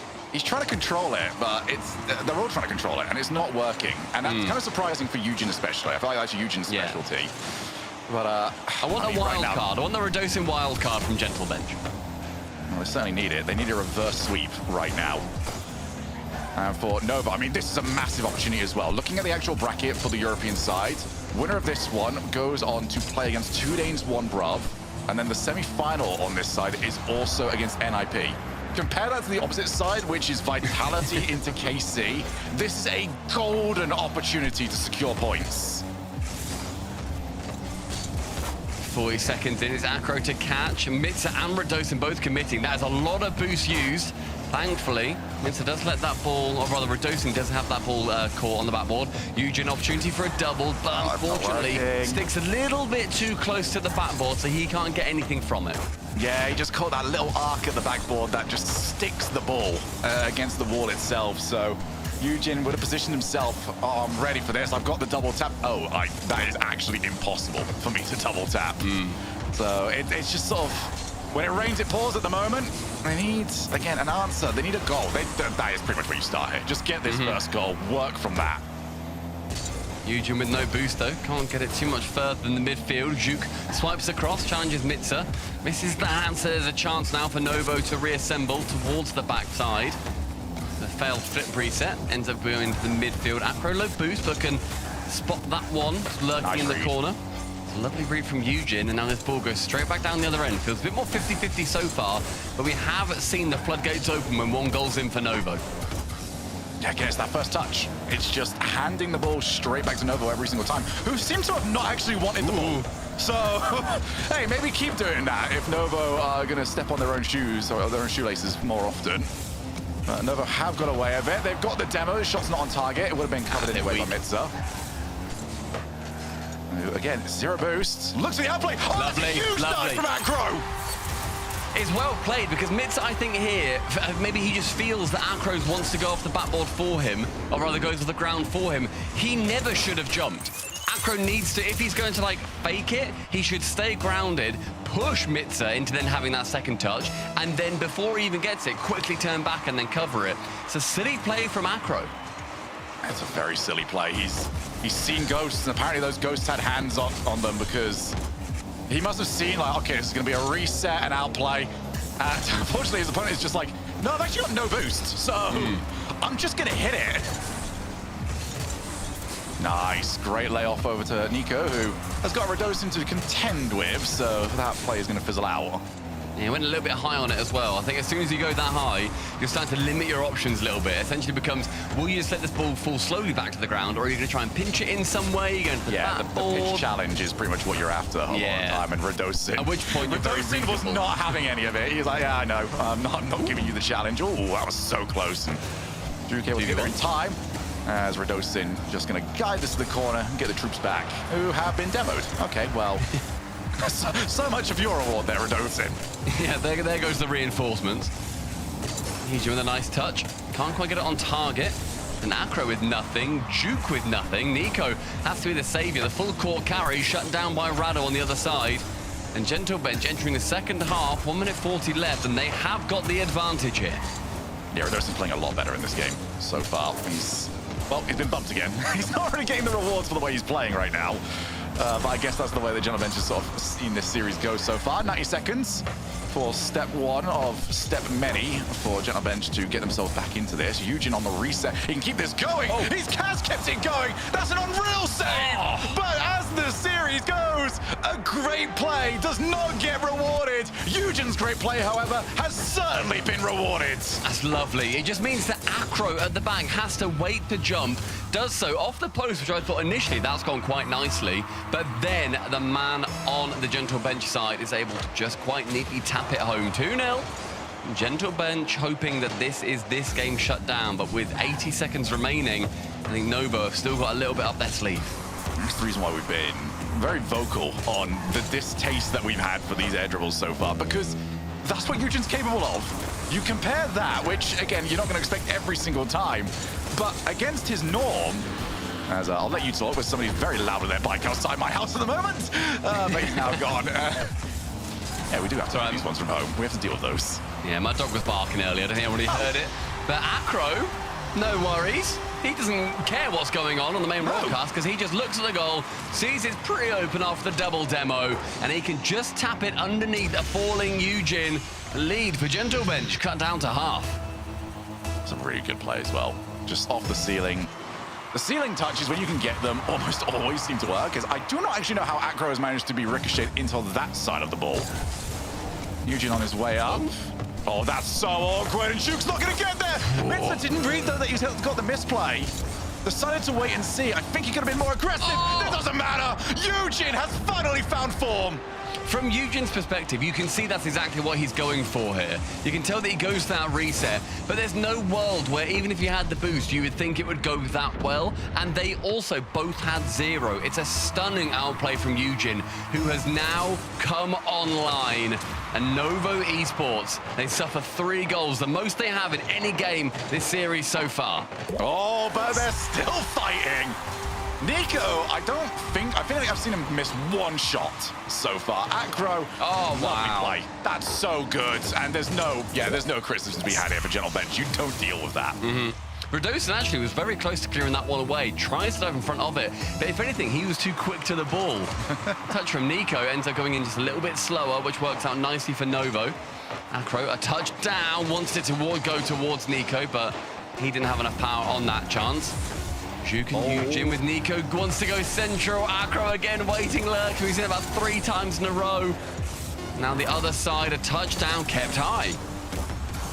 Yeah, not intentionally, but he's going to finally drop down there for Gentle Bench. So there's one. That's one. They've played a lot better. This is finally Gentle Bench actually involved in this series.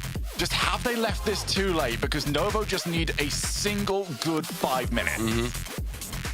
After Radosin dropped a toot in chat, they managed to get their goal. 100% toot ratio on the win streak. Yeah, put that on the stat sheet, D-Rep. Thank you. How dare you. Yeah, Novo. I think in that game, just a little bit outclassed, and the difference maker, without a doubt, was Eugen. Yeah, I struggle to really criticize Novo too much here because you can sort of settle into a rhythm, especially when your opponents aren't necessarily playing up to their own standards, where you adjust and you start playing around. All right, well, Gentle Bench have not got X, Y, or Z correct in the last 15 minutes, so we're going to stop actually looking out for it.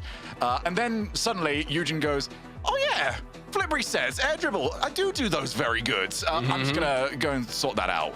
But this is going to be a heck of a fight back if Gentle Bench can do it. I think they've got the talent for it, but Novo seem pretty solid, pretty consistent, and it's going to be up to Gentle Bench lifting their own level, then expecting Novos to come down. Yeah. I think that so far we're now seeing Gentle Bench matching what Novo have been putting up, whereas before, and I think Novo stayed at a pretty similar level. We did see a couple of errors from them, I would say, that we didn't see in games 1, 2, and 3, but this is game number 5, and it is going to be a different vibe entirely. Again, one more. Novo head over towards Copenhagen, and Gentle Bench are going to be out of our first online qualifier. There's a lot of work to do for the rest of the season. Usually top 6 gets you in a very nice spot, even if you are not necessarily in those top spots. Both of these teams, especially whoever loses this, will be looking at this and being desperate. Please, Europe, get that 5th spot. We might very well need it in order to head over to Boston. Nico's got options. That's the wrong one, though. That's Eugene, who is reading this game very well. I will say, the car does sort of blend in a little bit to those backgrounds. So I was watching that, I was like, I didn't see Eugene either. I think Radosin as well, he's making sure that the Funkmobile fits in perfectly on this map. It's a great pass from Acro, though, to Nico, and towards Acro off the side of the Gentle Bench player. Zhuk technically on target, but ultimately just to pass to Rado. Rado, the slowest attempt to get to the reset, but that's really slowed everybody up.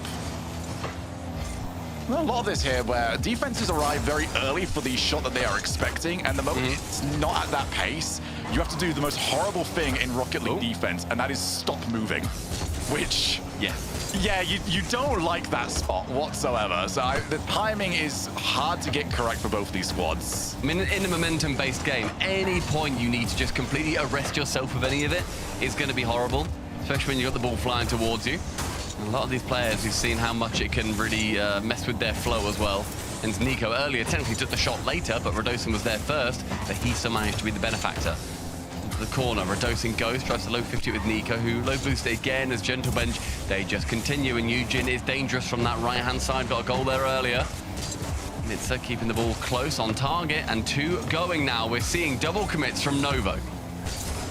That's a great challenge, though, from Acro to get them out, and Eugene, nice little pop. Guides that back to the corner, no issue this time around. Gentle Bench are doing less, and it's producing more for them. They are not overplaying this right now. It's getting them more space. They're not as easy to read. Eugene's got plenty of time right now. Zhuk's on the way, and Zhuk's fearless. He loves a pre-jump. He loves that first-man challenge. Zhuk now against Radosin, who's very low boost. They're going to try to get there, but try as you might, you are just a spectator to Zhuk's backboard hits. Goodness gracious, Zhuk, to the backboard. Radosin with nothing has to jump and pray, and God smites a goal against him. Halfway through, Novo with 1, and it is Zhuk with magnificence. That's great use of the time as well. He saw that Radosin was on the way back, but Radosin has got momentum, as we were previously mentioning. You go backboard, Radosin has to hit the brakes. He now can't cover that top corner. And guess what? Zhuk can hit that top corner off the backboard. That's just fantastic. Not rushing, not panicking. Well done. And speaking of not rushing and not panicking, that defense just wait for the ball to come over to us. Nico should be the first one to it. Decides not to go. Oh, the miss! And it's a shot on target! 1 wibble, 1 wobble, 1 goal! That looked like a choreographed dance to the back. Look at Zhuk and Acro both dive at the exact same time, and Mitza knocks down both Skittles with 1 ball. Brilliant play. Gentle Bench back in it. Is it turning into one of those days today? With everything on the line, that opportunity on a very favorable side of this bracket. I say that as if 2 Danes, 1 Brub are going to be easy for anybody to beat, but I know who I'd rather go against at this moment in time. Acro, 0 boosts. He does get the 50. I don't know how that's worked for him. Radosin's on nothing. Where is the boost going? Have we suddenly started producing less on the field? Why is everybody out? There's a boost shortage, and Nico manages to grab enough of it to whip a shot top corner. But all of a sudden, it's dangerous until you look at the boost totals, actually. And Radosin had absolutely nothing, neither did any of Gentle Bench, and now they are being repeatedly demoed. Yeah, Rlcs was like, can I get this over to my teammate? No, my teammate's also got absolutely nothing. Eugene's not enough. Low 50 again. It just popped a little bit too far away for the follow-up. Jamage, get this. This is the moment you really start to believe. Rocket League does tend to flip that quickly, no matter how rare the reverse sweeps are in a best of 7. As they've both gone, they've both caught each other off. They're both in an awful lot of trouble. Nico shoots, and Gentle Bench have caused their own problems again. It's a nightmare. Both go, both miss, both end up with nothing. And Nico spots an opportunity, slams it top corner. It's 2-1 and Gentle Bench, goodness me, you cannot make those errors. 46 seconds, stands behind Novo and their first LAN. Yeah, Nico has not required a second invitation. Unfortunately, Gentle Bench have been happy to send out multiple. Over the top from Eugen. Had that spark in the previous game. Has he got anything else? Rlcs low boost. I feel like that's not something I have to say anymore. It's just sort of implied. Rlcs back to the corner. Mitsa, work backboard, but I feel like the infield was available. Yes, it would have been challenged. But 22 seconds, Stumpy Goblin, and Gentle Bench will not want to go out that way. It's going to be a nightmare if that does happen. A good bumper 10 from Rlcs. In his final 10, the ball is in their half. They do not need this. A dunk on target. Juke there, make any contact and you make it harder. Final 5, Nico keeping control. Up nice and high. Eugen, a reset. Not quite round 1. A Chronic can keep it high. Rlcs cannot. Novo Esports, welcome to the kickoff LAN. We will see you in Copenhagen. What a series from Novo Esports. Rock solid the entire way through. They set the standard, they set the bar, and Gentle Bench could not match it. Yeah, that is a brilliant performance in the end from Nova. They had a slight wobble. We saw the toot come through for Rlcs and Gentle Bench. And in the end, they carried on playing their game. They kept it chill. And then they just let the ball come to them. Gentle Bench, they were not putting up too much aggression that couldn't be dealt with by just giving it a little bit of patience. And how exciting. That is going to be all 3 players as well from the old Liquid squad back on LAN for the first time in years.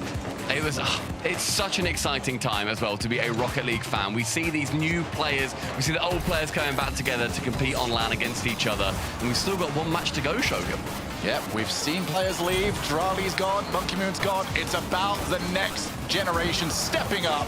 Novo Esports doing exactly that. We will see them in Copenhagen.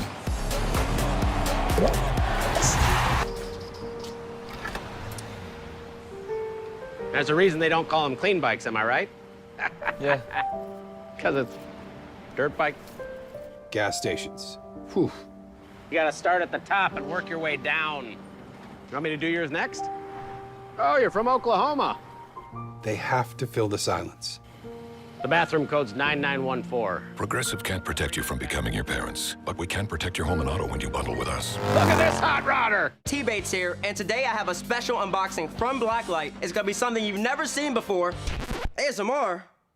Let's get into it. Oh my gosh! Sorry, oh my gosh. It's cool. These are the instructions. It's a piece of art. Smooth as silk. And now, for the finishing touches. The Athena Pro. Blacklight. Rlcs. Available for pre-order right now.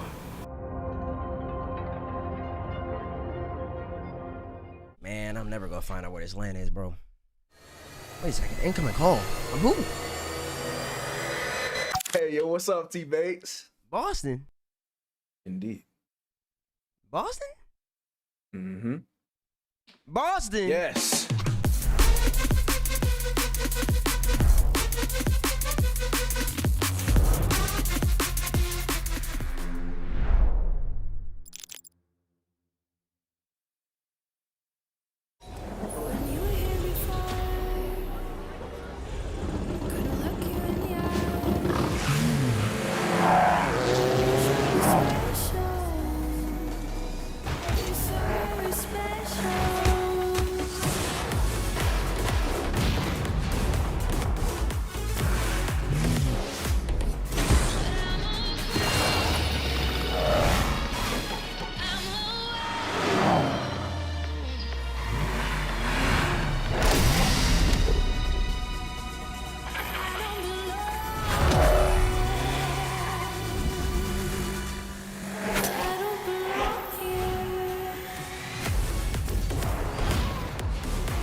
A team is down. Gentle Bench could not overcome Novo Esports, who have been having quite a good fight over the past week here, and they carried on 2 days. One Bruv will be their next matchup in Copenhagen. And to talk about that, I've got Juke with me. Hey, dude, yeah, big smile. Yeah, you earned that. Congratulations on making it to the LAN, buddy. Thank you. Thank you very much. I'm so happy. Like, really, this is our first LAN with Nico.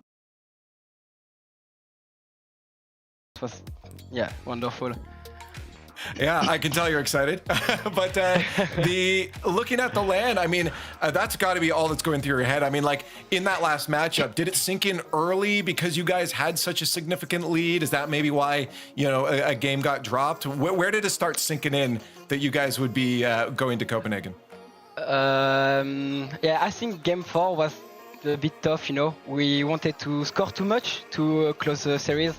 But yeah, so we did a wrong step, I would say. But after we take a chill, we take a big brace, and yeah, we just get back on top on game 5, yeah. Mm-hmm. And yeah, we just played our game and it worked. We were a bit shaky, of course, but it worked. So it's yeah. I'm sorry. Hey, you got to a LAN. It worked. That's all that matters. You don't need to explain it anymore. Exactly. Yeah. Exactly. Well, I want to know about the team, though. Talk to me about the team in general, how it came together, the story behind how you guys got to this point to be Novo Esports. Okay, so I'm gonna be honest, I didn't do much try this off-season. So Nico and Acronic were in a duo. And I was kinda chilling in this off-season. I was doing many try or some. I did 2 scrims in the entire off-season, and they picked me. And we start working on finding a coach. We took Beyond, and after we worked as hell to get better and better. Novo called us. We signed with them, and yeah, here we go. Now we make top 6, Copenhagen. Come on. Yeah, let's go. You know, it's huge, man. Yeah. I mean, this is massive. I mean, to be able to play in a LAN environment as well. Not only is the win big, but now being able to play in across from the other players. How are you feeling about that? What are you thinking with the fact now you got to face down the actual person on the other side? Does that feel intimidating to you or exciting? Not at all, just exciting. Or honestly, with Copenhagen, we think we can make more than top 6, maybe get a top 4, you know, for the major. Because I know we make LAN, but there's still some points to win for the major. So yeah, we feel confident, to be honest, and we have 1 month to work. So we're gonna give everything that we got. Yeah, no, I mean, at this point, you guys are just gonna be riding on the good vibes. There's gonna be some work to put in here. You mentioned your coach Beyond, and that you guys looked for a coach. That's obviously a thing in Rocket League that's very important now for you guys. Why was that such an important thing to make sure you had that backbone to the team? I think he has a point of view that us player we don't have. So it's really important to have a coach. And when we tried Beyond him, it worked well with everyone. We said, okay, in Montali is not that type of coach, you know, but in the gameplay it was really great, so we went with him.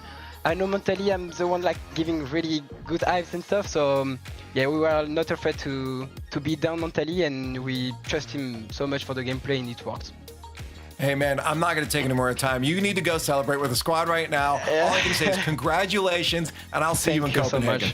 Thank you so much. Bye bye everyone. Thank you.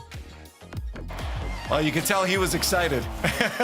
He was just a bit. He was definitely all they're feeling right now is vibes and happiness. I think the fact that Stumpy, this comes together so last moment for him. He said he wasn't even like scrimming a lot, and to be able to now make a LAN has to feel incredible.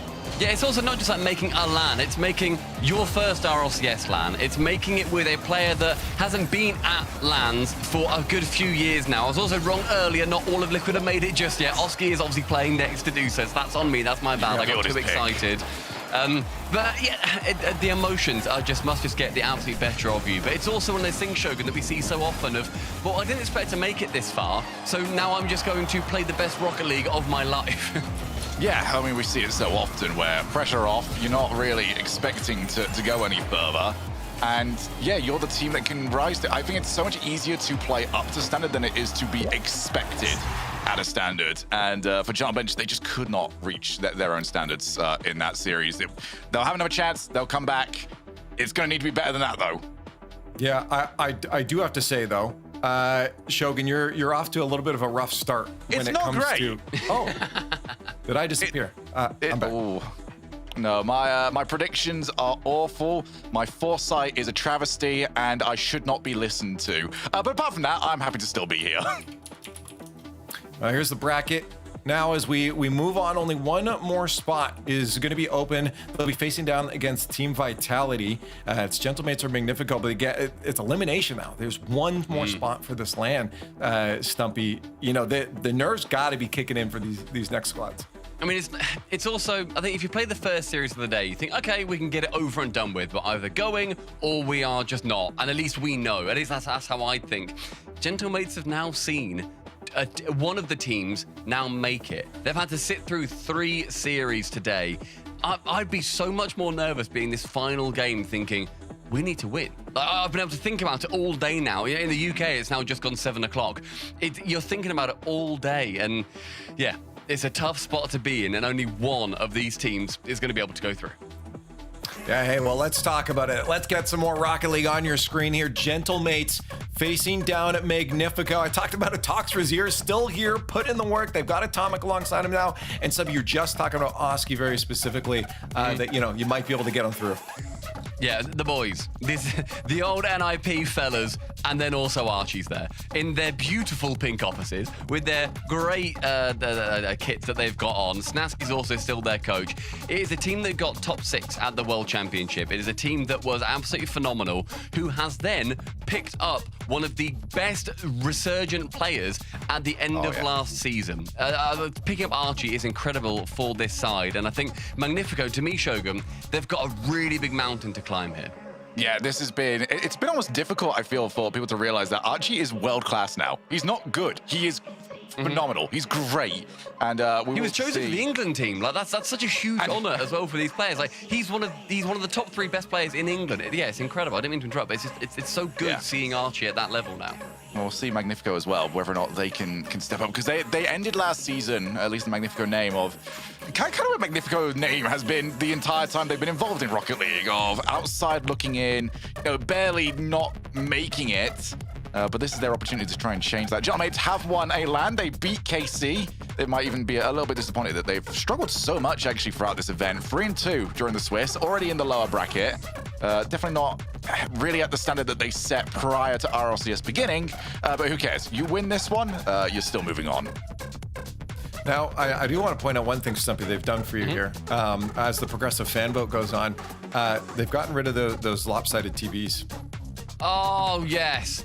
Oh, thank you, Phil. They're in a different room. They didn't just think, you know what, yeah, we'll give them a little adjust. They thought we need to demolish the building and start again. Somewhere, those TVs are more lopsided than ever. No, I can't deal with it. I just wanted to give that one to you. give you a dub today because, yeah, off the predictions there, you guys took an L before here. Shogun, how you feeling on the day right now?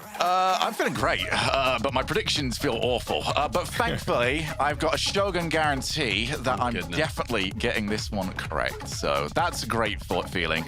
Yeah, it's nice that I'm giving that to myself. Do you want to give the chat a little bit of a tip of which way to go then if they're trying to vote right now? So the team I'm voting starts with M on their prediction right there. So on the progressive fan vote, an M at the very beginning, and I'm going with M. Okay, fair enough. Yeah, pretty much. Yeah, this is the last spot though. I mean, this is, you know, there's smiles. We see it from Nas all the time. Like he's generally always very happy. Guy, you saw it in the Ninjas in Pajamas room. That's why I said that room has an aura to it. But I think Nas might just have that kind of aura to him that he brings good vibes. So that's going to be needed here because it's down to the wire, elimination. You lose here, you don't go to Copenhagen. You got to watch all your friends have fun together at a party. So who is it going to be? Who is that M that you were talking about here, Shogi, that's going to make it through? Well, They're actually gentle mates all the way. The Shogun guarantee is that I don't ever learn my lesson, and I don't go off recent form, and I only ever go after who won the most recent event. Gentle mates are going on through to Copenhagen. Yeah, I think I'm gonna have to line up with him on this one here, Stumpy. Are you gonna curse him by running the desk down here? It's two NIP alumni. They've picked up one of the best English players currently. It's going to be Gentle Mates. They are a fantastic team. I think that Magnifico as well, they're going to have a slight buff. Of course, two of their players playing for Team Germany at FIFA E. We saw that work with Netherlands a little bit earlier on.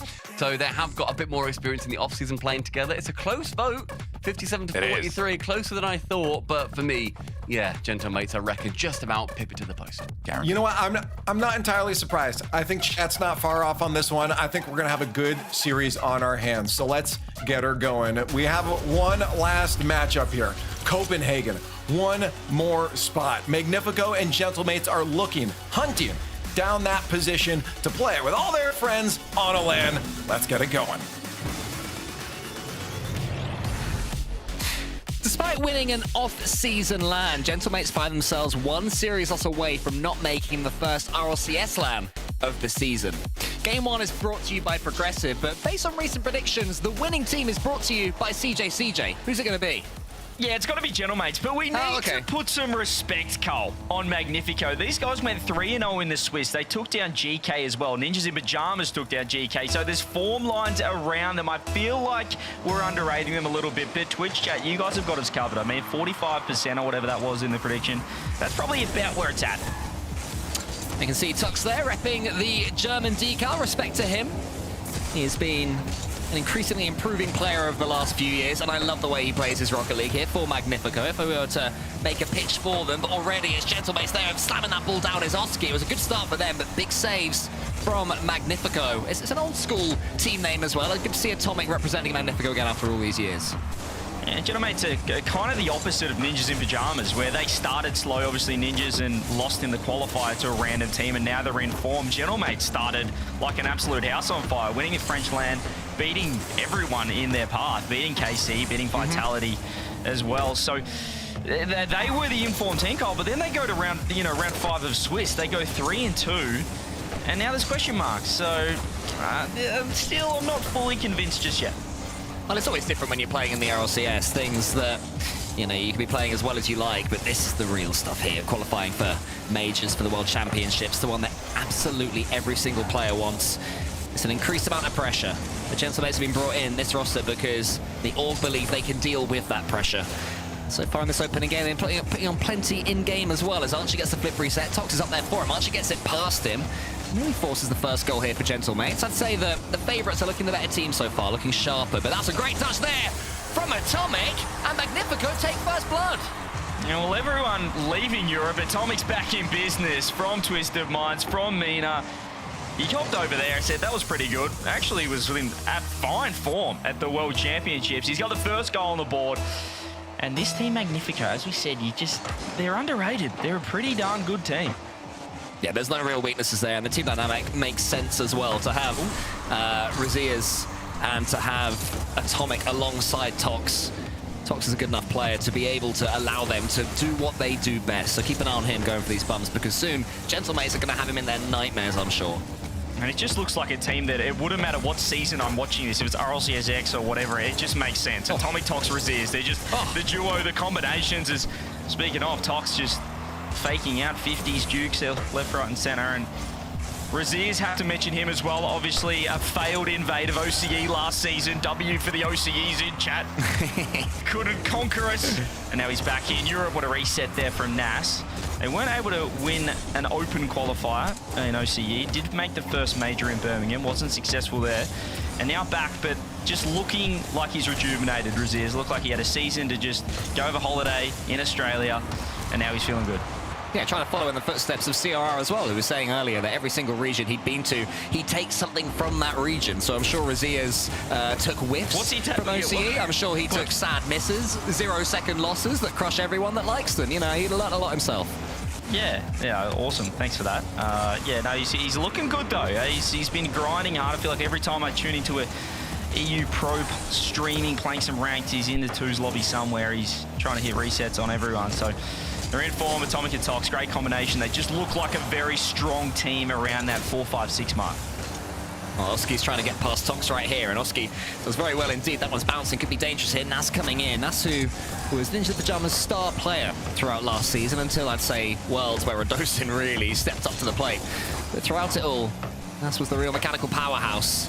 But at the moment, he's having to do some defending. He needs to get his team back into this one. He gets it towards Archie. Tox will be there. Again, just getting in the way, being frustrating for Gentlemates.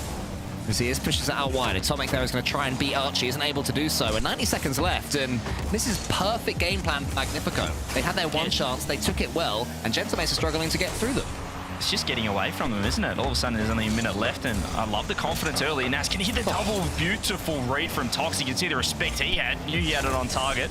Here's the pre-jump from Oski, but Atomic's read it straight away. They are so confident. Love the car body language, if you would call, of Magnifico. They're just no hesitation, ready to go, and they're really trusting each other.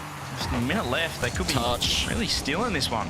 Yeah, the first touch at the moment from Magnifico is fantastic as well. Atomic there could have been in a little bit of trouble, but he put it right where Gentlemates didn't want him to put that ball, and was able to boom it away to safety yet again. And they are definitely keeping this star-studded Gentlemates roster, this recent LAN winning Gentlemates roster, completely at arm's length. As Rlcs again gets over the top of them. He's seen that Gentlemates are chasing the ball the whole time, unable to really bring it under their spell. Gentlemates up 5 shots to 4, but nothing to say on the scoreboard. Here is Nas.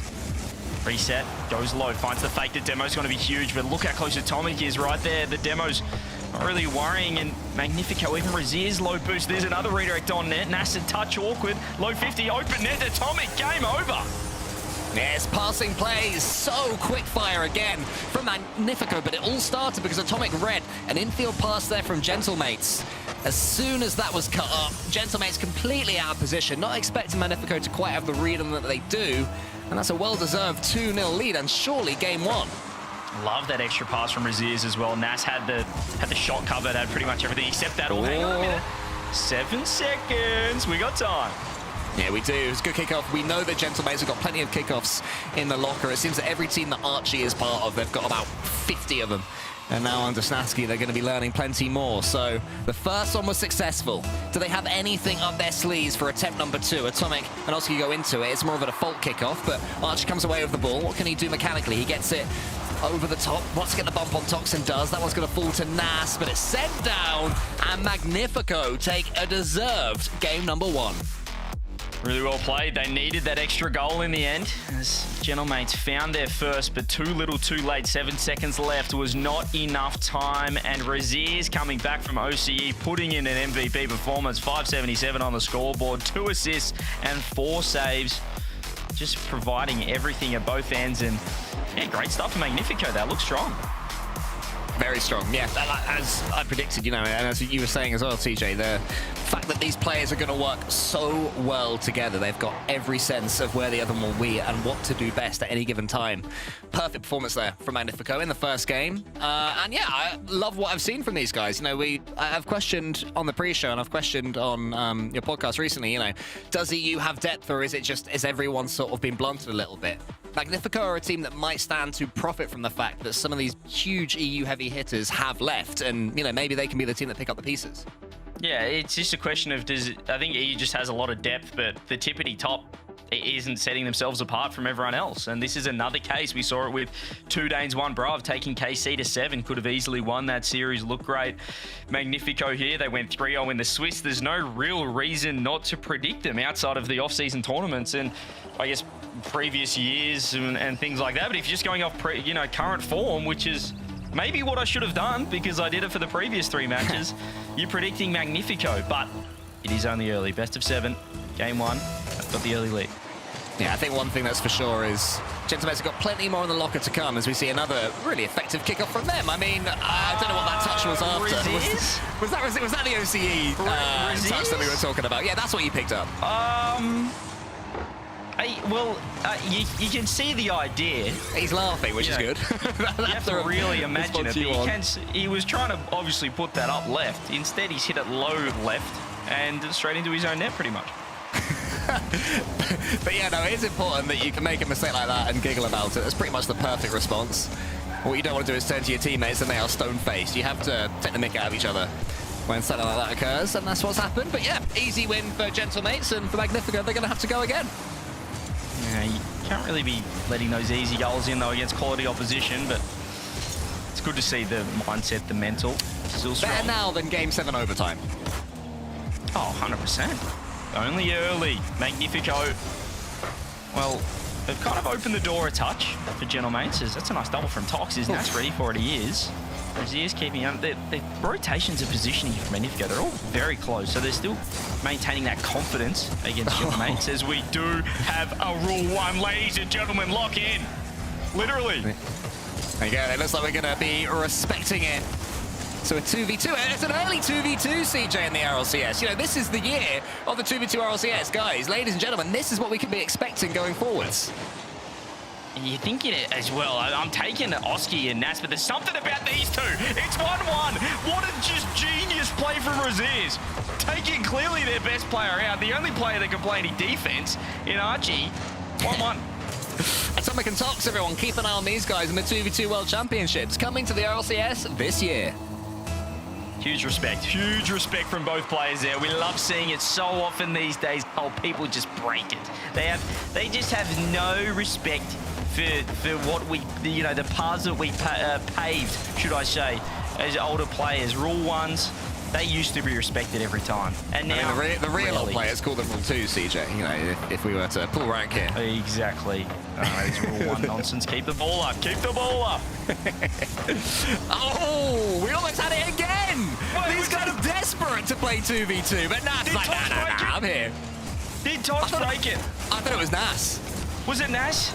I think it was Nass. Yeah, we'll get a replay of that, I'm sure, after this game. So keep an eye on that one. But that is outrageous. 2 2v2s in a row. You can see why Gentlemates would break it. Nass is like, nah, I ain't touching you guys 2v2. You're too good. I mean, it's a great strat. Maybe they've worked on it. Maybe they've workshopped.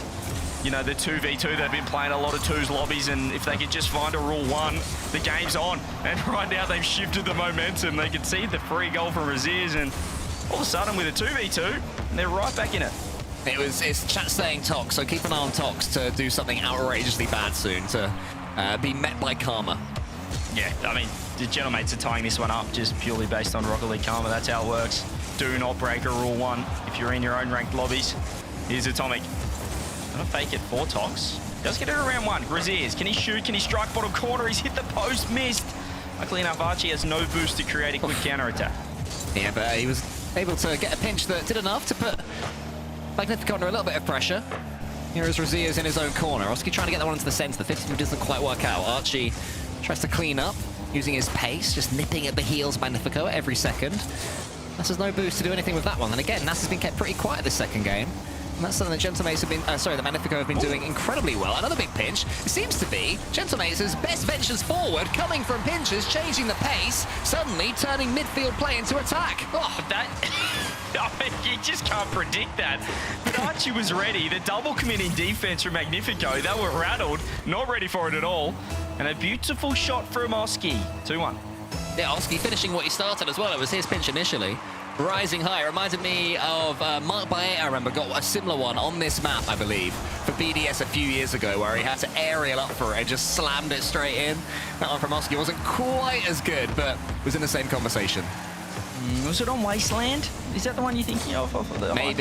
Maybe. It's definitely Mark Baeta, I know that. I think it was a Wasteland. I've got a memory like a cat. Do they have good memory? Okay. Yeah, fair enough. Either way, lovely play there from Oski. Here comes Archie trying to get that one straight in, and he's done it by Tox. Karma. Was that an own goal or was it bar down? Yeah. I didn't have another quick look at this. It's the Karma own goal. Yeah, he's own goal that. There it is. Do not break Rule 1s. There you go, everyone. We can support Tox again. His camera's also busted now as well. It's all going wrong for Tox this game. Yeah, he's just the mentality has to have taken a hit there. Oh, here we go. Archie downfield redirect. Rlcs ready. Still only a 2-goal game, but Gentlemates well and truly in control. Felt like a bit of a game 1 warm-up here, Cole, because now they're actually firing it, or finding the net, should I say, firing true. And things are working out. I like this from Oski. He faked the shot, instead he's accidentally basketball dribbled it straight to Archie. 4 boost, not much to work with. 45 seconds though. Gentlemate's very happy where this ball is right now. Yeah, Oski able to sit so deep as well, while Nas and Archie are just sweeping from side to side, trying to make sure Magnifico stay penned back in their own half. Here is Oski, waiting for his moment to come forward and shine. He's faked out by Tox there. Good flick as well from the German. Archie put that one to the side, just trying to steal a few more seconds away. Gentlemate's showing that excellent game management. As Nas is in their ears going, don't overcommit, boys. We should have this one as long as we don't do anything silly. 15 seconds. Atomic looks for the bump. Raziz already up. Here we go. Raziz has to fire top right. Oski ready. That was their one and only chance to keep themselves alive here in game 2. But Gentlemates, too good. It was a chaotic game 2. We saw a rule 1. We saw a broken rule 1. And Gentlemates coming out on top. Might be a goal here for Magnifico. They get one to take forwards. Do you feel, you know, from when you were a pro yourself, do these goals matter? Because I always feel they must. They must give you some sort of, like, yeah, we can do this. Yeah, I think it's just nice for the mental to see the ball go in the back of the net, you know, regardless of whether it is meaningful or not, whether the game's already over. And it always looks good on the scoreboard. So, it does. Yeah, and it's fun as well to get the ball straight in without bouncing. It's like, yeah, I meant to do that. Yeah, maybe you're... What are you again? Grand Champ 1 now? But yeah, I mean, just keep the ball up, Cole. I mean, whatever makes you happy. This one time, I hit it before it was rolling. Okay, it was really cool.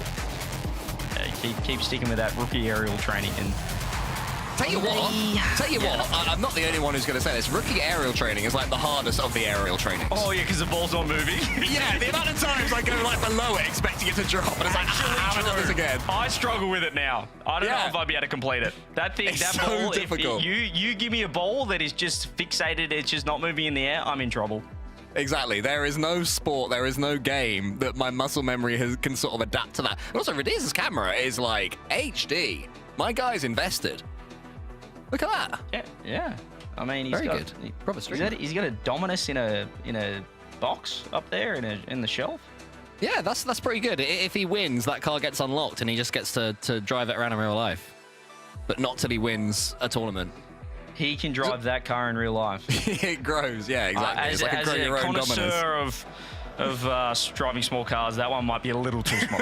just from the eye test on that one. But here we go, game 3, tie series. Gentlemates look warm. I need to see more now from Magnifico. You can't just rule 1 your way to victory.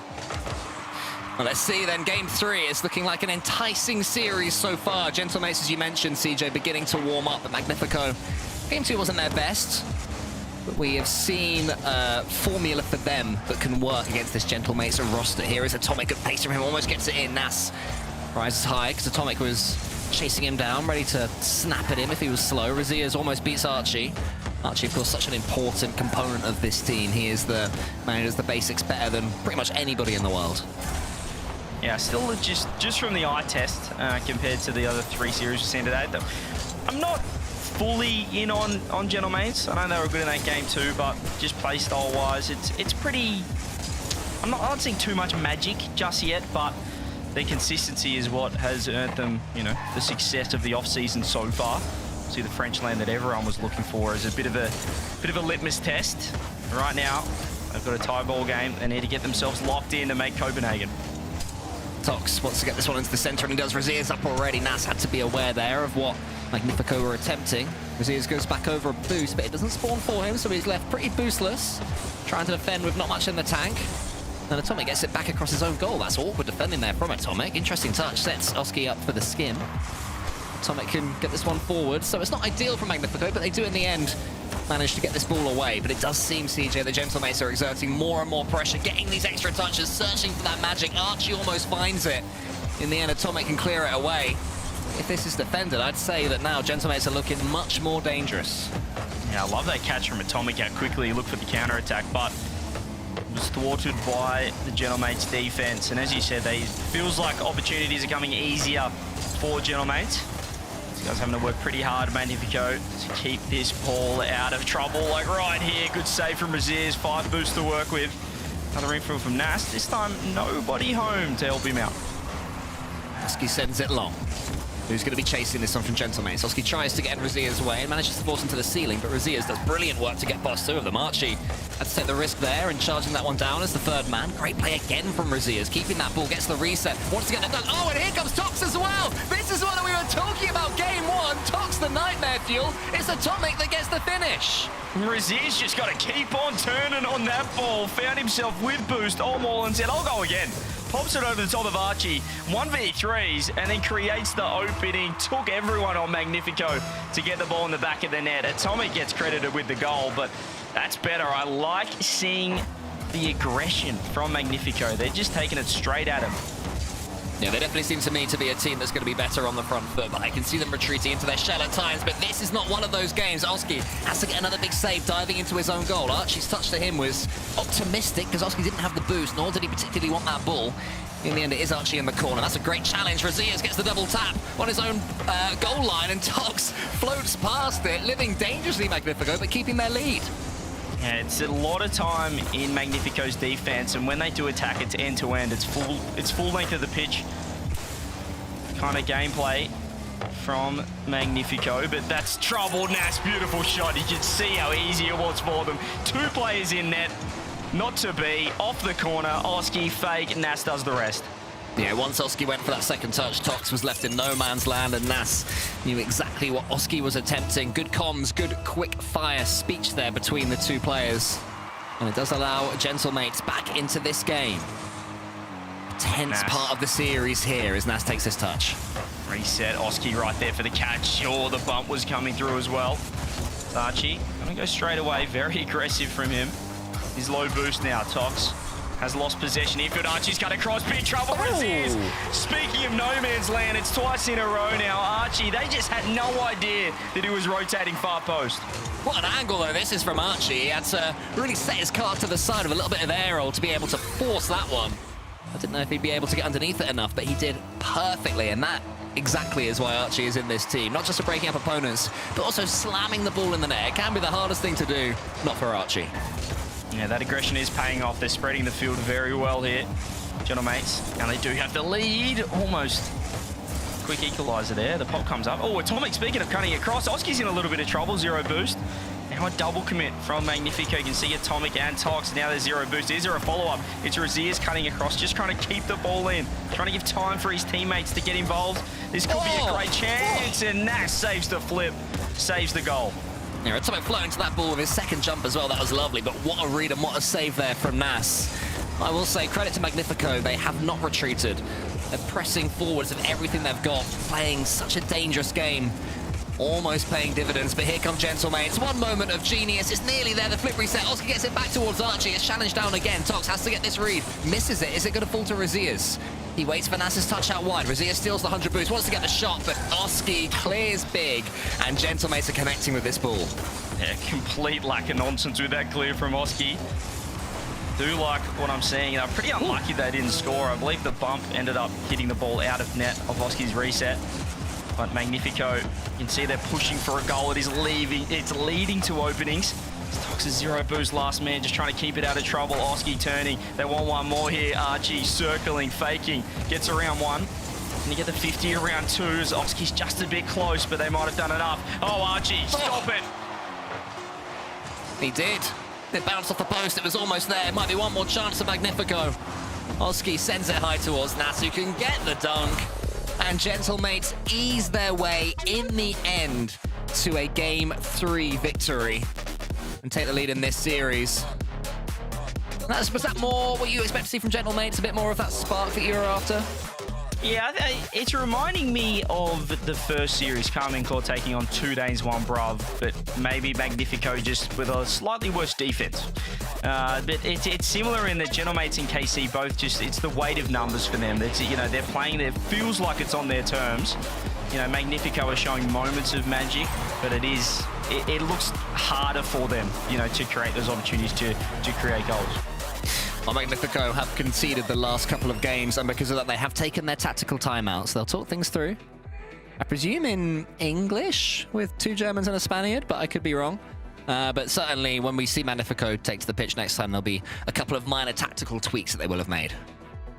Yeah, it's tough because Genoates are just such a solid team. I kind of need to maybe take a leaf out of Acro's book, the one bruv Acro, in the grand scheme of things, and maybe go for some more bumps, more demos, just pushing forward. But I don't know, the Genomates are such a solid. You can see why they are, touted. People put them at number one pretty early on in the off season when this team was formed. The way that Archie's played, he's in form. He's a solid player.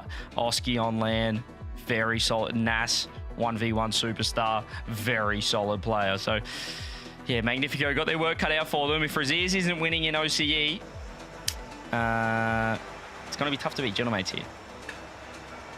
Yes. Definitely. Yes. As we head into game number 4, and I must have misheard, there has been no tactical timeout, so I was wrong about that. That's what I was confused about. So my bad. You've lied to us, but they didn't need one. Because Tox 3 seconds in says, we only need 50 seconds to talk things through. Yeah, perfect. Get a better kickoff. Follow up with your Tox. A nice flick as well to get it past Archie in that far corner.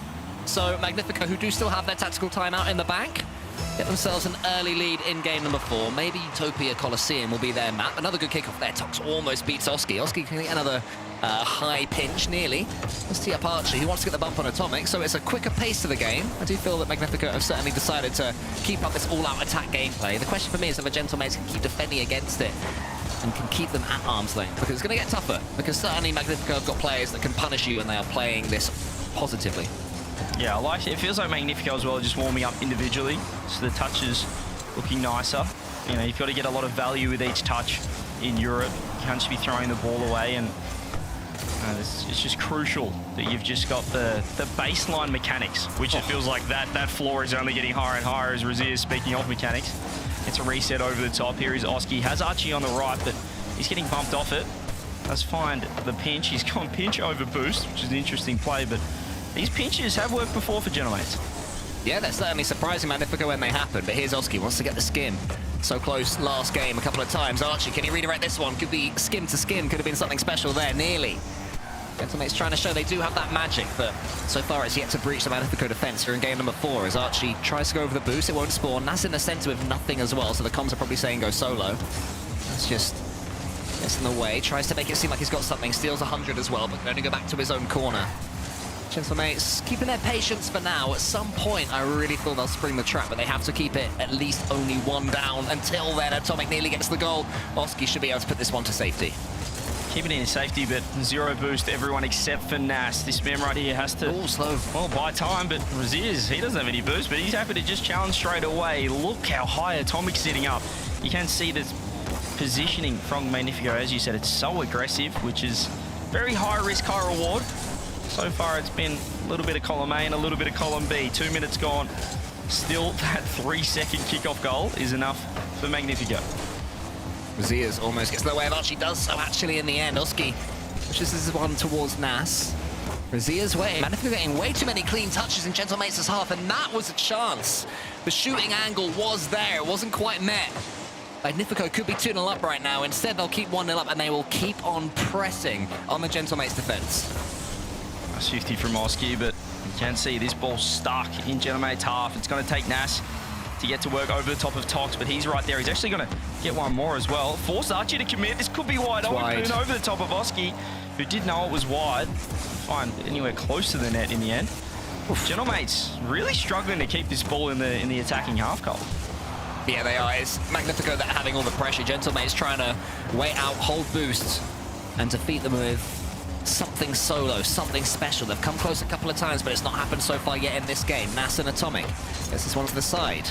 Archie takes the catch, wants to ball to himself. Fades out brutally there by Atomic, so now Rlcs can come forwards. Every player seems to be scratching at the ball at the moment, not really able to control it. This is good work for Magnifico. They're completely happy with this. They don't mind players batting the ball about, and they certainly don't mind that shot from Nas. Yeah, they gave him a chance. It was almost a cast a curse straight away. Here is Nas. He tried to fake it. Oh, boy. Oh, boy. Is it the exact opposite situation? It was Rlcs to Nas in game 1. It's Nas to Rlcs in game 3. Well, that's kind, to return the favor. I don't think you need to do that, guys. I think it's okay to punish your opponent's mistake and not give them one right back. But that's early last season Nip. I'm pretty sure I've commentated on that goal on the Nip team series about 100 times. Save from Rlcs. I mean, I just can't believe that. You can see why. He was trying to fake it. He got caught off the ball, but he couldn't get out of the way. He had 0 boost. He's nearly, well, redirected it in the net. Perfect pass in the end. And they, well, I was going to say, have just let this game slip, but still time. 1 minute, 2 goals. Magnifico will take this every day of the week. Yeah, they'll be very happy right now, but someone needs to go for this ball. Rlcs and Tops are waiting for the other one. The comms in English were too slow. I think in German the word schnell was coming out. Hurry, get it. Oh, no, somehow it just... Do you know what? I take it back. They were in complete control of that situation. I love this from Rlcs. He didn't have much boost. It would have been a great shot. So he completely fakes Archie. He just sits on the ball in the corner and he's looking down at it going, oh my goodness, why is this rolling in? What a fake. What a cruel fake that is. It's the last thing you expect there if you're on the goal line. But 3-0, this game definitely is over now as Atomic sends it forwards. So now it's that question of momentum from earlier. Can Gentlemates get anything, or are they going to keep on bleeding all the way to Game 5?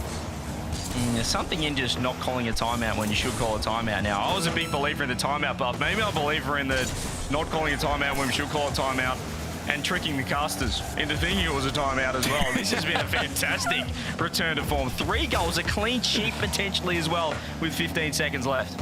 And they still have the tactical timeout if they do choose to take it. If they do lose the next game on... not Neo Tokyo. I was going to say on Neo Tokyo, but they're hoping to get to Neo Tokyo if they lose the next one. Anyway, all good stuff right now for Magnifico. They might even get a 4th. They will get a 4th. That insult to injury. What a game from these guys. Yeah, what a response. Gentlemates. First time, I don't know, maybe I did curse them. I just said how solid they were, and all of a sudden Nass is redirecting into his own net there, own goaling and double committing, a lot of whiffs. Archie's sitting on the ball in the corner, and they've fallen apart. 4-0 out of nowhere. And we've got a tie series 2-2. Yeah, this is where Snaski gets his paycheck, though. Moments like this when his team just completely collapsed, and it's like, okay, first off, what went wrong? Second, let's do a hard reset, because that was pretty terrible from Gentlemates. Magnifico played well, but I think was it the second goal, the one where Nas got on his teammates' way? I think that was goal number 2, wasn't it? Yeah, goal. Because third was the fake. The third was the fake. And that seemed to knock the stuffing out of them somewhat. As soon as Nas did that, it almost seemed like game over body language-wise. Yeah, well, you mentioned Snaski earning his bread. Probably step 1 is not conceding a kickoff goal 3 seconds into a game. As well. That didn't look great. Perhaps a bit of a safer kickoff next time, but 2-2, it's not panic stations for either team. Magnifico with the momentum off that. They did have 10 shots to 6. Certainly had more pressure, and Rlcs is putting in a fantastic shift. The form that I've been watching in the ranked streams paying dividends here. Another 696 points, 2 goals, 3 saves, and 1 assist. I mean, knowing Archie from his GK days and Archie now what we've seen so far from Gentlemates, I imagine that this kickoff we're about to see will not be a safe one. I can see them doubling down on something a little bit funky. No, we do not speak of the AF kickoff CJ. It is dead. It shall never be done again. Unless. When all else fails, push the button. Okay, well, they are going to the ball. And they faked it. What do you know? I knew they'd do something silly. Very safe play, though. There it is, Nass. 100 boost. Able to work. Ooh, almost one more reset. Oh, double commit coming through. Gentlemates in a little bit of trouble here. Nass here has to go back because they are low boost, still waiting for those big pads to spawn. And an awkward read here for Nass. This time he hits it in the right direction. That is step 1. Oh! What the? Absolute monster doink right there. The ball powered down onto his teammate's car, and Atomic can't even control it. It's going back to his own half. I'm absolutely gutted that we didn't see a goal from that.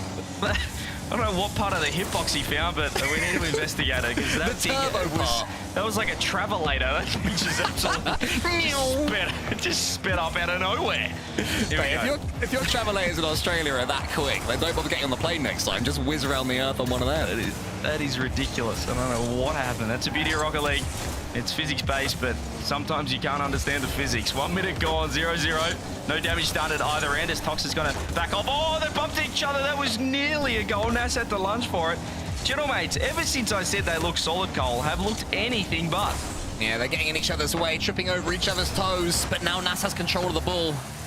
Trying to use his own twinkle toes there in the corner. Gets another 100. Wants to redirect this one towards the goal, but Tox doesn't let him. Razia is now up against Oski. Clears him easily. Archie was waiting. Razia's probably got too much on that flick to allow him to continue the attack. And Archie wisely slows things down, as you were saying. Shows a little bit of solidity, keeps behind the ball so his teammates can get some boost. Razia throws it across. Oski just not ready for that one, as Archie's actually not found the backboard. Has to use a lot of boost to get up. That's a bit of a waste. We'll see if that comes back to bite him. Now he is on 0 as Oski's going to catch. Beautiful ground pitch. What a first touch into the fake reset. Atomic's done well. Has lost the ball backwards. You can see Oski hunting demos. Gentlemates trying to outpace this Magnifico defense, but it's not working right now. Here comes Razias. He's got Tox in the center. Tox would have been looking to clear a path for him as well. We know that. The man loves to get a bump, loves to get a demo. End-to-end stuff at the moment. Just big, long, old school air dribbles, I'd say. Certainly from Oski there. No air roll. Sit behind it. Hold the boost button. Try and do something that will confuse your opponents. Lovely touch there from Atomic. That changes the pace all of a sudden. Razia's the chance to shoot. Isn't quite able to do so. The pass in the middle of Tox is all the way back, picking up some boost. Now Gentlemate's turn. They're just taking turns at the moment. Yeah, a bit more of a new school air dribble, that one, but they have found themselves on a counter-attack. Archie's got 0 boost. Archie has nothing. And Tox finds the perfect shot, but out. Magnifico, first goal again. Yeah, lovely play. Good pace there from Tox. Maybe he had a sense that Archie had nothing in the tank. Maybe he was just trying to go for the backboard. Either way, it was perfect from the finish. Tox makes no mistake. And Magnifico, again, keeping up their momentum. That's at least 5 goals in a row that they've scored. Yeah, they just don't look solid. They looked better in game 1 and 2. They're not warming up into the series. They're cooling down at the moment. Gentlemates, Archie just out of nowhere. 0 boost, tracking back and barely able to pick up pads on the way through his Razias. Looking for one more. Drop down Oski there. Nas finds a demo on Atomic. Oski has Nas. Tries to fake one. Uses the 50. Has found bumps, but they're just not too effective. The rotations are nice and quick here from Magnifico. There's always someone in the right position. Here is Tox. Does he have the time to get this ball into the air for an air dribble? Not quite, because Nas was on him too quickly. Razias wants to get the ball away. He's stuck right now in the Magnifico corner. Something wants to put paid to that. Here is Razias with the catch. Does he have Tox in the center again? Razias air drip gets the flip reset almost into the center. I was wondering if there'd be someone following it up, but right now it does seem Magnifico have slowed it down a little bit. Trying to overcommit anything. Even that touch, though, it wasn't really a threatening shot from Razias. It forces a double commit. That's just not what you usually see from this Gentlemates lineup. And now, is this going to be an opening? He's trying to fake everyone as Oski saves his jump. He could have probably just gone the first time shot, but woulda, shoulda, coulda. Wifty coming through both players. Razias fakes one. Pops Nas. Can he find the bump? Archie's low boost again. It's off the crossbar. Oh, the 4th defender saves Gentlemates. That could have been 2-0. But here now comes Oski on the counter-attack. That one goes, it's going to bounce. Razias clears it. Huge clearance yet again. Magnifico suddenly looking the more solid. They're taking all these clean touches, and Nas is stuck in his own corner. Razias isn't letting him out. Atomic thought about going for that ball, but wait a second. Oski with the pre-jump, gets a catch, has to get it over the top of 2 of them, and it's just not going to happen. Nas tries to get around 1 off the corner. This is where Magnifico have looked a little bit dicey. No one on the corner. Shot. Oski, double. Anyone there? Nas too slow.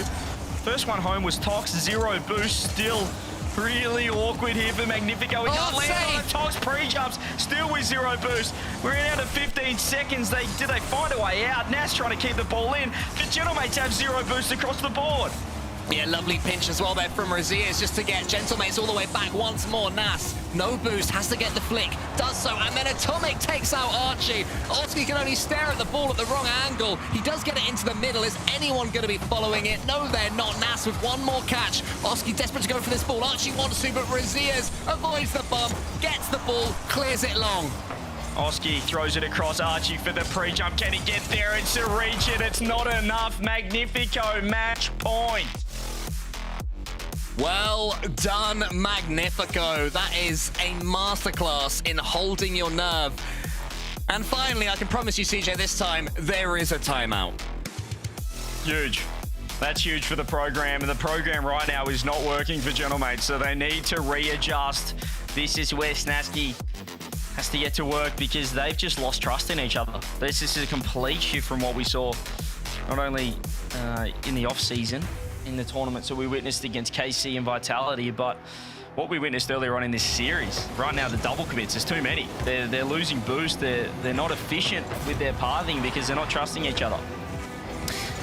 I can say this is interesting. Atomic is going into some free play during this tactical timeout. I've never seen this. Normally the players just sort of sit there and, you know, put their hands together and look down a bit like Nas there, you know, try and be in their own zone. But Atomic, he wants to keep going. He wants to keep his fingers warm. He wants to keep on playing. So this timeout will certainly be frustrating him. But of course, both teams are all within their right to take them. And Gentlemates, they are the ones doing some deep soul searching. And hearing Snasky right now, that trust, is it something that can come back instantly? Oh, absolutely. I think it just takes that one moment, that one play, and they've just got to start well in this game. It's crucial because they could lose their way, and maybe it'd just sum up this weekend. If we've got Gentlemates, who a lot of people would have had as the #1 team coming into this event prior to, you know, their little blunder in the Swiss stage. They were the informed team. They were the best team in Europe in the off season.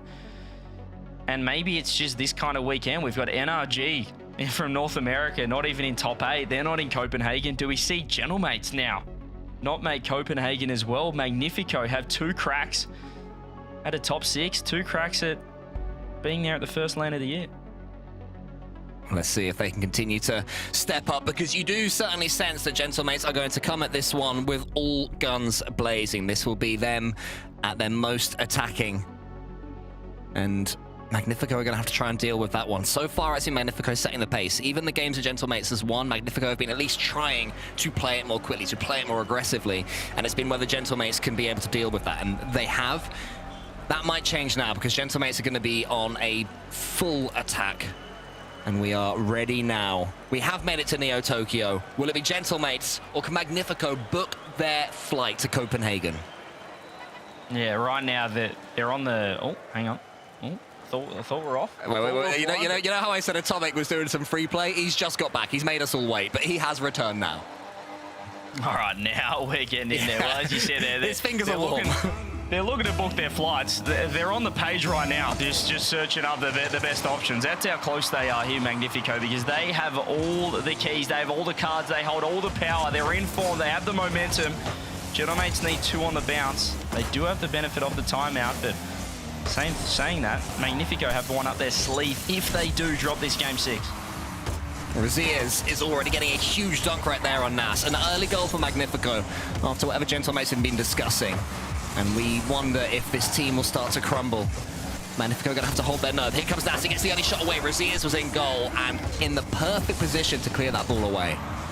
They just look good, don't they? I mean, they're just the eye test here for Magnifico. Even from game 1, the confidence. There's really no hesitation and everyone's on the same page. Whereas you are seeing that hesitation from Gentlemates. He's only early here in the game, though. We'll see the benefits of the timeout, I'm sure. Nas is looking to keep it out. Still just a touch awkward. You can see that Archie's just on the up, down, left, right. He's reversing, he's driving forward, and Magnifico, everything going their way. Beautiful pass to Atomic, who has just sent it to the moon. What on earth was that shot? So close, though. And the pinch earlier on could have gone anywhere as well, so Magnifico could have got a couple there. End up 0-0. And will that be the jolt in the arm that Gentlemates need? Will that make them believe that fate has swung back to their side? Well, Razia's bundling through all of them. Oski does get that one into the corner. Archie is to his right. He gets it towards Archie. And there's Oski. And that's crossbar down. Gentlemates back with a bang.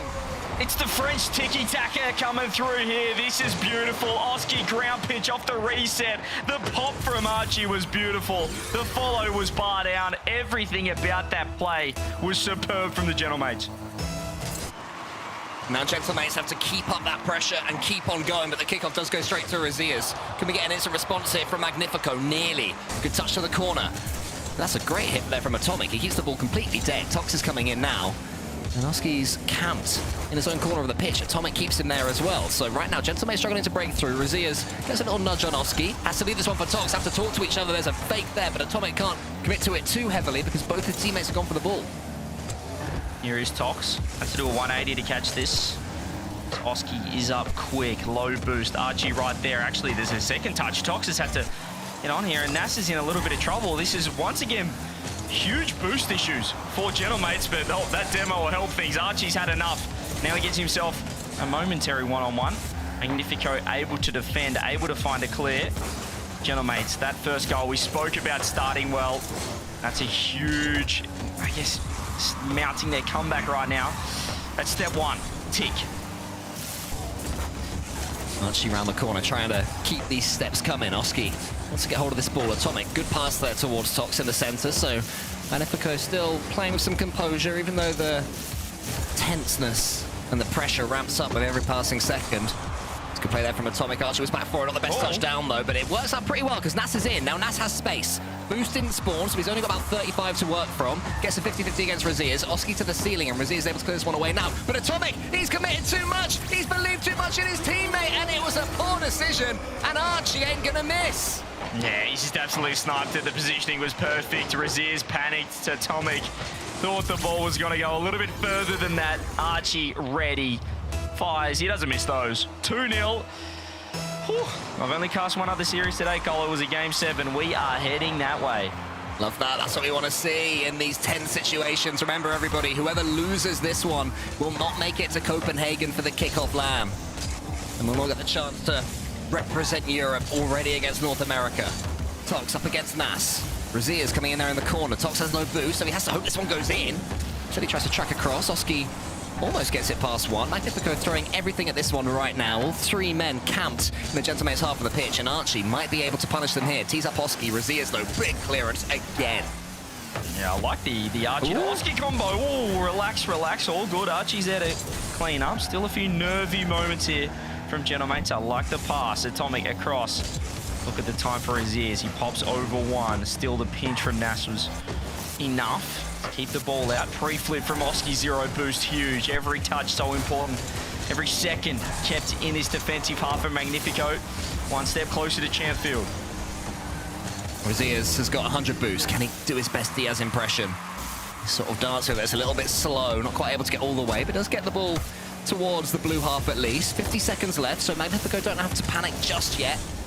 They need to up the pace somewhat, and this is more good play from Gentlemates. They've sat back so deep since scoring their second, CJ, and it's been very effective. Yeah, you can see the clear shift in just game speed here from Gentlemates. They want to take all the pace out of this, all the pace out of the ball, slow it down, go for solo plays, not commit too many players into the corner. You can see Archie here. They're just letting him go, letting him roam. Look at Oski. Look at Nas sitting back with 100 boost, finds the 50. Now Nas can strike, throws it on, and Tox just puts himself in harm's way. As you can see, Magnifico going for it, but they're too good with the challenges. Ooh. And I think we're going the distance right here, right now. Felt like it deserved to. It's been such a back and forth series. Trading blows both teams, but a 2-0 clean sheet, and now we see all momentum for the Gentlemates. And I've got a feeling Magnifico aren't going to take their tactical timeout. They've already conceded 2 games in a row and didn't take it. We know that, in particular, Atomic, he just wants to keep on playing, keep those thumbs moving. But all the momentum, especially after that third goal, lands with Gentlemates. So they take it into Game 7. Will Magnifico take their opportunity to stop their momentum? I love the leadership shown there from Archie. He was really the catalyst for Gentlemates. The pass plays, setting up Oski, setting up Nas right there on 0 as well, just for an extra goal. Just to keep that momentum flowing, keep the snowball building bigger and bigger into Game 7. We would expect a timeout. I see nothing so far. I see nothing so far, CJ. I think they just love Rocket League, man. Why would you not time out here? I mean, you're playing a team, you've just lost the game, you don't have the momentum, and they haven't called a timeout.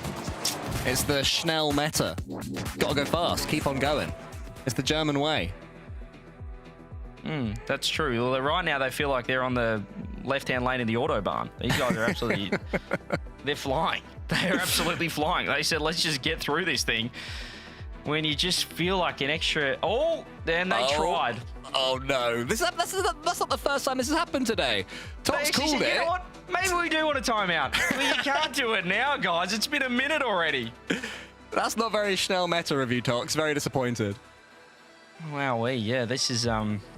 This is rattling them now because we're getting straight into Game 7. And at the last second, they said, you know what? Maybe we do want another minute. Well, you're not getting it. We're getting into Champ Field. We're heading to Game 7. This is one game, 5 minutes of rock to decide who goes to Copenhagen, who will be the 6th and final representative for Europe taking on North America. Magnifico probably feeling a little bit sorry for themselves, thinking they could have taken that tactical timeout, but the rules are clear that if you take it that late, it's too late. You have to do it pretty early on. I don't know what the exact timing is, but a lot faster than that. So we go into this Game 7, as you say, CJ. Magnifico going to have to get on with it. Gentleman's going to have to do some defending early doors. Atomic almost gets the angle, doesn't quite get the reset either, but it's a better start for Magnifico. That should have been a goal, I reckon. Atomic basically had a free... Oh, it's still a goal anyway. How has this happened? This should have been kept out, surely. Archie sitting in net. Oski across the backboard. Archie actually just backflipped on the spot. Oh, dear. Yeah, and Oski having no boost, couldn't defend his mate either. So that is a 1-0 Magnifico. And they draw first blood here in this all-important Game 7 to make Copenhagen, to make the first RLCS LAN of the season. Archie sends it into the corner. There's a demo that comes in there. Nas on Tox will open things up a little bit. And here is Nas. He remained forwards. Archie's there for the pass. Rozia's waiting for it, but he delays it. Brilliant from Nas. These close passes, same as Game 6, are beautiful. From Gentlemates, look at this from Nas. Keeps it close, delays the flip, finds the pass, and Archie just pre-jumps, knows he's going to be right there. He's going to put it right on his bonnet. Great shot, great finish, 1-1. Tox gets that kickoff towards Nas and then takes him out. That's good play from Tox. They did see that Nas was about to strike. Oski catches it in the air. Tox, oh wow, instant flip reset. Tox was aware of it and clears it long. Nas to the catch, Atomic up as well. Only a minute's gone by. This is sprinting past this 7th game. Yeah, here is Tox, throws it on. Oski, nice positioning. It's Atomic. Wouldn't exactly call it a Zutch, but it's still pretty darn good. I definitely wouldn't call it a Zutch. No, you wouldn't. You're not a big fan. You're a bit of an old school type operator. That's a huge touch from Nas. Can get one more. Drop down. Is anybody home in adventure? Oski gets the lead. There's Nas again.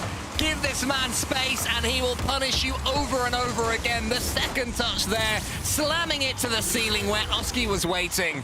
That's a year's worth of being teammates in the making, that goal. I love it. I love it. He didn't try and get above that ball on the double. He just threw it into the corner of the ceiling. So here is Archie. I thought for a second maybe the pressure is getting to Gentlemates, but what a response. They've gone up a notch since they conceded the first goal here. So you can see Atomic throwing this one on net. Help arrives. It's Archie. Run it across. Nas. He said the playmaker for Gentlemates. Does he have a chance to land on this one? Not on this occasion. Yeah, they're now Magnifico bumping into each other defensively as well. They're starting to look so stretched, and Nas is the person that is stretching them. Great touch there from Razias, though, and is able to punch it forward. It's almost over, Oski. Could have caught him by surprise if that pinch should have been just a little bit higher and had more angle. Oski up towards Archie. Archie coming in against Tox. But now, all Magnifico can do is get this ball away. They have to get control of it. Here is Nas. Just looks to the 50. Tommy's going to be able to recover pretty well. Actually steals corner boost. Should mean Razias can get a free attack. Oski's kind of low on the backboard, just 24. Does dodge the bump, but can only kind of parry it into the corner. Nas says, I'll help, but I've got nothing either. Here is Tox. Should be space, but he just throws it straight at Oski. And Magnifico looking awkward, playing a lot of defense here, Cole. They need it down the other end, and keeps going this way. Gentlemates will keep walking him down. Oh, Nas again, almost got that one to the ceiling dangerously. Atomic clears it as far as he can. Oski has about 25 boosts to play with, so not much. So Tox can go right to the corner. Try and tempt him to try and get this ball away. Archie was the last line of defense there from Gentlemates. Magnifico looking like they've steadied the ship somewhat.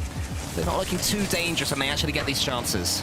Yeah, that's just Archie's favourite position on the pitch. That's his cozy corner, sitting deep in net and flying across, makes the epic save.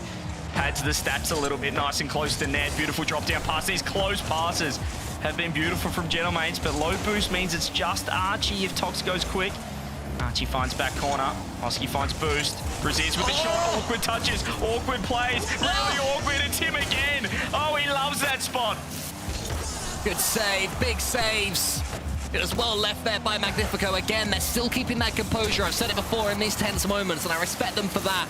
But Gentlemates are able to stand tall enough. Nas gets the flip reset. Razias with the catch.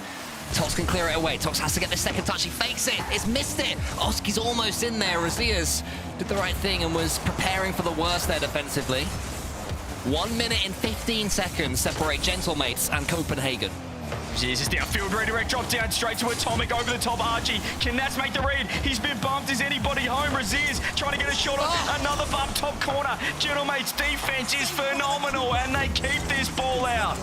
They have made 10 saves between them. Nas with 4. Razias gets it down again, and Nas just about gets the touch. Nobody knew who to go for that ball in the end. Nas just gets something on it, pushes it to the crossbar. So much danger for Gentlemates. That one's going to be awkward for Razias. Can he get this second touch that's needed? He can, but it's only as far as Oski. Both teams fighting tooth and nail. There's another shot. Another save. Archie is just floating across the net. Makes another epic save. 30 seconds. Magnifico are throwing the kitchen sink. The entire kitchen. The Renault's not even started yet. Here's Archie throwing it on. 20 seconds. Gentlemates looking to hang on. Looking to lock in Copenhagen. And the defense is world class. Is there going to be one more chance to Magnifico? Nas, he takes the touch. This is exactly what Gentlemates want. Control of the ball, keeping it in the orange half. Atomic has control of it now, though. He's bumped away. Tox has to win this one and doesn't.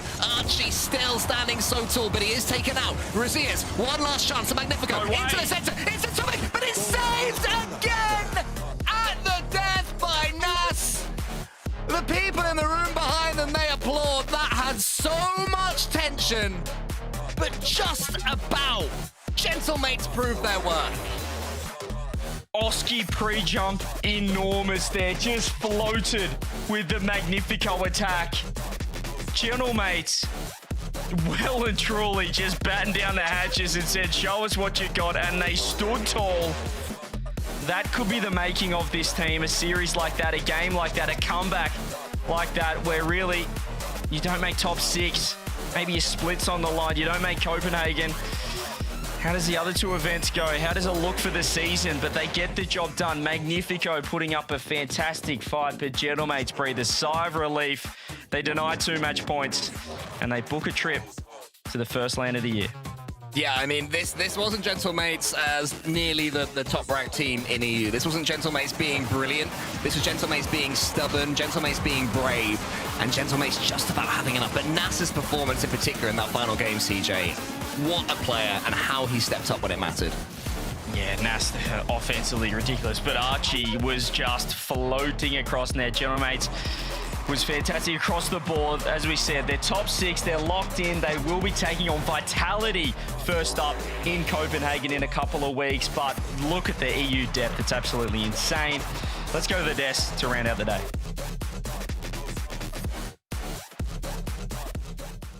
Shogun would like you to know that the Shogi guarantee is true.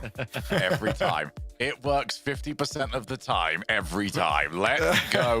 Shogi guarantee, Gentlemates are on their way to Copenhagen. Yes, that they are. Magnifico couldn't quite cut it. They kept it close, which, is all you can ask for if you're going to lose. But at the same time, you want to go to the land. So it is going to hurt them, Stumpy, the fact that they didn't get that dub. And what a performance. I think we've seen 2 of the strongest teams so far in Europe. They got pushed to game 7. It's brilliant. To 2 Danes, 1 Brov, to Magnifico there. They have put up such a good performance. It's a shame that we won't see Magnifico being able to continue through on LAN. Obviously, we are going to see that from 2 Danes. But Gentlemates, they really got pushed there. Finally figured it out. When? I think that they've still got some room to grow into. There's still more of their ceiling that they can reach. But right now, yeah, very, very promising that we're going to be seeing a Gentlemates really challenge for that top spot, I reckon. We could give 16 European spots. I think Tox will somehow find a way to be 17th. It's always. Every time.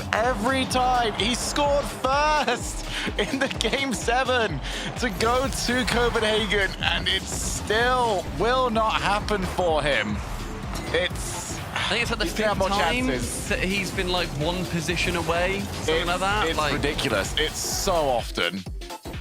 Yeah, and that eventually starts to stick at the back of your head too, I wonder back of my head after the second one, let alone the 5th. Yeah, it becomes almost a hurdle. We've seen a few other teams have that trouble before where they just can't break through a certain a certain barrier. When it happens, it's momentous. So we'll be looking forward to that day.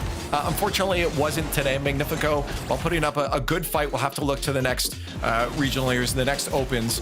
And again, there's a lot of Rocket League to play. But right now, it was Gentlemates with the W, and they will be going onwards to Copenhagen to that kickoff. Maybe Gauntlet here. And we've got Nas to talk about it. Nas, congratulations on making it to Copenhagen.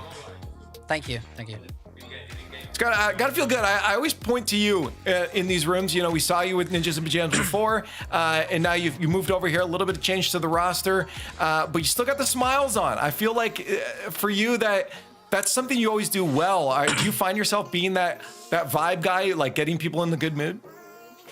I mean, I think if we're having fun while playing, we will play better and maybe at our best. So it's a positive thing to be happy while playing. Yeah, absolutely. I want to talk to you as well about, obviously, 2v2 has now been introduced into the RLCS. I know you've got that. I know you've got ones. How are you feeling about those extra game modes and your opportunity to become a world champion in 3 separate game modes this season?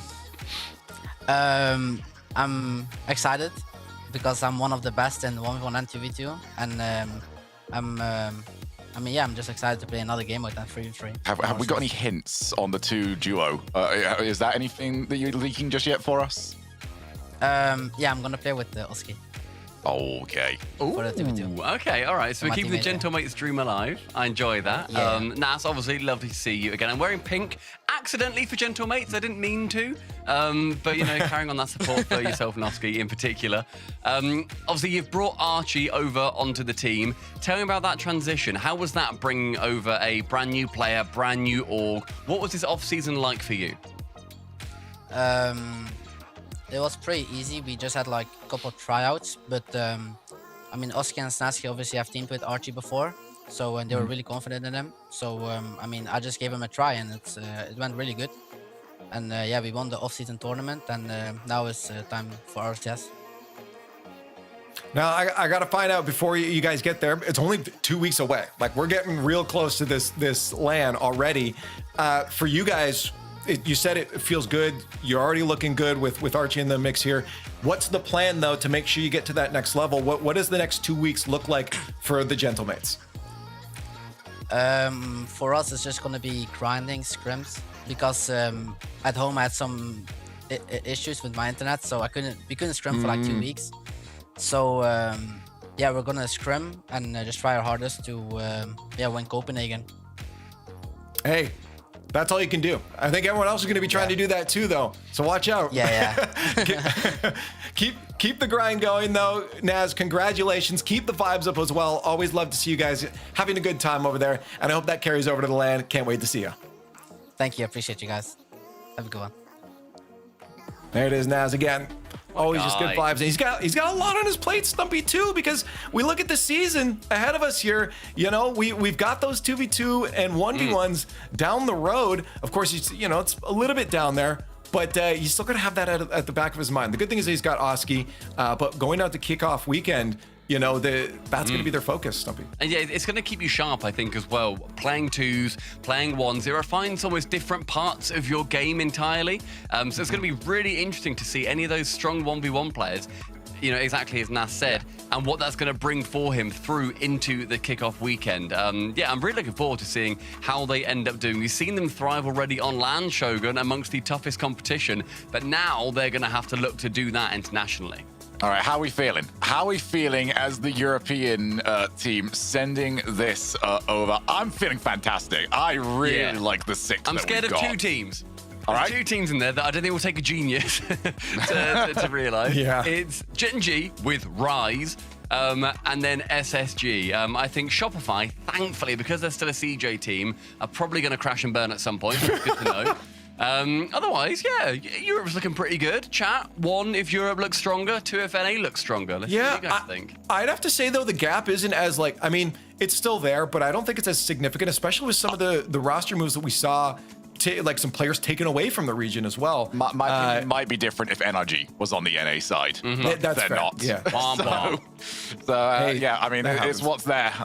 So, I mean, you take it. This is the teams, obviously, that we've got in that top 6. I said it earlier on, Stumpy, whilst we were casting. That bottom side of the bracket is an absolute treat for the teams that are down there. That is a lovely path through to the European finals. Novo, 2 Danes, 1 Brub, NIP. They're all absolutely phenomenal teams. They're full of talent. However, you're not on the side that features the, what would you say, the French triad right there? Like all 3 of the teams that define French Rocket League are in one half of this bracket. It's 1, 2, and 3 seed for me. Like realistically, the only one that would be an argument is GK, who then didn't make it. So yeah, that's 1, 2, and 3 on isn't one that, side according of the to the pros, the top 3? That's the podium right there. Well, let's take a look at North America as well, because this is not the only competition. It's not just Europe that's going to be there. This is international. You said it before. NRG's not there. That obviously is a big shock. They'll bounce back. We talked to Vatira about it earlier too. He said they're going to bounce back. I don't think anyone has any doubt about that. But right now, this is who North America is sending. And I agree with you on your 2 picks, Stumpy, of who is really going to be the contenders against Europe.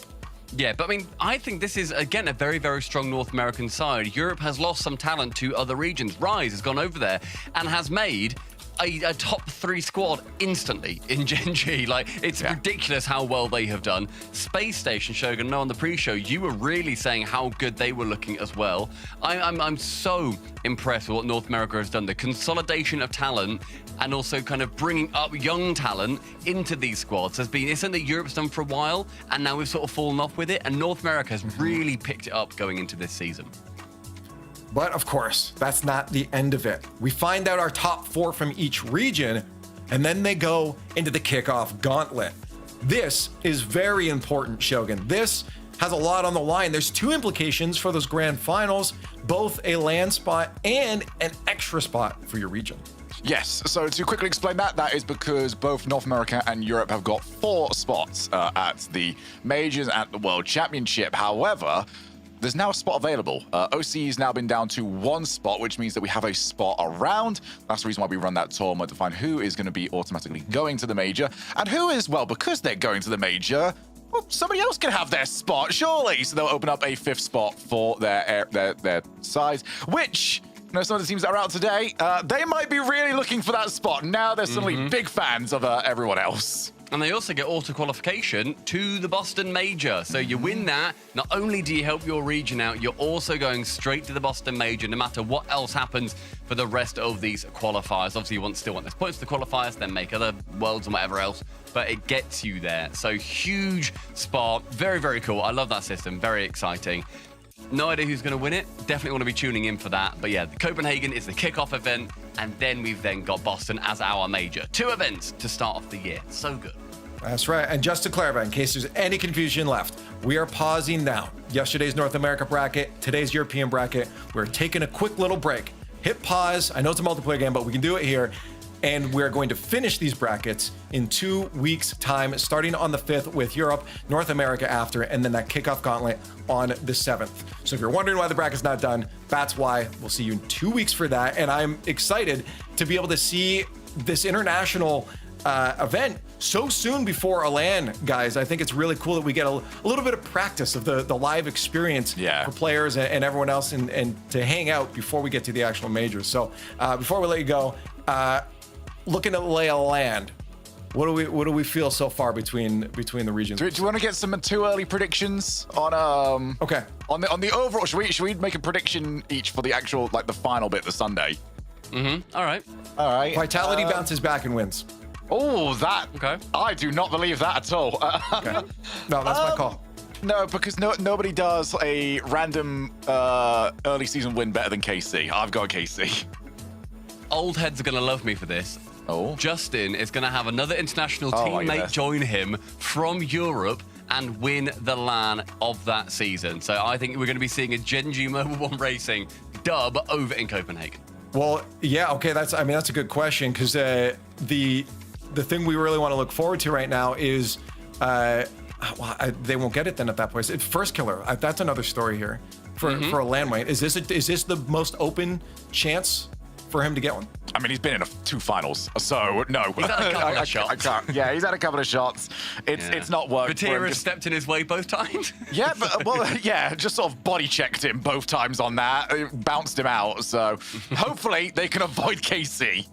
Hey, lots of storylines to get into. We are going to continue this first open in 2 weeks' time at a live event on a LAN, so please stay tuned. Make sure you're hitting those. If you haven't hit the follow buttons by now, I don't know what you're doing, but make sure you're there and you're watching live as it happens online. Thank you guys for joining us this weekend. We'll see you in 2 weeks' time.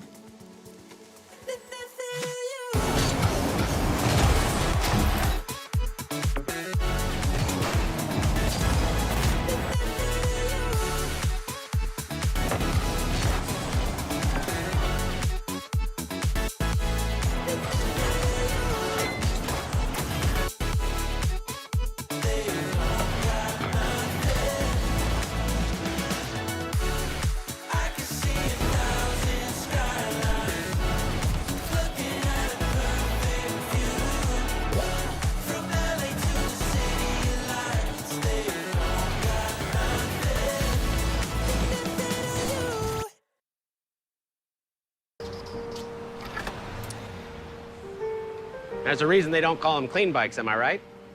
Yeah. Because it's dirt bike. Gas stations. Whew. You gotta start at the top and work your way down. You want me to do yours next? Oh, you're from Oklahoma. They have to fill the silence. The bathroom code's 9914. Progressive can't protect you from becoming your parents, but we can protect your home and auto when you bundle with us. Look at this hot rodder! T-Bates here, and today I have a special unboxing from Blacklight. It's gonna be something you've never seen before. ASMR. Let's get into it. Oh my gosh! Sorry, oh my gosh. It's cool. These are the instructions. It's a piece of art. Smooth as silk. And now, for the finishing touches. The Athena Pro Blacklight Rlcs. Available for pre-order right now. Man, I'm never gonna find out where this land is, bro. Wait a second, incoming call. From who? Hey, yo, what's up, T-Bates? Boston? Indeed. Boston? Mm-hmm. Boston? Yes.